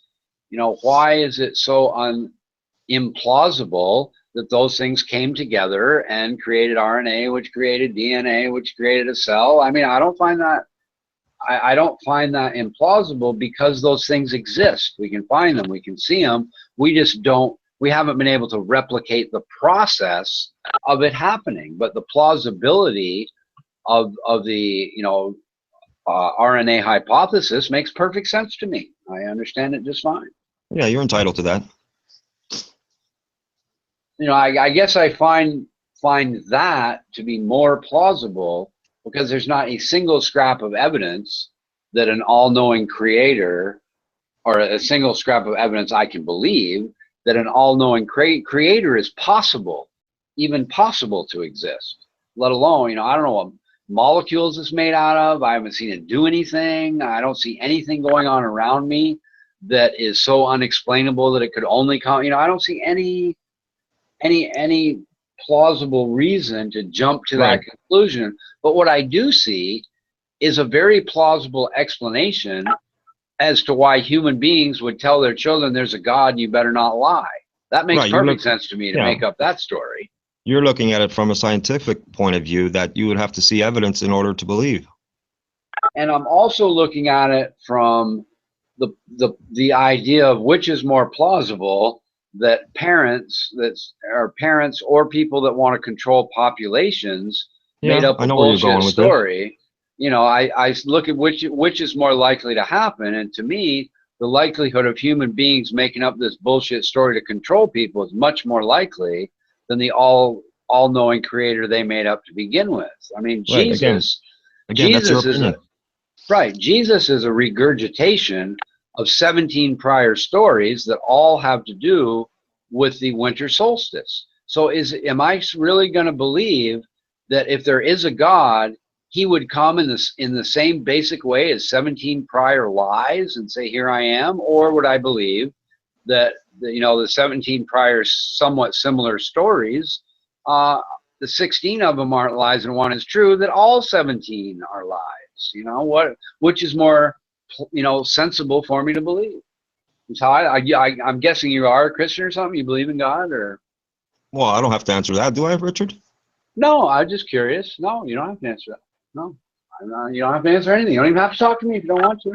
No, I don't. I don't begrudge people that believe in God. If you want what I'm saying is, knowing my background, you already have the answer to that. Well, I'm kind of guessing you do, just from what you're saying. That's all. Right. And that's fine. That's great. I hope you do end up in heaven. But I find, the whole God thing over here is really strange, dude. Your God is based on what month you're born. They've got like all these statues in a row of which God is yours, and oh my God, it is so fucking. You go to the Chinese temple, and it is just so different than Christianity. You just scratch your head saying, wow, it's neither, both of these are just not compatible, Right. So one of them's You know, they might be both wrong, but they can't both be right. You know, one might be right, one might be right, whatever, but they can't both be right. You know. But it'd be interesting if God did come back and appear to humans to, you know, prove to everybody he existed. You know, even if that happened, I would question. Of course you know, would. What I would question is whether I even want to follow a God that, you know, created this clusterfuck of a mess and then blamed it on the Satan he created. You know, I would question exactly if I'm even going to believe his fucking story about how heaven's going to be so great and wonderful when a third of the inhabitants have already decided it sucked enough to come to Earth. Right, but when you say this clusterfuck of a mess, what are you making reference to? I'm making reference to, you know, things like cancer and, you know, all kinds of things. You know, the people being raped and robbed and mental illness and childhood leukemia and you know that kind of stuff. You know, not just there are some things that are really, really bad that aren't caused by bad humans. They're caused by mismanagement of the system the creator created, as far as I'm concerned. That's a good one. That's a good question. You know, volcanoes. You know, why do you have to create a world where you have mudslides wiping people out and burying people that were born the day before? You know, why is that? Why would I want to spend eternity with somebody who created a clusterfuck mess where that happens when that would be unnecessary? It's unnecessary if you're an all-knowing creator to create a planet that has volcanoes and earthquakes and mudslides that kill innocent children and make people that love you very, very sad because their children died. You know, it's a clusterfuck of a mess, and all the excuses that the Bible tells me that it doesn't matter don't wash with me. I would need a personal explanation from that creator to convince me. Nothing in the Bible is going to do it. I can tell you that. Well, I guess we'll know that answer. We'll know that answer when we leave here. Yeah, and that's not good enough. I don't care if he said, "Well, you'll know the answer when you leave." I'd say, "Well, I'm sorry, but that's not good enough. I don't trust somebody who creates childhood leukemia enough to believe your bullshit story." But why would I? It makes no sense. Maybe that's the deal for the price of living, right? I'm saying the answer. Yeah, exactly. In the end. Sure, that's the price of living, and the price is too high. And no, thank you. I don't want to join your club. No problem. Nobody's asking you to join the club. That's not true. God wants you to join the club. He wants. He wants. Right. You don't have to. I didn't say you had to. He wants you to because he wants as many slaves as possible in his heaven so that he can control them, because he's an egotistical, maniacal God, in my opinion. You know? According to you, right? Yeah, exactly. As I see it, I mean, I see all these things. You know, I guess I'd put it, and if I'm getting to the point where I'm making you mad or insulting you because you're a Christian, just say so. No, you're not. Okay. No, I'm calm. But to me, you know, I sort of, you know, put it this way, that you could get a group of kindergartners together, and if they could be all powerful creators, maybe not kindergartners, but first or second grade, certainly by the fourth grade, you get a group of 5 little children together who, if they had a magic wand, could create a world better. A perfect world, not necessarily perfect, but better than what they would get rid of the volcanoes and earthquakes and the fires and the childhood leukemia. They wouldn't, even little children know better than to create a world like that. But an all-powerful God somehow has a nonsense explanation that you're going to find out. You know, and the good thing, I would say the good thing, if the Christian Bible is true, is that you do have the option to leave heaven. So that is a good, at least he has left that option open, because many, many people will leave. They will say, look, I don't want to be under this totalitarian regime for an infinite amount of time. People just like a third of the original inhabitants left, many eventually, given an infinite amount of time, everybody will leave, and God will be all by himself, scratching his head, saying, maybe it wasn't such a good idea to be a totalitarian dictator after all. I have a friend. He's a couple of years older than me.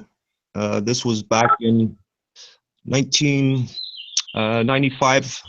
Yeah, he had leukemia, and he didn't have a big chance to live.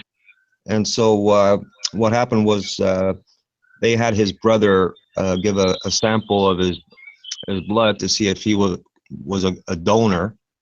And as chance would have it, he was a perfect match. And so I'm on the leukemia donor list, by the way.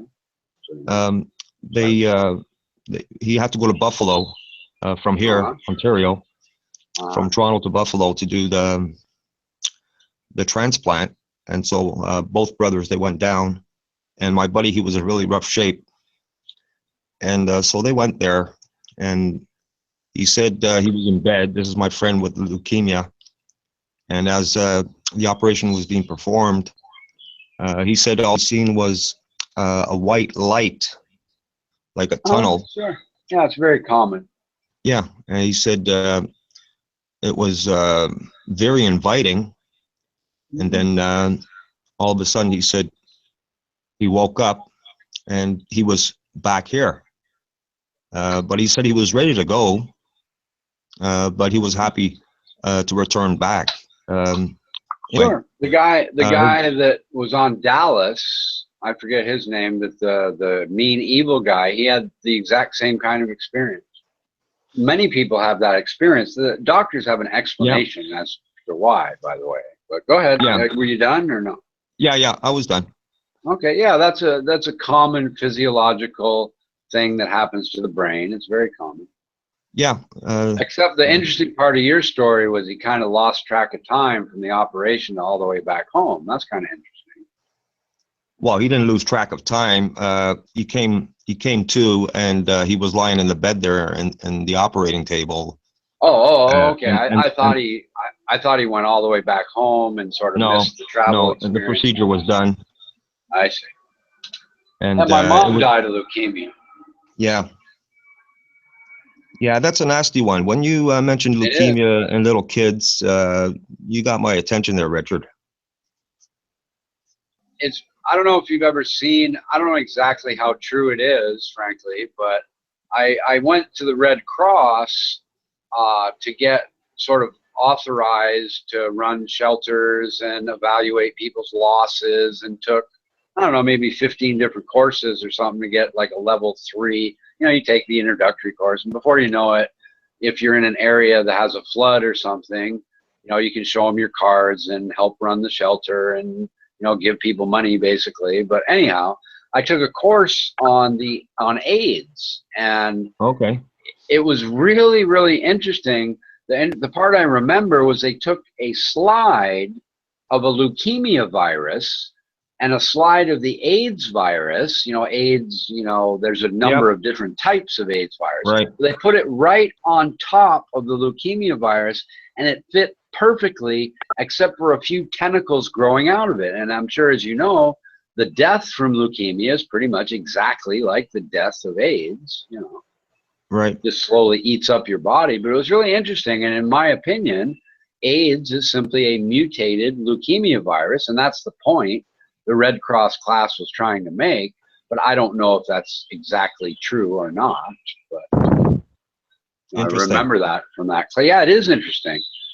Yeah, it got my attention because, like I said, my mom died of leukemia. So I already knew a little bit about leukemia, but I'd never seen the virus, you know. And they had, they had that slide. It was kind of eye-opening, and it was, you know, it was a course about basically shelters and safety, and you don't want to get AIDS in the process of helping people and all that sort of thing. Yeah, what's interesting about this friend is he's a quiet person. And, is he a Christian now? Did he change or anything? No. Okay. We were at a friend's place. There was 4 of us, and we were watching something about people crossing over. And to make a long story short, like I say, he was a very quiet person, a man of very few words. And as we were watching this program, he opened up and he told us about his experience, with this operation, the leukemia operation with his brother, where they did the transplant, right? And me and my other friend, we were like, we were shocked that he actually shared this experience with us, eh? Yeah. Anyway, yeah.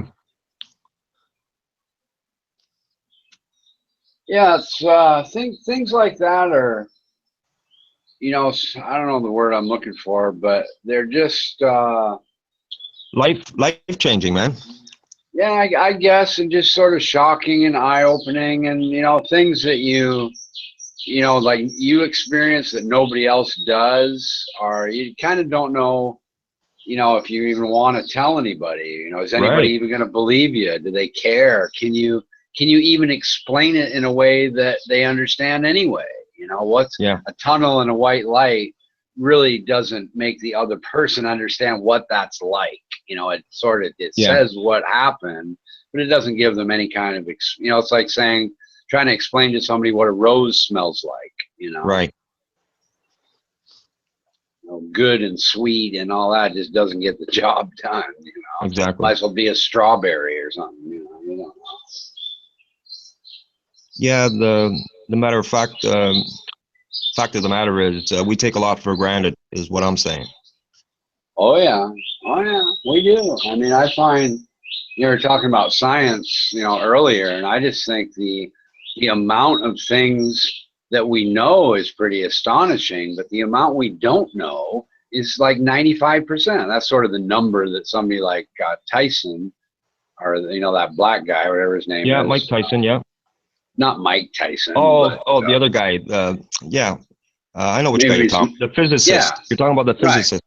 Right. He would say, we know 5% of the knowledge, and we can make quantum annealing computers, which aren't really quantum computers, but we can make shit the size of an atom, and we've got metals that are super. We've got a lot of pretty sophisticated. We've got computers in our pocket now that are probably magnitudes larger than all of the computing they had back in 1950, and we have all this stuff, but the stuff we have yet to learn is going to make this look ridiculous, make us look like cavemen. In 1,000 years, people are going to sort of sit back and laugh and say, "What, cancer? They had cancer? What are you talking about? You go down to the 7-Eleven to cure that. What are you talking about?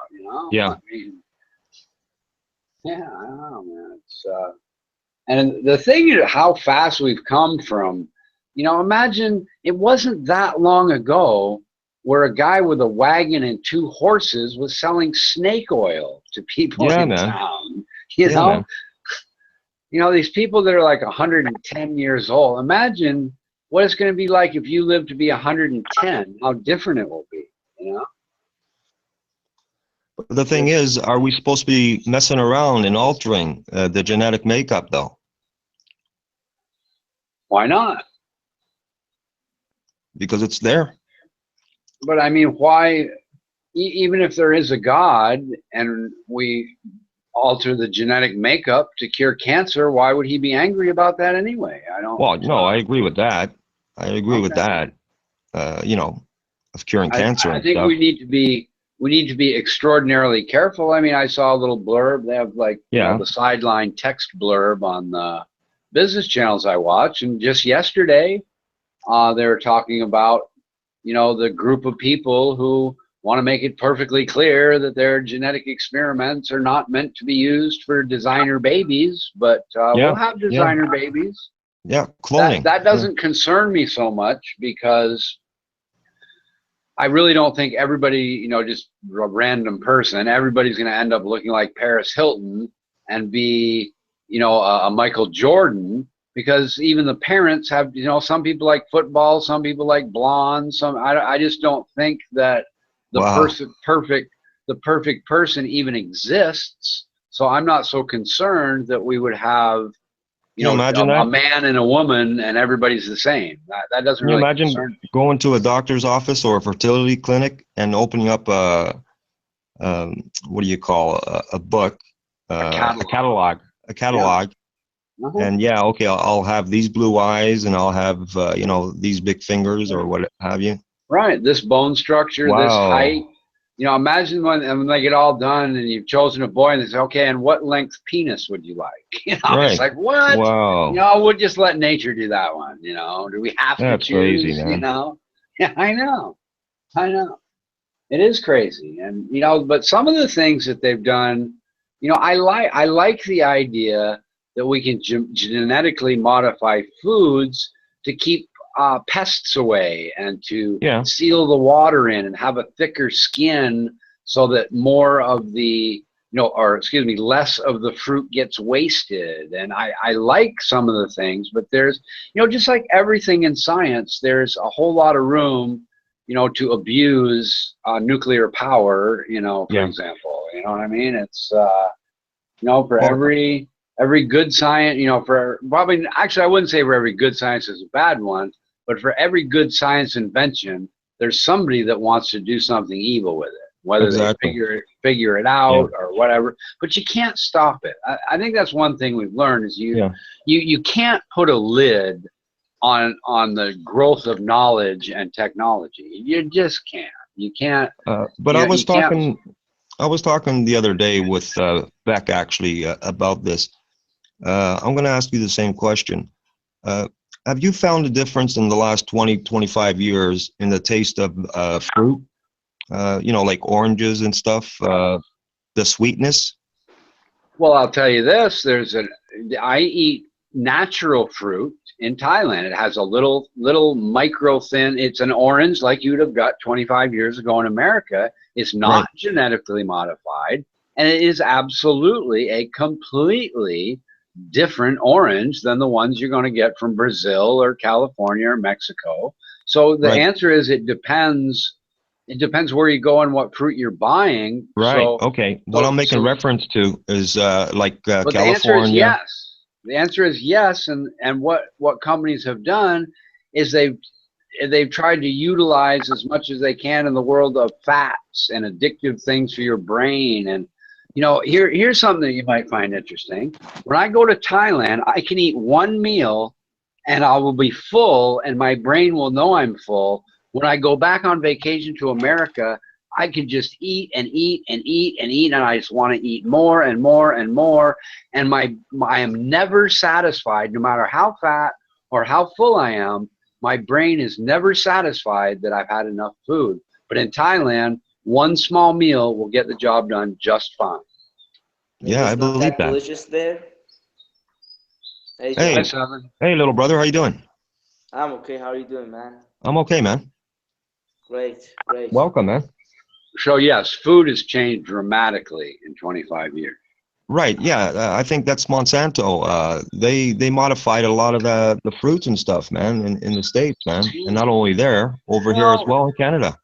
I think it's partly Monsanto. I think it's also chemical engineers that work for McDonald's and Kentucky Fried Chicken and your local and work for Tyson Chicken. And it's not just Monsanto. My point is not just Monsanto. It's everyone trying to sell food.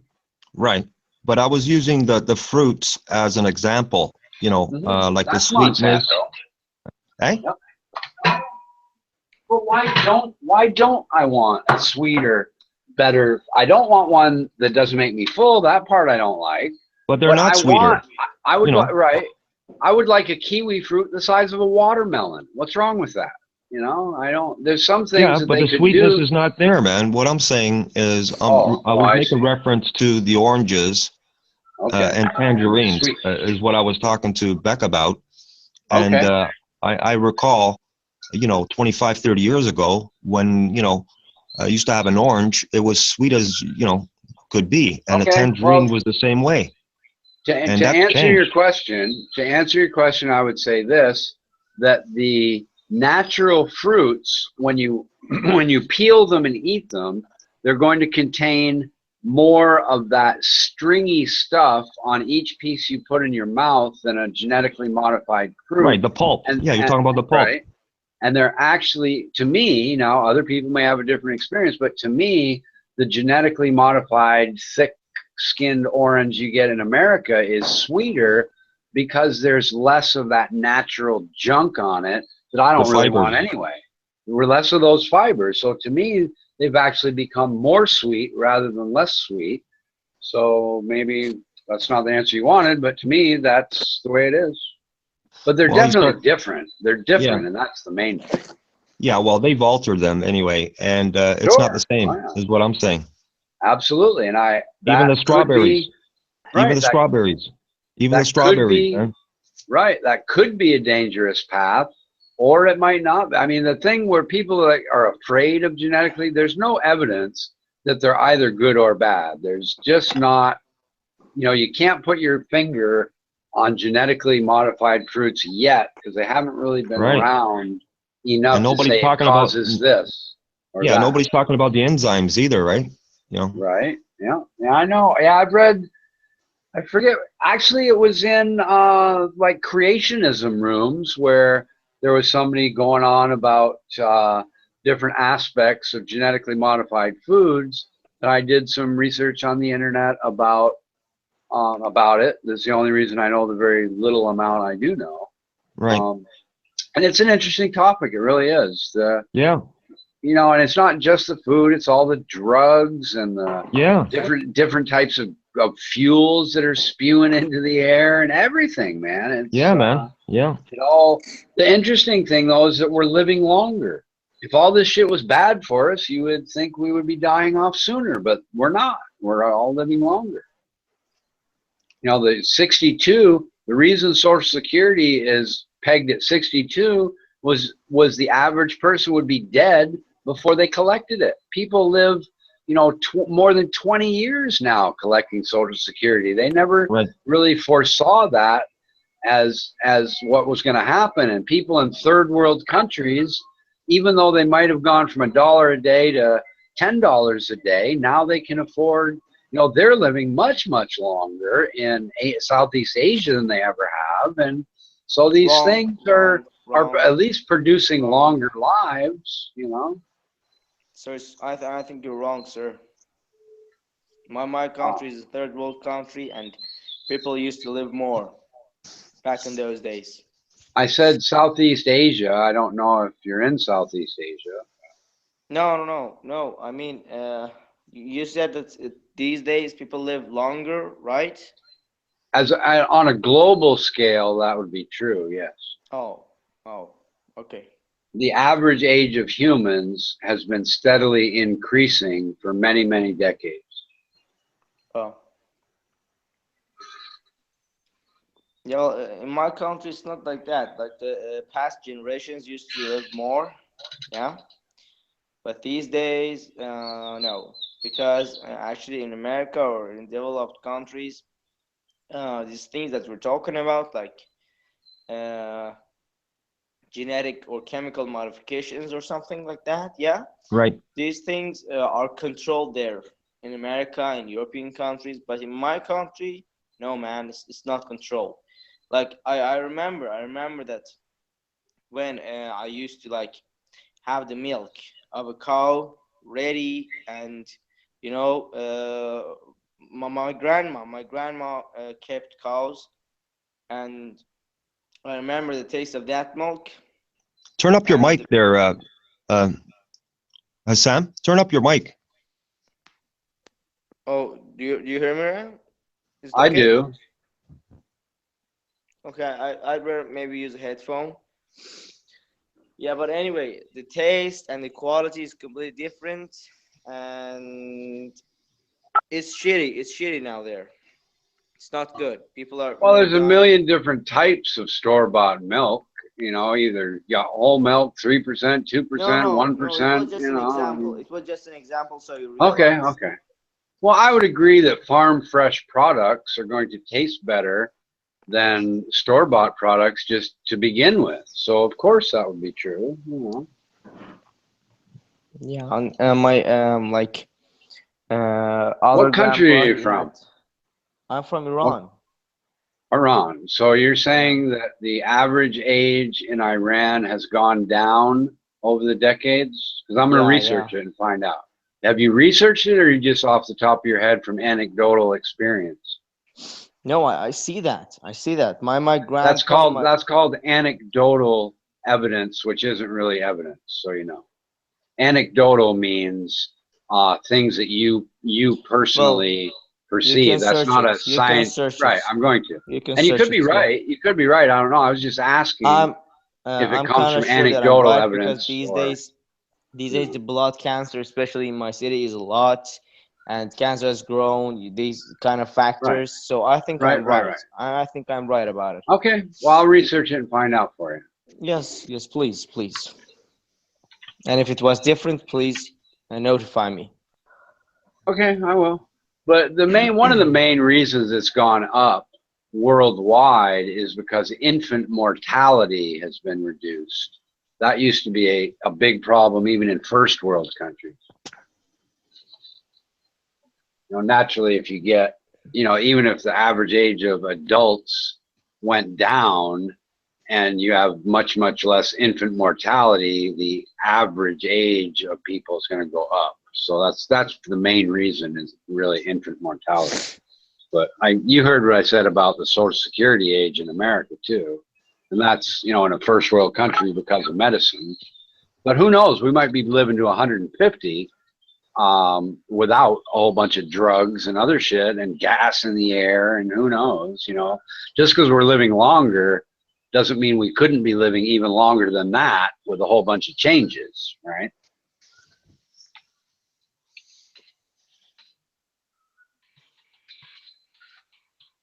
You lost the signal, that's all. You'll be back. Average life expectancy chart, list of countries by median age, life expectancy. Maybe they'll have it on Wikipedia. I don't know. It's hard to get information on Iran because they're like our enemy and nobody wants to add them into the fucking mix sometimes. Regional variation, and things like AIDS that skew the population if you're using anecdotal. For example, I'm in Thailand and I might be in a world of prostitution where everybody died of AIDS, and if that was my anecdotal evidence, it wouldn't help very much. Let me see, although I have a world chart here, Iran is actually in a pretty decent category, naturally, way better than South Africa, or all of Africa, really. So, Richard, we're what, like 28 years at least into this AIDS thing, right? Right. I guess, if you say so, okay. Well, yeah, in and around there. Okay, I'll take your word for it. How far have we gotten with this AIDS thing that you know in advancements? Well, I think if you're rich, like Magic Johnson, it wasn't a problem even 20 years ago, you know? Right. So, you know, I think if you're poor and you can't afford the medicine, you haven't gotten very far at all. I mean, we're back to the money thing, really. Yeah, that's the point I wanted to make, and you answered it for me. Thank you, Richard. Yeah. You know, and I don't know, you know, I don't know of another way to create medicines that help people than have the medicine creators be a for-profit industry. I don't think the other alternative would produce good medicines as quickly, but of course I could be wrong. But you know, I think that's as far along. You know, I heard a show about curing cancer one time, and the people talking said they've given up trying to cure cancer. What they really want to do is create medicine that prolongs each stage of cancer. And then they came right out and admitted that. Yeah, man. And that seemed a little bizarre to me. And I'm sure there's a few kids, you know, with altruistic views that are doing something differently. But yeah, it's in the world, you know, it's just like everything, you know, it's money, you know, it's we need money to get the things we want in life. And until that system changes, because the robots are making everything, we're stuck where we are. We're stuck with this kind of stuff because nobody can think of anything better that everybody grabs onto and says, hey, that's a really great idea. Let's vote that in, you know? Cancer is such a big money maker that they're making all this money. Instead of eliminating it, you know, what you just said there, it's about, you know, keeping it, you know, under wraps, so to speak, and not eliminating it altogether. And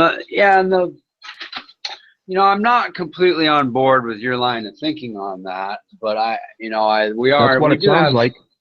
We do have some agreement in that area, but at the same time, I'm not so conspiratorial that I would say people are actively trying to stop anyone that would be trying to find an outright cure. I don't believe. I didn't say that. I didn't say that. I know you didn't say that, but I'm just saying. What I said is I might have a different. But anyhow, let's not argue. But I don't believe in, you know, hidden cures like eating apricot seeds, or, you know, back in the AIDS day, it was popular. The conspiracy theorists would say if you put ozone up your butt, it was a cure, and they were suppressing it. And there's a lot of, you know, sort of snake oil nonsense that people come out with, saying that the medical industry is suppressing things like, you know, the 1,000-mile carburetors being suppressed by somebody. I don't believe in that kind of nonsense, because if it was true, people it would, if there was a 1,000-mile carburetor I could put on my Toyota, somebody, even though Ford might have bought it for a while, somebody else would have invented another one, and I could buy it at AutoZone, you know. And if shoving ozone up your ass really worked, the people that were cured of AIDS from it would come out and everybody would do it. You know what I mean? That kind of thing. I mean, the common cold has been around forever, right? You're going to tell me that they can't figure out what causes the common cold? It's caused by viruses that change, and it's difficult to, it's like the flu virus that changes all the time. And yes, I am saying that. If somebody could figure out how to cure, you know, I don't know what you mean by cure. The common cold, you know, kind of does go away after a while anyway, but the symptoms of the cold, the runny nose and the headaches, we do have cures for those things. So I don't really know what you mean. You mean like a vaccination? Yeah, like a vaccination, man, so you wouldn't get a cold. Yes, I'm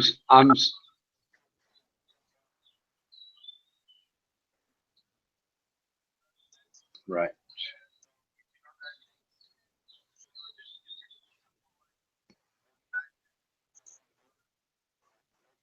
And they mutate. Okay, they mutate and change. You know, viruses, I swear to God, viruses, I'm not against the idea that a virus is a sentient being that has a brain, because they adapt and change. You give a virus medicine, some of those viruses will adapt and change to overcome the medicine. Huh?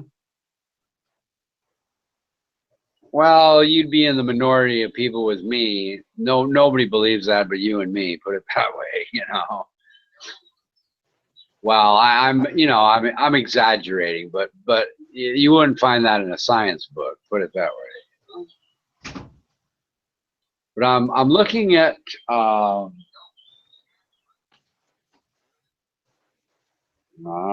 more of a philosophy. There's no scientific evidence that a virus is a sentient being. Oh, okay. Right, of course. Well, of course, that's in science books. Yeah. What I said was, right. What I was saying is I'm not against. What I'm saying is I'm not against the idea that change comes from a virus that's alive and aware and a sentient being that is doing it in intention. I know, like I said, I'm not saying it's true. I'm saying I'm not against that possibility. I can understand that, as I can understand that at the quantum level that we don't understand, that those viruses may have a quantum brain we haven't discovered yet. Mhm. Right. I'm saying that I'm not against the idea that it does, and we just haven't found it yet. Right. But anyway, I didn't find the change. What do you think the average life expectancy in Iran is?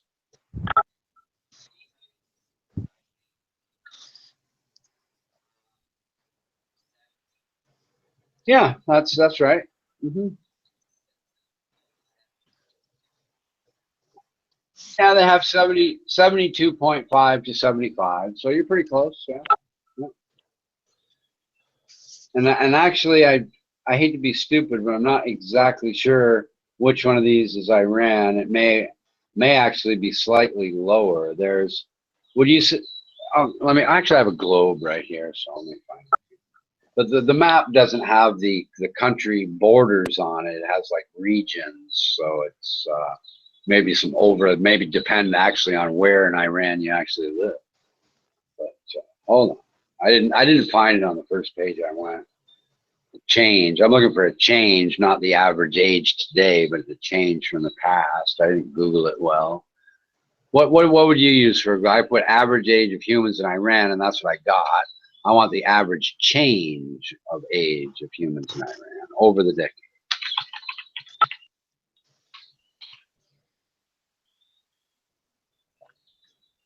Iran over. I put average change of age of humans in Iran over time, and we'll see what happens. Yeah, I know. I'm asking for too much out of Google, I know.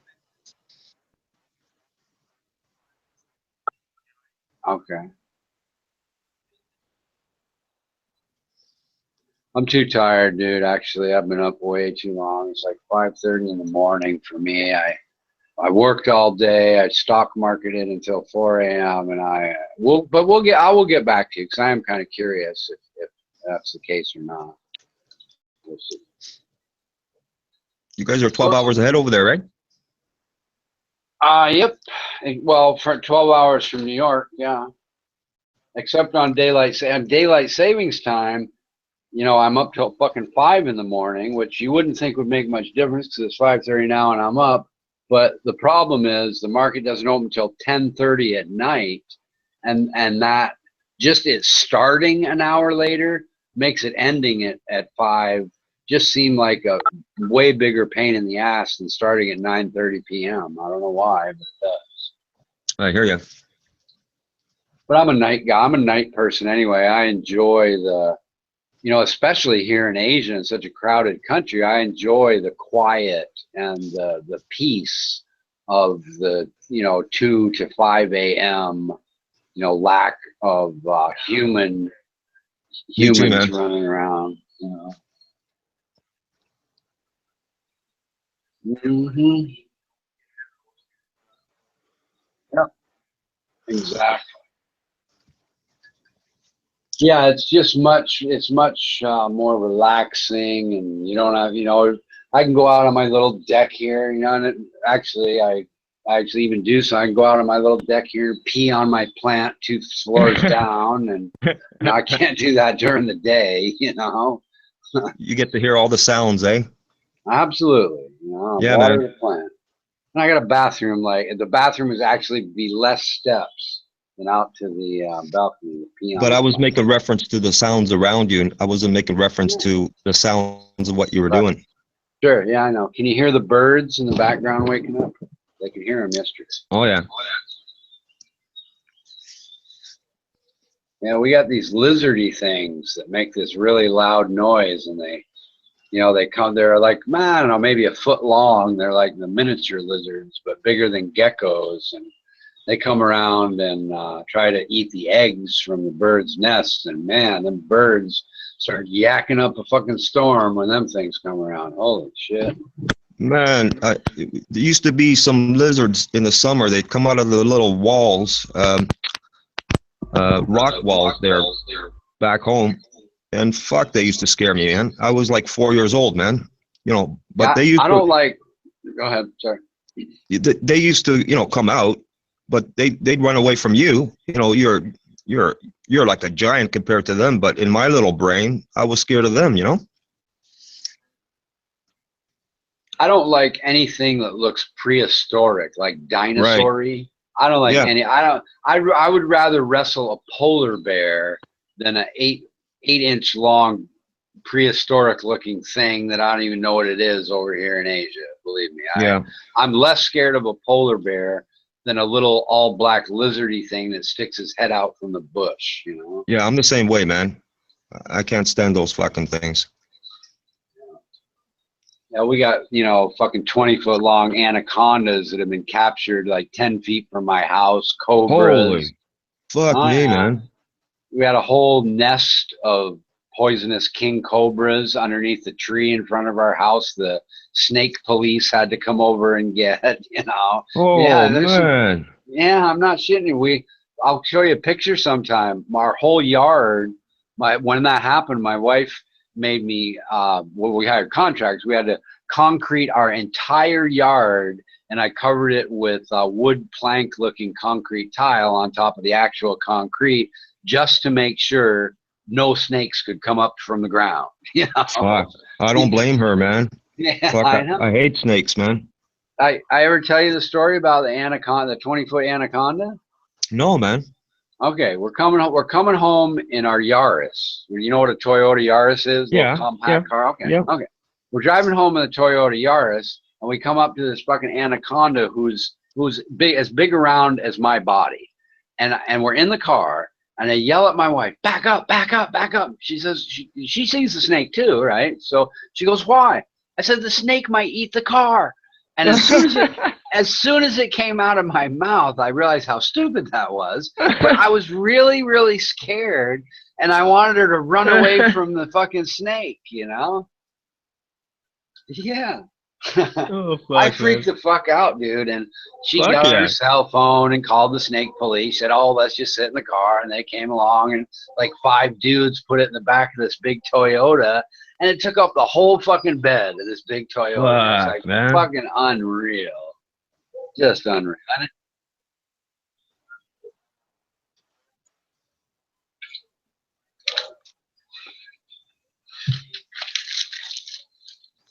Yeah, man.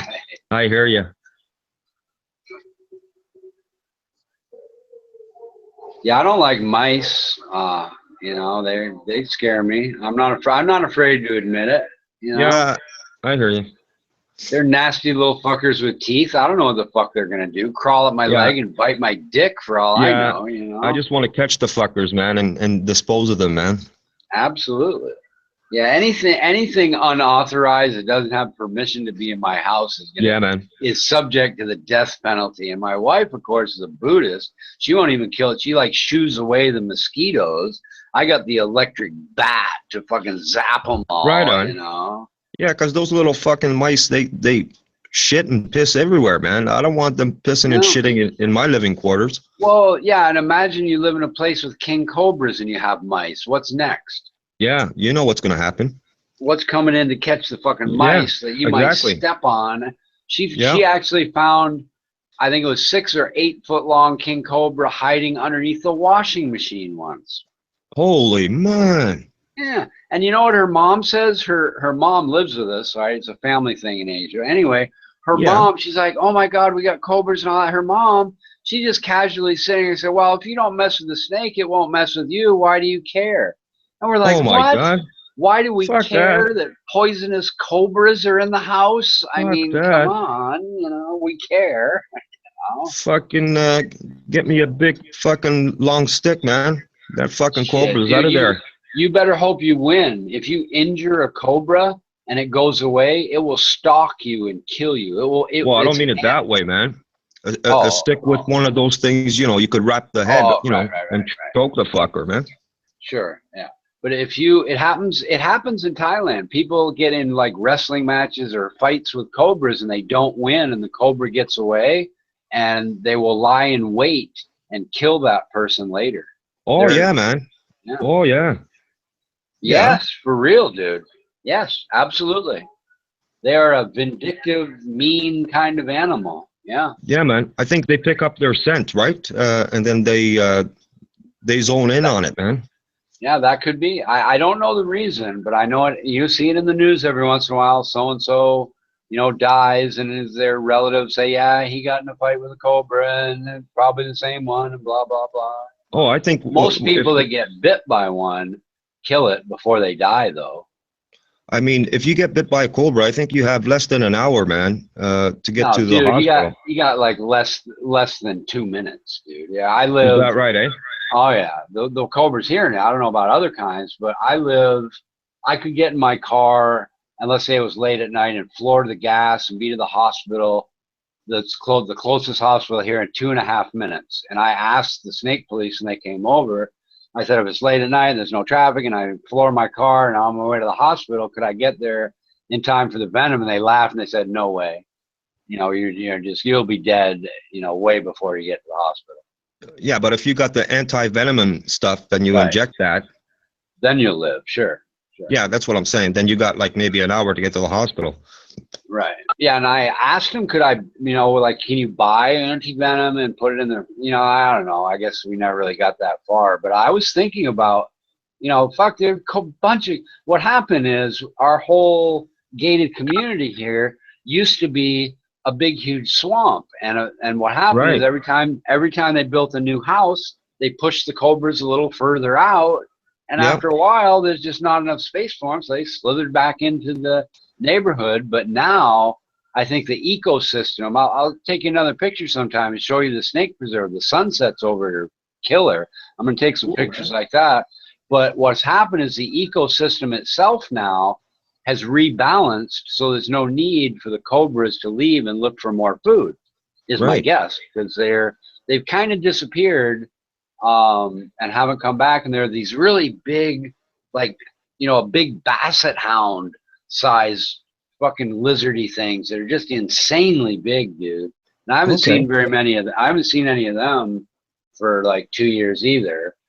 But who knows? I'll get some pictures if I see another one. I'm telling you what, dude. Cool, man. Their paws are like these razor sharp claws that are just as big as your hand. Wow. And they'll like drag kids into the swamp and eat them. Holy shit. Yeah, man, this is a dangerous fucking country when it comes to these fucking crazy ass prehistoric type animal things, man. Yeah. I was at a hotel, and this shit is in downtown Cityville, dude. I'm not in the countryside, I believe you, man. That's Thailand, eh? Fuck. Yeah, dude. Imagine being out in the countryside where you've got the pit vipers and all this other shit that we don't have here. All we got really is cobras and lizards, and put it this way, our neighbor, since I've been married and lived here, our neighbor has lost their pet goose and 2 dogs. We've lost 1 dog from wild animals. Yeah, man, you won't catch me there in Bangkok anytime soon, or Thailand for that reason. Yeah, wow. Yeah, it's just if I had known all that, I might have passed on chatting with my wife years ago. Who knows, I used to think of the Amazon, and that kind of shit, man. The anacondas and all that. Man, you're telling me about Thailand.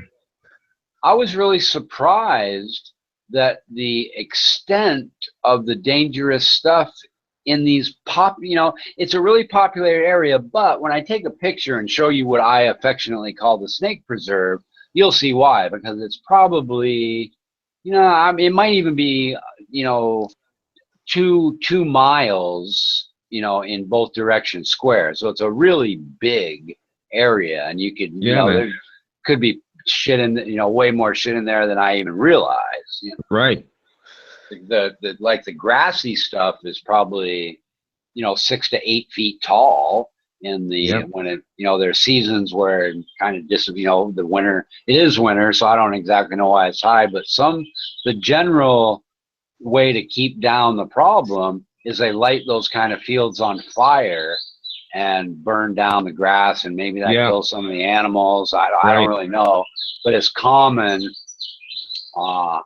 It's common in a couple of months from now to be driving through Thailand and just see whole areas on fire that people are just burning down instead of using a combine or a lawnmower. Yeah, I was surprised that well, this is many years ago. I found, in school, I found out that we had Mississauga rattlesnakes, here in Ontario. Man, that fucking spooked me, man. Yeah, that surprised me too. That's one thing I liked about Alaska. They say there's no snakes there. Of course, you got bears and moose that'll stomp you to death, but they're just less scary than a rattlesnake, Right.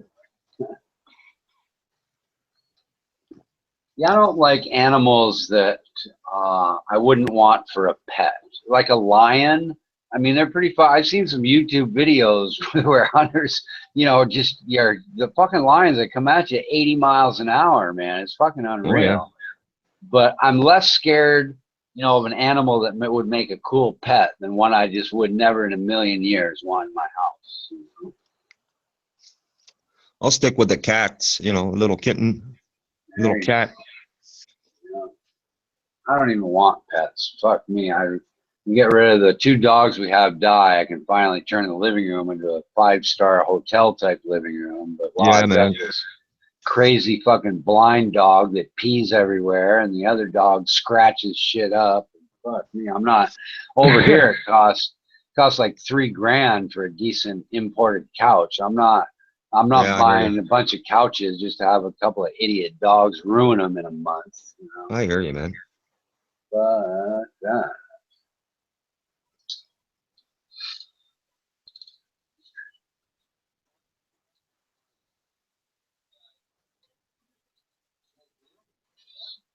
oh man, I don't know. You wanted to see my armpits and my wife's armpits, and fuck me, man. I just told him politely that, look, you can be into armpits all you want, but don't bother me anymore with it. It's weird. What a freak. Well, it's okay. It doesn't really. Your underarms, like when you lift your arm up,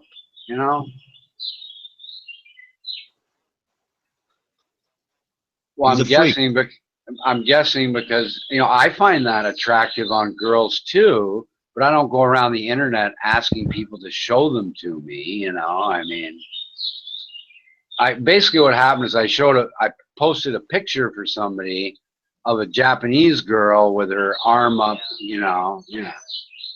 right.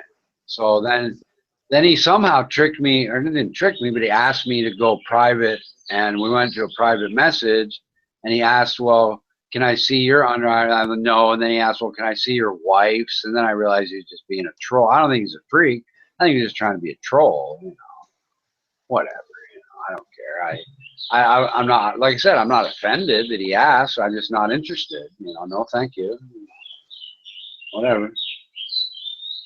Plenty of pictures on the internet of people's underarms he can go see. He doesn't need me or my wife.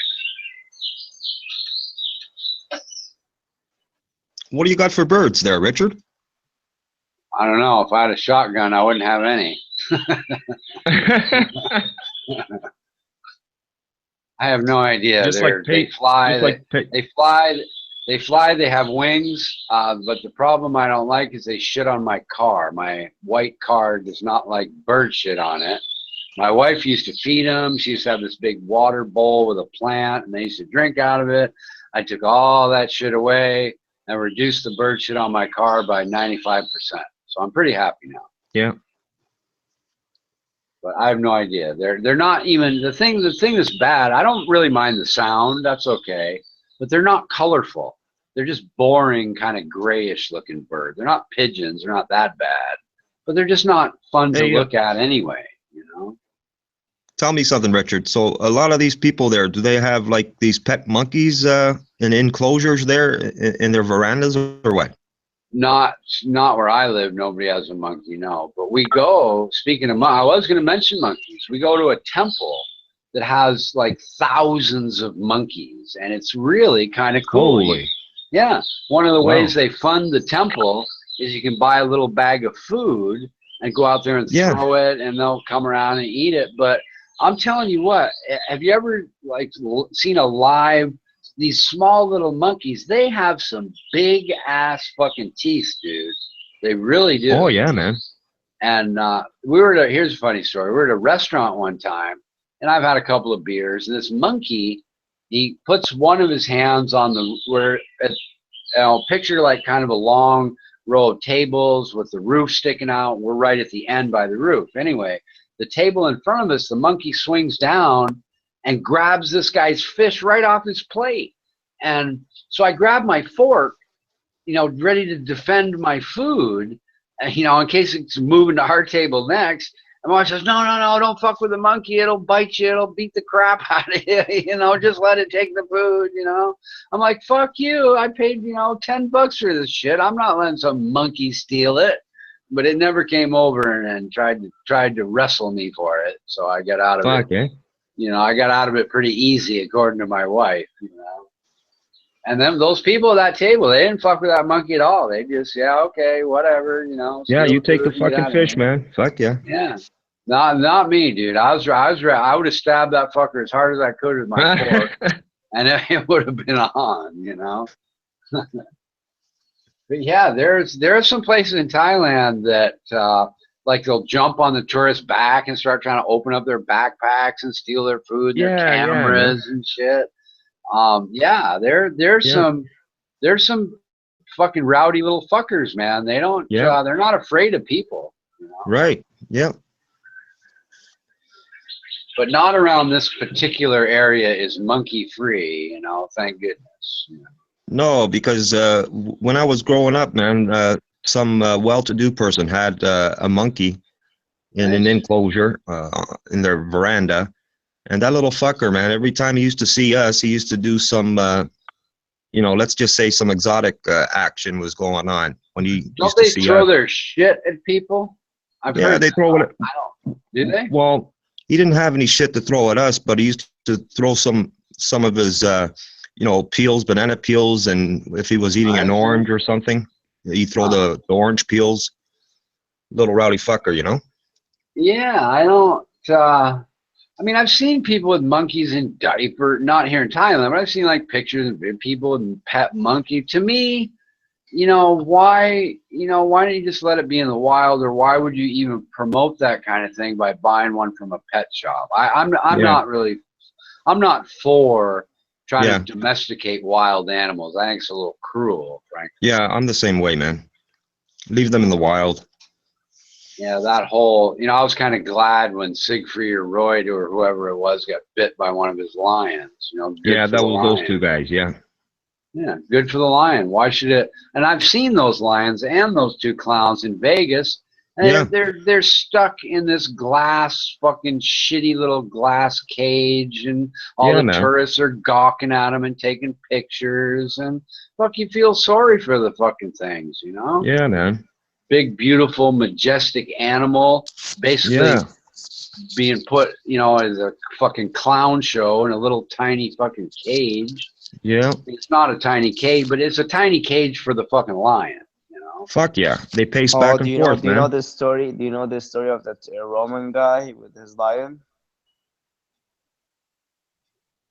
The Roman what? Say again? The Roman guy with his lion? Sure. No, it was like this guy saves a lion in Africa, and then this guy was condemned to death. So they put him and this lion into this arena. Oh, the Colosseum? Fight. The Colosseum? I think that's the name. And then the lion recognizes him and do not fight him, and he's free. He's free to go.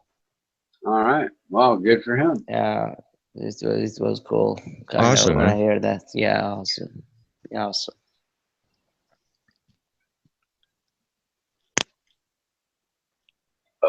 We had puppies once, and one of them was born we're in Vermont, and it was like freezing cold, call it, 0, and anyway, was going to school, and one of the brand newborn puppies was on the ice, and my dad got it and put it in a little bath of like cold water to get rid of the hypothermia. This is a dachshund, by the way. It's like 4 inches long. Little hot dog, yeah. Yeah, he did mouth-to-mouth resuscitation. He had it in this little bath, and he actually saved that little puppy well, Shirley would have been dead if he hadn't done that. It was Cool, kind of man. cool. Yeah, it was kind of cool. Nice. He's a scientist. You know, he knew. He warmed up the water really slowly and breathed life back into it, and it was pretty wild, really. Yeah, I like those little dogs actually. Those Dutch hounds, man. Yeah. Those Dawsons. Yeah. Yeah, they were bred to go into badger holes. And Yeah, you man. You get like a flock of them or a herd of them, whatever the fuck you call a bunch of dogs, and they'd all pick a hole. And so Yep. there's no way for the badger to escape, and one of them would be dragging that fucker out. When I grew up on a 5-acre property that had gophers. So Yeah, they man. would go hunt. They would go gopher hunting, and every once in a while, one would come back with a ripped off ear or bleeding, and you know they don't always win. Is the point, Right. You know? Yeah, they're a German dog. They are, yes, yeah. We had one. My mom wanted to like raise show dogs, and we had one that was imported from Germany, to like the male to Right. make the others and all that. Oh, search for Persian cats. You will see some cute pictures. I hate cat Love. pictures. I'm the outlier, I'm sure, but I hate cute little Oh, cats. you're a dog man, huh? You're a I dog love person. Persian I am. cats, man. I like big cats. I don't like house cats. Oh, I pet them and they purr and they're okay, but they just don't look good.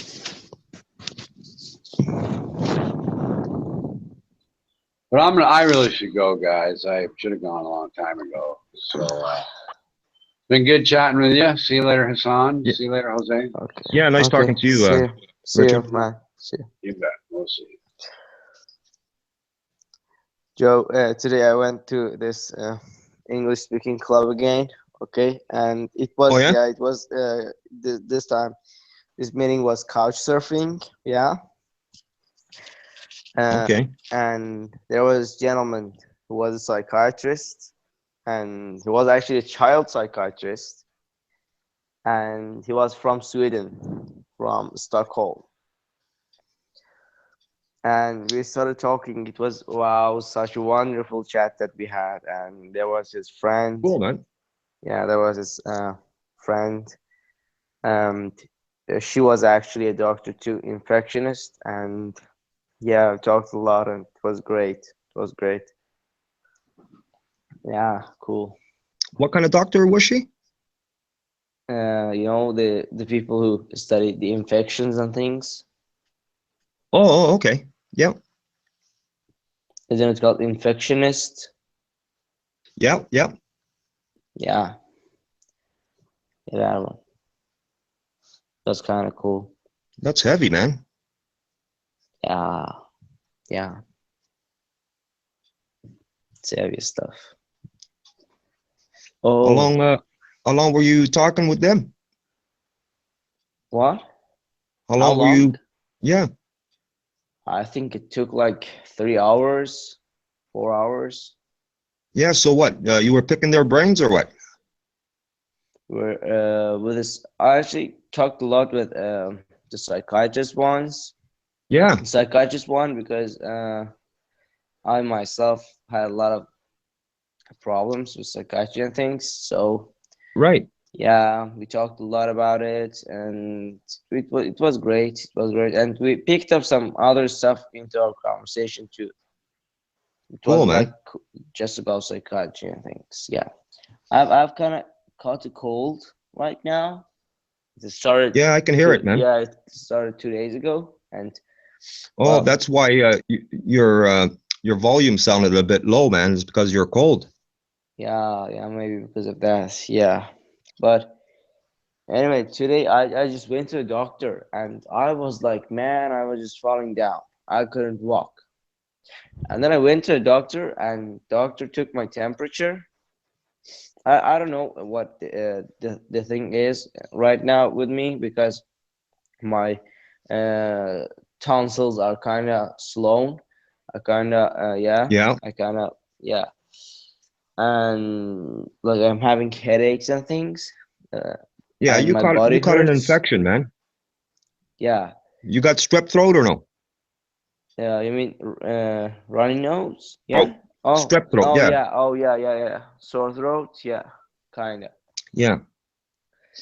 Yeah. And then I went to this doctor that I can rely on his documents because of her documents because of the university because university doesn't accept any kind of document but document from the certain doctors. Right. And then yeah, I went there to this clinic.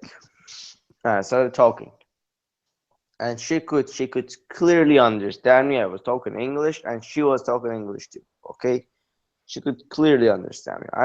I described all the things, all the symptoms of things, and then she said, "Well,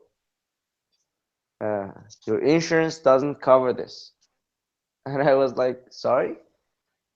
She said, "Your insurance doesn't cover this." I stopped for a minute and I said, "That's ridiculous. Why doesn't my insurance cover this shit?" And she said, "Because of your temperature. You don't meet the temperature, CHI. You're okay with temperature." I said, "What the fuck are you talking about? I cannot even walk. I took my ass here with a lot of difficulties. What are you talking about? What do you mean my insurance doesn't cover this?" I didn't care that I must have paid or something. I didn't care about the payment, but I didn't want to go to the bank, and pay for that shit. And it cost Right. like $20, 20 American dollars, and Yeah. 20 American dollars here is a lot of money. Okay, you can Yeah, man. you can live for 6 days on that. And Wow. yeah, man. And I was like, okay, then I will go and pay. I went, paid, then got back to clinic. Okay, I want to see the doctor. Doctor is not here. Why doctor is not here? What happened? Like, what's going on? And then she said, well, the working hours are ended and we don't work. I said, this is a medical center, right? She said, right. And I said, okay, what am I supposed to do now? She said, there is another place on that side of the town. You can go there. I said, well, I have no choice. I couldn't even walk, man. I couldn't even walk. I was just falling down. I couldn't even hold my balance. And Wow, man. I got my ass there, and they were also closed too. So the thing that has happened right now is that I've lost $20 on nothing, and then today and yesterday that I'm supposed to have a document that I was sick and I didn't attend the classes in university. They're gonna put me some kind of fine. They're gonna put me some missed classes, and they will Okay. fine me because of that. They will give me tickets because of that, and I'll be charged, I think, like $150 because of that. Wow. Yeah, just because I'm sick, and That's not right. yeah, and the system that they have here has kind of bugs, and I have to pay for that shit. It's That's like, not right. yeah, it's like on my nerves, man. It's like they're like walking on my nerves.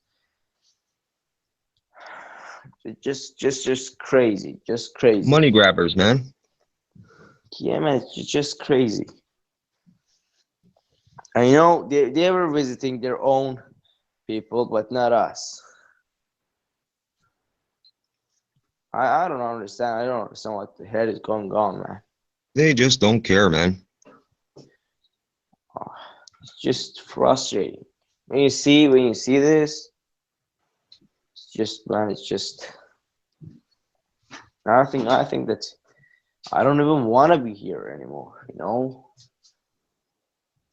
It's frustrating. Yeah, man, it's just crazy. My family is not a rich family, okay? I can Yeah, I hear afford. you. I can afford like living in Minsk. Yeah, I can afford that easily. Okay, but my family is not that rich that because of missing two days of classes, pay like $1,500. Man, my father cannot afford that. My father is just a teacher. He's not a millionaire. He's not Right. anything else. He cannot afford that. So you went And to that medical center, you paid her $20, and you didn't see a doctor, yeah, and she couldn't give you a note, no, but still you had to give her $20. yeah. Oh, listen. To give her $20, okay, you have to go to a bank and pay there. Okay, it's not like the other countries that you can pay at the reception or something. It's not. Right. It doesn't work like that. You have to go to the bank and you have to pay there. And you know how? Oh, Yeah, they get paid first before you walk in the office. yeah, exactly. Yeah, What a scam. yeah. It was like I was like, man, are you people? What's wrong with you? What's wrong with you? The doctor doesn't even know what's going on with me. I know when I got to the doctor was talking to the nurse for like 10 minutes and I didn't say anything to her. I didn't say anything to her, like not even a word to interrupt her. I set a timer. I set a timer. When it became 10 minutes that she didn't care about me, I said, so do you want to waste my time or do you want to examine me? And she said like 1 minute, 1 minute. And they were like laughing. I think they were saying some jokes or something. Yeah, I they was were laughing there, at man. you. Yeah, You were the joke. yeah, I was there, man. I was just sitting and they were like laughing. And I was like, what the hell is going on, man? It was just so frustrating for me. The insurance did not cover. It's just crazy. And you know what? I don't have any kind of medicine, you know? I don't have any kind of medicine to get better. What am I supposed to do? I have to just lie on my couch and die? Yeah? So it's not a solution.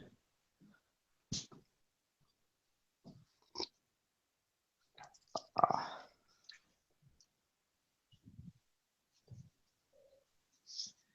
Yeah, the joke was on you, eh? They were laughing at you, eh? I don't care what joke was on. I don't take it that way. You know what I'm That saying? yeah. But The kind of stuff you see on a movie, you know? exactly. It was like I was just there and they were talking and talking and talking and talking and talking. And after a while, I couldn't bear anymore. I said, I have classes right now. I'm missing classes. I don't have time for this thing that is going on here. Could you please just examine me and things? She was like, your insurance doesn't cover this. Because of what? Because my temperature was 30, it was 39, 39. It was 39 degrees Right. Celsius, 39. And he was like, so relaxed. No problem. Yeah.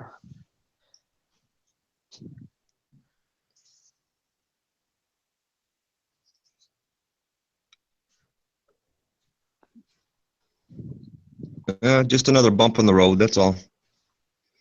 Yeah. Yeah, totally.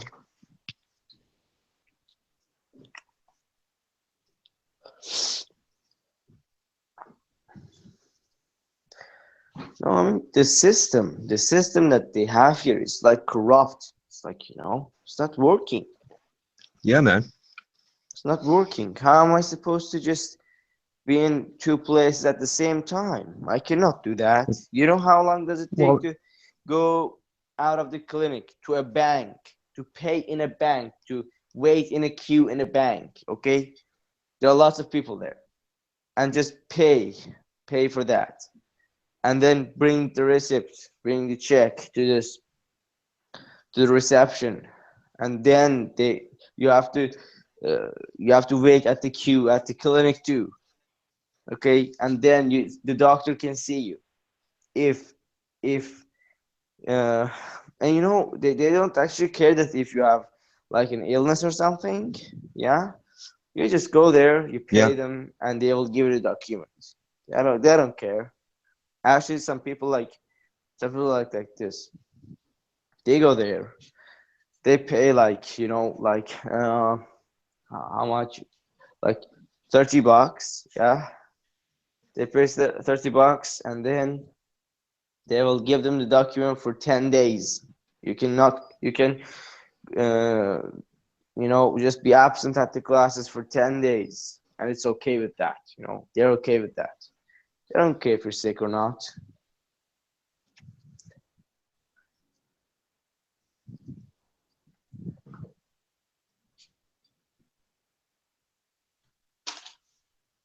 Yeah, well, the system works for them. Yeah. Yeah, as long as they get my money into their pockets. Yeah. You And you and know everybody what? else, man. Yeah, you know what? I was really ashamed. My father called and asked like, how's it going there, and are you feeling better and things. I didn't say him, man. I didn't tell him. I didn't tell him what happened Yeah, I know. because I was totally ashamed. I was totally ashamed. Yeah. Oh, father, excuse me, because I wasn't able to do this. You have to pay more money because of my shit. Yeah. I was totally ashamed, man. I was totally ashamed that I had to tell those things to my father. You know, it's not good. I didn't tell. I didn't tell him, and I won't tell him. And I won't Yeah. tell him that you have to lose It's money not your because the fault, man. system is corrupt and I'm like sick. No, man, that ain't work. That ain't work for me. Yeah, you don't want to My stress them father, out. my father is a very, very hardworking man. And he's Yeah, really man. hardworking because of me. He's living because of me. I'm his hope. I'm gonna be his cane when he's ill, when he's old. I'm gonna Yeah, be man. there for him. Yes, brother. Yeah, I cannot tell him. I cannot tell him that there's shit things going on. You're strong. You can handle it. Yeah, man, it's just not that much of, you know, it's not such a big of a deal. Yeah. Yeah, but I just want to, you know, it's sometimes good that you talk about this, you know. I Yeah, wasn't like, man. I was always living inside myself, and after Yeah. a while, it starts to hurt. You know what I mean? Yeah, man. Yes, it starts to hurt, and you need that, you know, like you need to talk to somebody Let like it out. you that Yeah, I'm let it. talking. Yeah, and then everything will be Man. better, you know.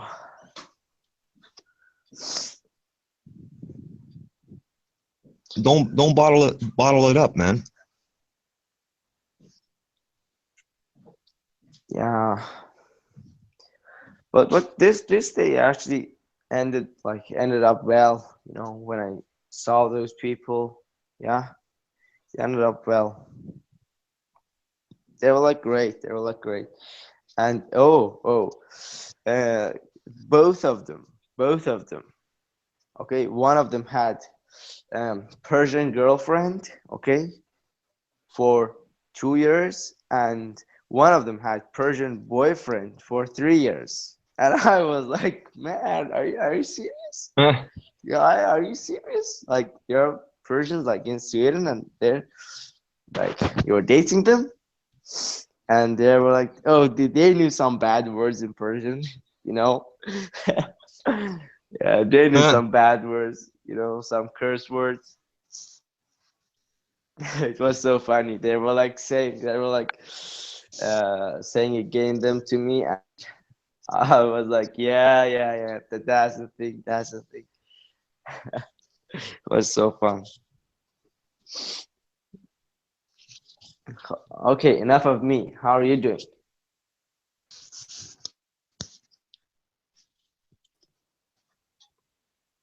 Yo. Yeah, I can hear you now, man. Yeah, I said enough of me. How are you doing?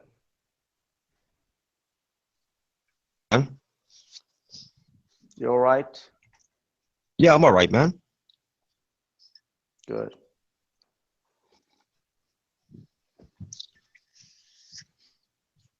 I was wondering what was going on with my volume, man. It was down. That's why I couldn't hear you.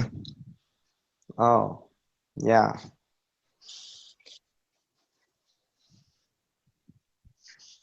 That might have been the reason. Yeah, man. I just figured it out now. Yeah.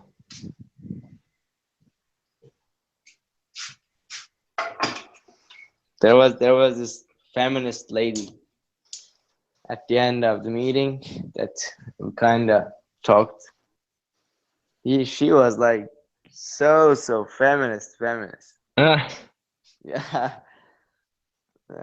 And she made some like strong statements, and I was like, yeah, it's not like that. It can't be like that. We have natural instincts. We have like sexual instincts. It right. doesn't work like that. And yeah. What was she make a reference to? You know, she was like, Muslims are doing this. This is wrong. That is right.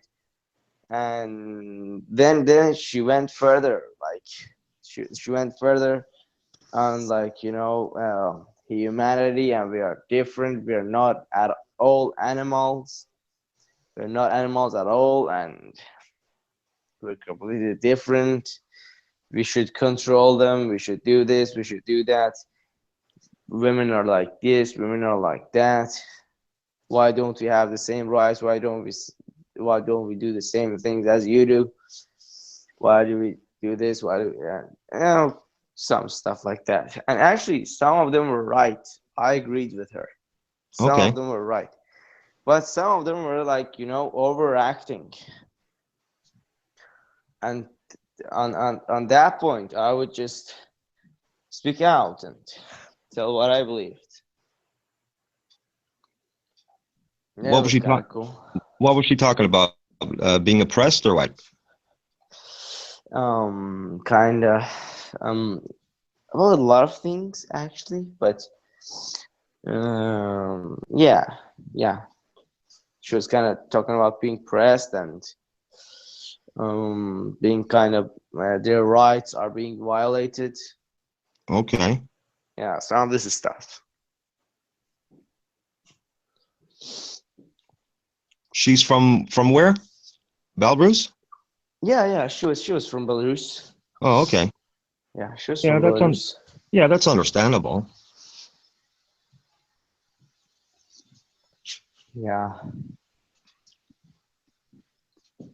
And there was this guy.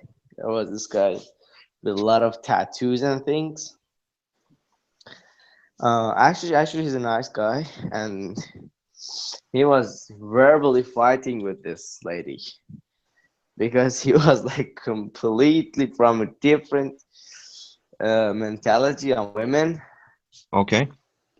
He was like, you know what, verbally fighting with this lady that was kind of feminist a lot. Yeah. What's his background? He's Russian. He's Okay. Russian. Ooh, Yeah. what a battle. Yeah. He's Russian, and this girl was Belarusian. Yeah. So is he like old school? Oh, very Old-fashioned? very old school. Very old school. Okay. Okay. Like, go back in medieval age, man. Oh man. Yeah. He's got problems. Yeah, it just, you know, he doesn't do that, but it's kind of his ideal, you know. Yeah. Yeah, he doesn't do that things, but it's kind of his ideal. He's got a Yeah. back in his head. Yeah. Yeah, he's got old ideals in a new world. Yeah, exactly.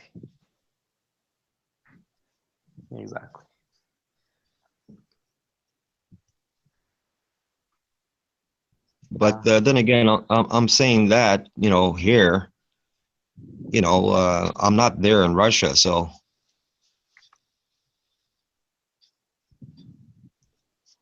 it all depends on, you know, situation, right? Yeah. So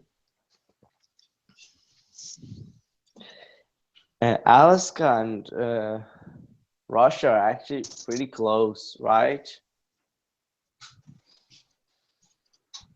Like Canada, yeah, Right. they're pretty close. But you just look on this flat map, you can see that. When you see the globe, and you see that, wow, they're pretty close. If a war happens, they're gonna have a battle for them that way, Yeah. not all the way through Europe. Yeah. Oh man, there was this guy. Okay, he was kind of creepy, weird, and like a little bit dumb. He looked like that, but man, that guy knew German, Russian, Persian, English, Wow. French, and Spanish. She, he knew all these 6 languages because his mother was a Persian, but they moved to Germany, and his father was Russian, and he learned English because he has family there and he lived there, and then French language and Spanish language that he learned on his own, and he Right. could speak that. Man, I was like, wow, how do you do that? Because Yeah, man. because when you know these languages that I mentioned, you know all the languages, they're Right, like the man. most important languages, especially like, I'm not pointing out Persian, it's not a important language, but uh, Spanish, English, French, German, Russian. Russian, yeah, these are like great. These languages are like, wow. If you know that, you can communicate with all the world. Oh yeah, man. Yeah, that was pretty cool. He'd make a good spy. Oh yeah, oh yeah, a good spy. Yeah, totally. But he wasn't that intelligent to be a spy. Yeah, Maybe he is a spy and he's just playing dumb. yeah. Maybe he's playing dumb. Maybe. But I don't know, man. He was kind of so lame. Kinda. I don't. I'm not in the position to judge people, and I never do Yeah, I that. heard And you. yeah, and I never. Even if I judge, because we all judge, right? We all judge. Right. Right. But I don't let my judgment change my decision and Yeah. effect on my rationalism. I Mm-hmm. never let that effect on it. I never let that influence happen. So yeah, but he was, as I judged him, he was like so lame, so like, you know, the man who knows that those old languages must be kind of sophisticated, must be kind of has some delicate manners, has some nice, very, very, you know, No, outstanding manners. not necessarily, man. Yeah, not necessarily, but you know how um how hard is that to just speak all those languages? That man must have must have had something in him that uh tried that much, right? And That's a the lot one of who yeah, it's a lot of drive, man. You yeah, know. and the one who tries that much, well, he has got something, he has got something Yeah. to offer. Oh yeah, Well, man. yeah. Well, the way that I saw him, he wasn't like, the way that I expected. Yeah, and you know, I got his languages tested, man. I didn't believe that you could speak Right. Russian. Yeah, he spoke a little bit, and I believe that he speaks Russian and English. Yeah, and there was this guy who could speak French from Lebanon. Then he said, yeah, yeah, it's really good. There was this Latin guy from Ecuador, I think. And he Ecuador, said, yeah. yeah, yeah. He said like, yeah, he speaks Spanish and things. And uh, German, well, he's a German citizen, so I didn't even need to test that one. Yeah, yeah, but that guy wasn't that kind of smart that I thought, you know. But maybe he's a genius, you know. Yeah, man. Sometimes it happens. Yeah, Sometimes, man. yeah, Yeah, it happens. You see that someone is really dumb, but he's actually a genius. exactly. Yeah, Yeah, man. that happens.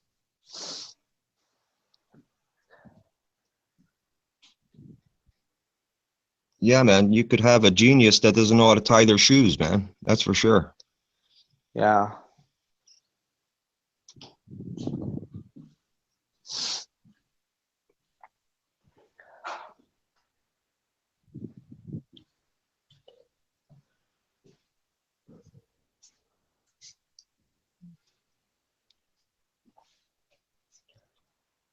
I must have bought some Yeah. bread today to have some kind of even eggs. I don't have any.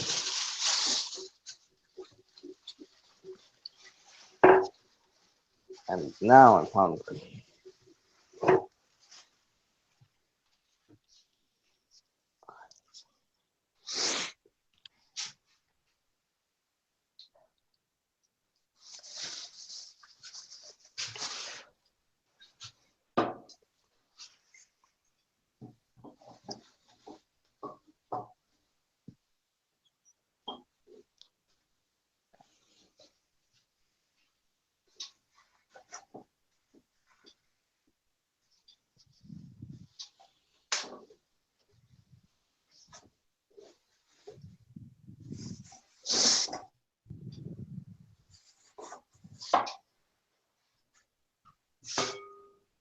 Oh shit. I just got burnt.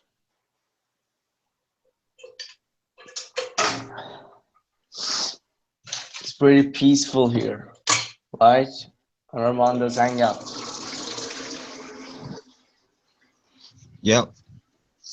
Yeah.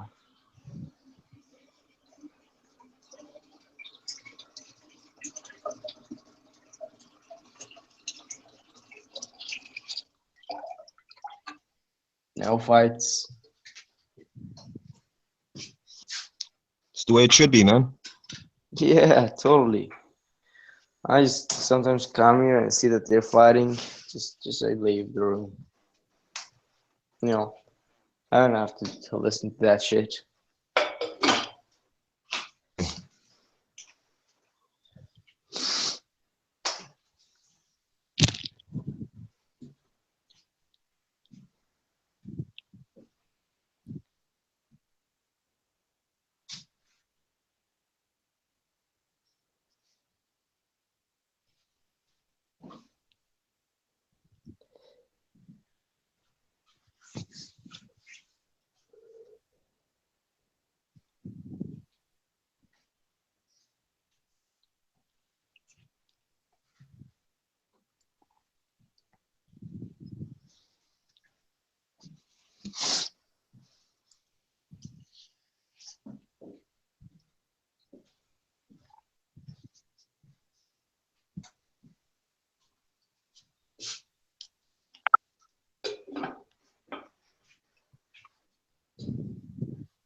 Go on, Joe. Tell me something. Talk about something. Everything. Give me a second, man. Okay. Is there anything that you're doing there? I'm just waiting for I'm waiting for the hockey game to come on. They're playing in Columbus tonight. The Leafs, the Toronto Maple Leafs.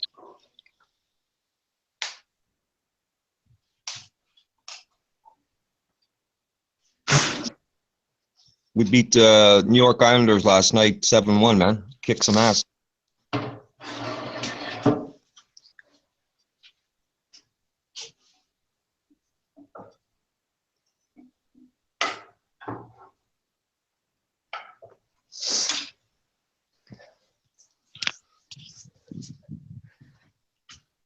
No, I'm not that that well into hockey, but here hockey is like very, very popular, and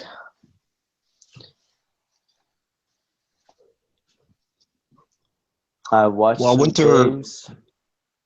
Yeah, but winter is long up yeah, here. So and the ice freezes. You know.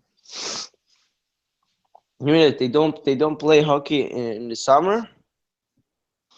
No, they actually the arenas and stuff. They melt the ice in a lot of the arenas in the spring, and what they do is Uh, they'll paint some lines and stuff for lacrosse. So game, the natives they invented the game of lacrosse. It's a stick with some leather mesh, mhm, a ball like a big rubbery ball, mhm. and it's got some nets with mesh, but the nets are smaller. Mm-hmm. That's what people Oh, play in the summer, right? yeah, got it. To stay in shape. Yeah, got it. Cool, man. Cool. And they play that on concrete, right? In the arena. Play it on what? They play it. What? They play it on the concrete of the arena where that ice surface is in the winter. Oh, yeah, got it. You know what I'm saying? Yeah, yeah, yeah.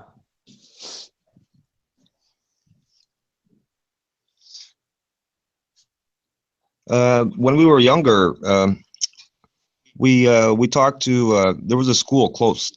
It's still there, close to. And a lot of us lived in that neighborhood.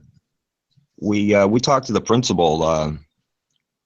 What we were doing was we were breaking a couple of windows of the school, and the principal he didn't like that too much, eh? Yeah, well, But we were smart about it, eh? so what do you So do? we had a talk with the principal. We said, you know what, to freeze over some of the grass on the back, in the winter, for us, Mm-hmm. so we could have a little ice rink to play some hockey, and you don't have to worry about us breaking the windows, the puck and stuff. And he thought that was a good idea, right? Save Oh, the yeah. yeah, man. We were pretty smart about it, man. Yeah, good. Way. It's really good. It's really kind of, yeah, funny and smart because you get what you want and you offer him what he wants, kinda. Yeah, that's cool.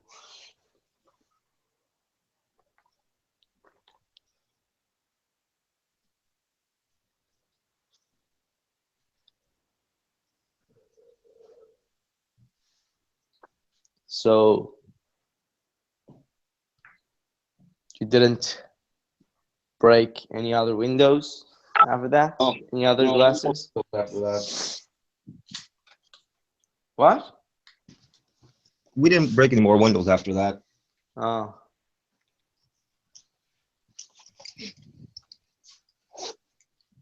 We got what we wanted, right? mm-hmm. Where's this Is this hockey game being streamed online? It's on TV. It's on TV.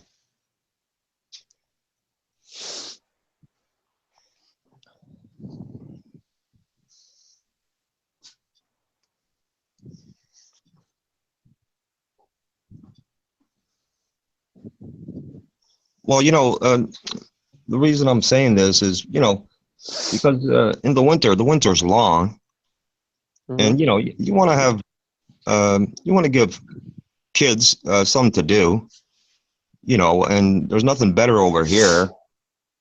Yeah.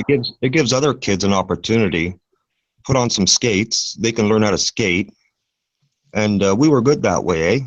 With other kids, Yeah. we'd bring our shovels when it snowed and stuff. We clean the ice, get rid of the snow, and everybody was welcome to come and play, man, or skate, whatever. Yeah, great. You know what I mean? Yeah, yeah. It wasn't just for us, it was for everybody, man. Yeah, totally.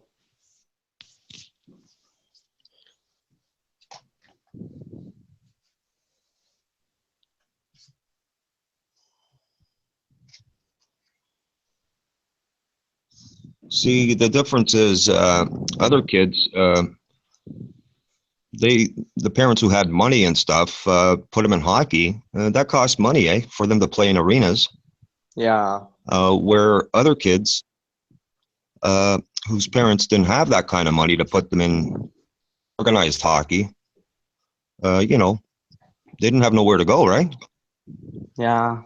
So this kind of gave them a place to go and put on some skates. All they needed was a hockey stick, and there you go, right? Right.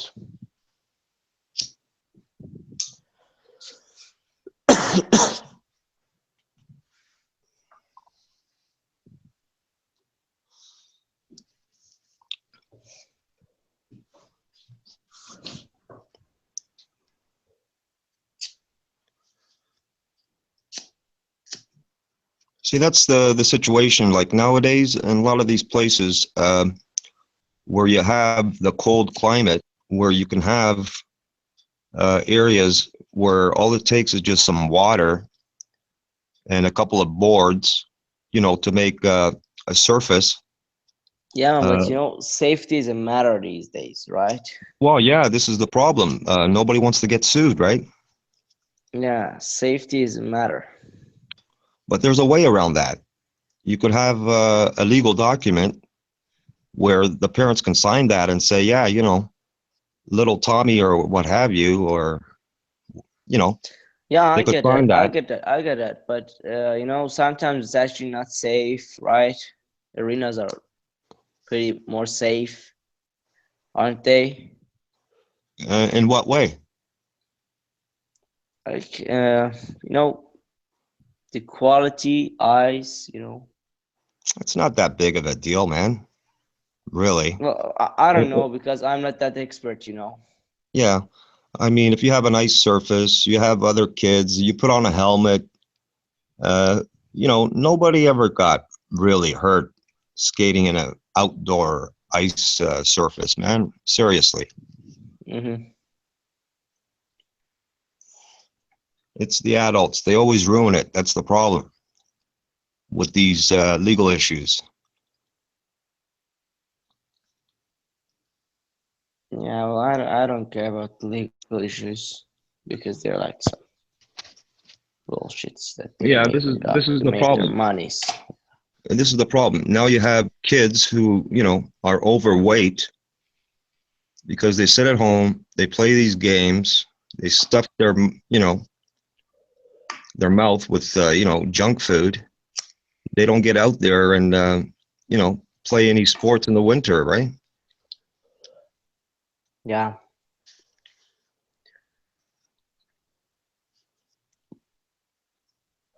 Are people there usually fat?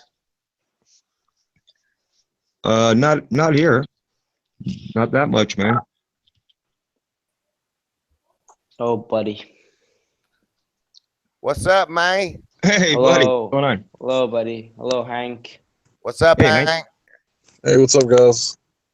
I just popped in for a minute, man. I can't stay but a second. I just I'm gonna mic out, but I'll be back in a little while. Okay. All right, buddy. Yeah, same here.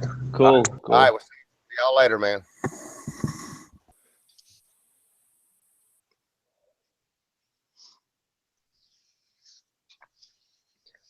Hank, how are you doing? Good, man. Just got there hanging out with the atheist. Good conversation. Yeah. I saw those guys. I really like atheists. And just because we disagree, doesn't mean we have to be enemies. Well, I'm an atheist, right? But I consider you as my friend, man. I consider you as my friend. And Well, same here, man. I think there's no problem, man. You see? we all have the opportunity, to be friends with one another. It's whether or not the other person, not necessarily you, but the other person acts friendly back. That's what you got to worry about. You could be friendly to people all day long, but are they going to be friendly back? And having a little petty disagreement, that doesn't mean that you're not friends. Yeah. Just like if you have a fist fight with your brother, it doesn't mean that you're not brothers.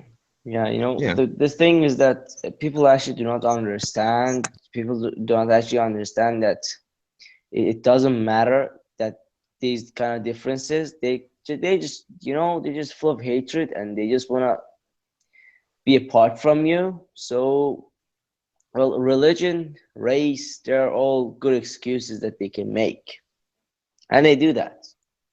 Yeah. Yeah, it's not like something real about it. It's just people do not want to have this kind of communication.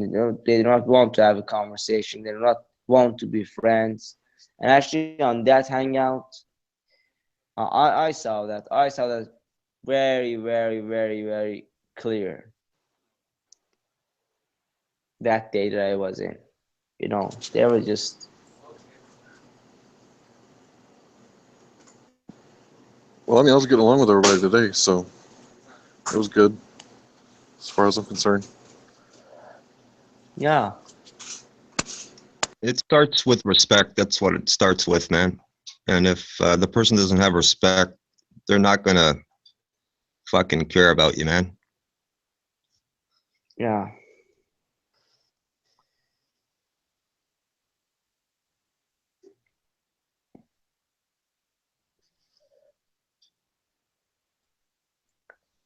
Respect. It's being completely lost these days. Hang on just a second, guys.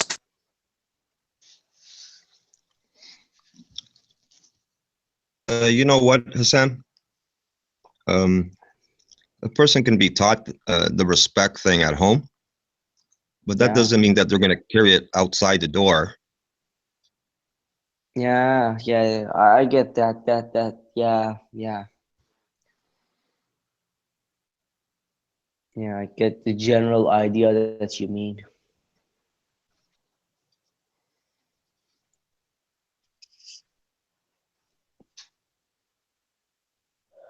Armando was bored.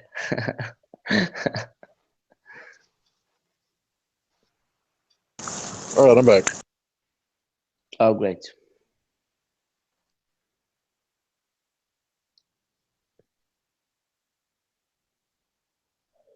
Well, the side business is taken off before I was even kind of ready for it to.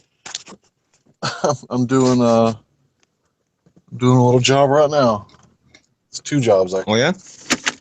Yep, just run and grab at jobs, but hey, it's $10 that I don't have to worry about how I'm gonna make the rent and some shit, Right on, man. Now listen, if you just give up living in America, for a while, and then come here with your money, even if it's like a little bit in America, you come here and you'll live like a king, man. Yeah, I would like to take advantage of that exchange rate someday. Yeah. You will no, it's like not an exchange rate or something. It's like pretty cheap here. How much do you pay for a big tasty in McDonald's there? shoot, I don't know. I don't eat McDonald's. I'd say a good burger is $5.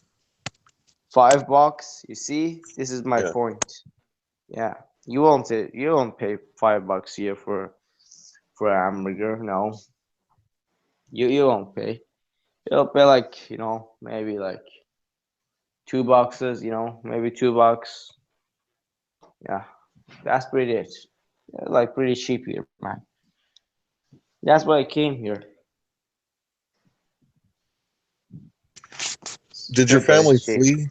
Did your family flee from Iran, or did you just leave like, you wanted to leave? You keep breaking up. I don't understand. Did your family leave? Because why did your family leave? My family didn't. My family is still in Iran.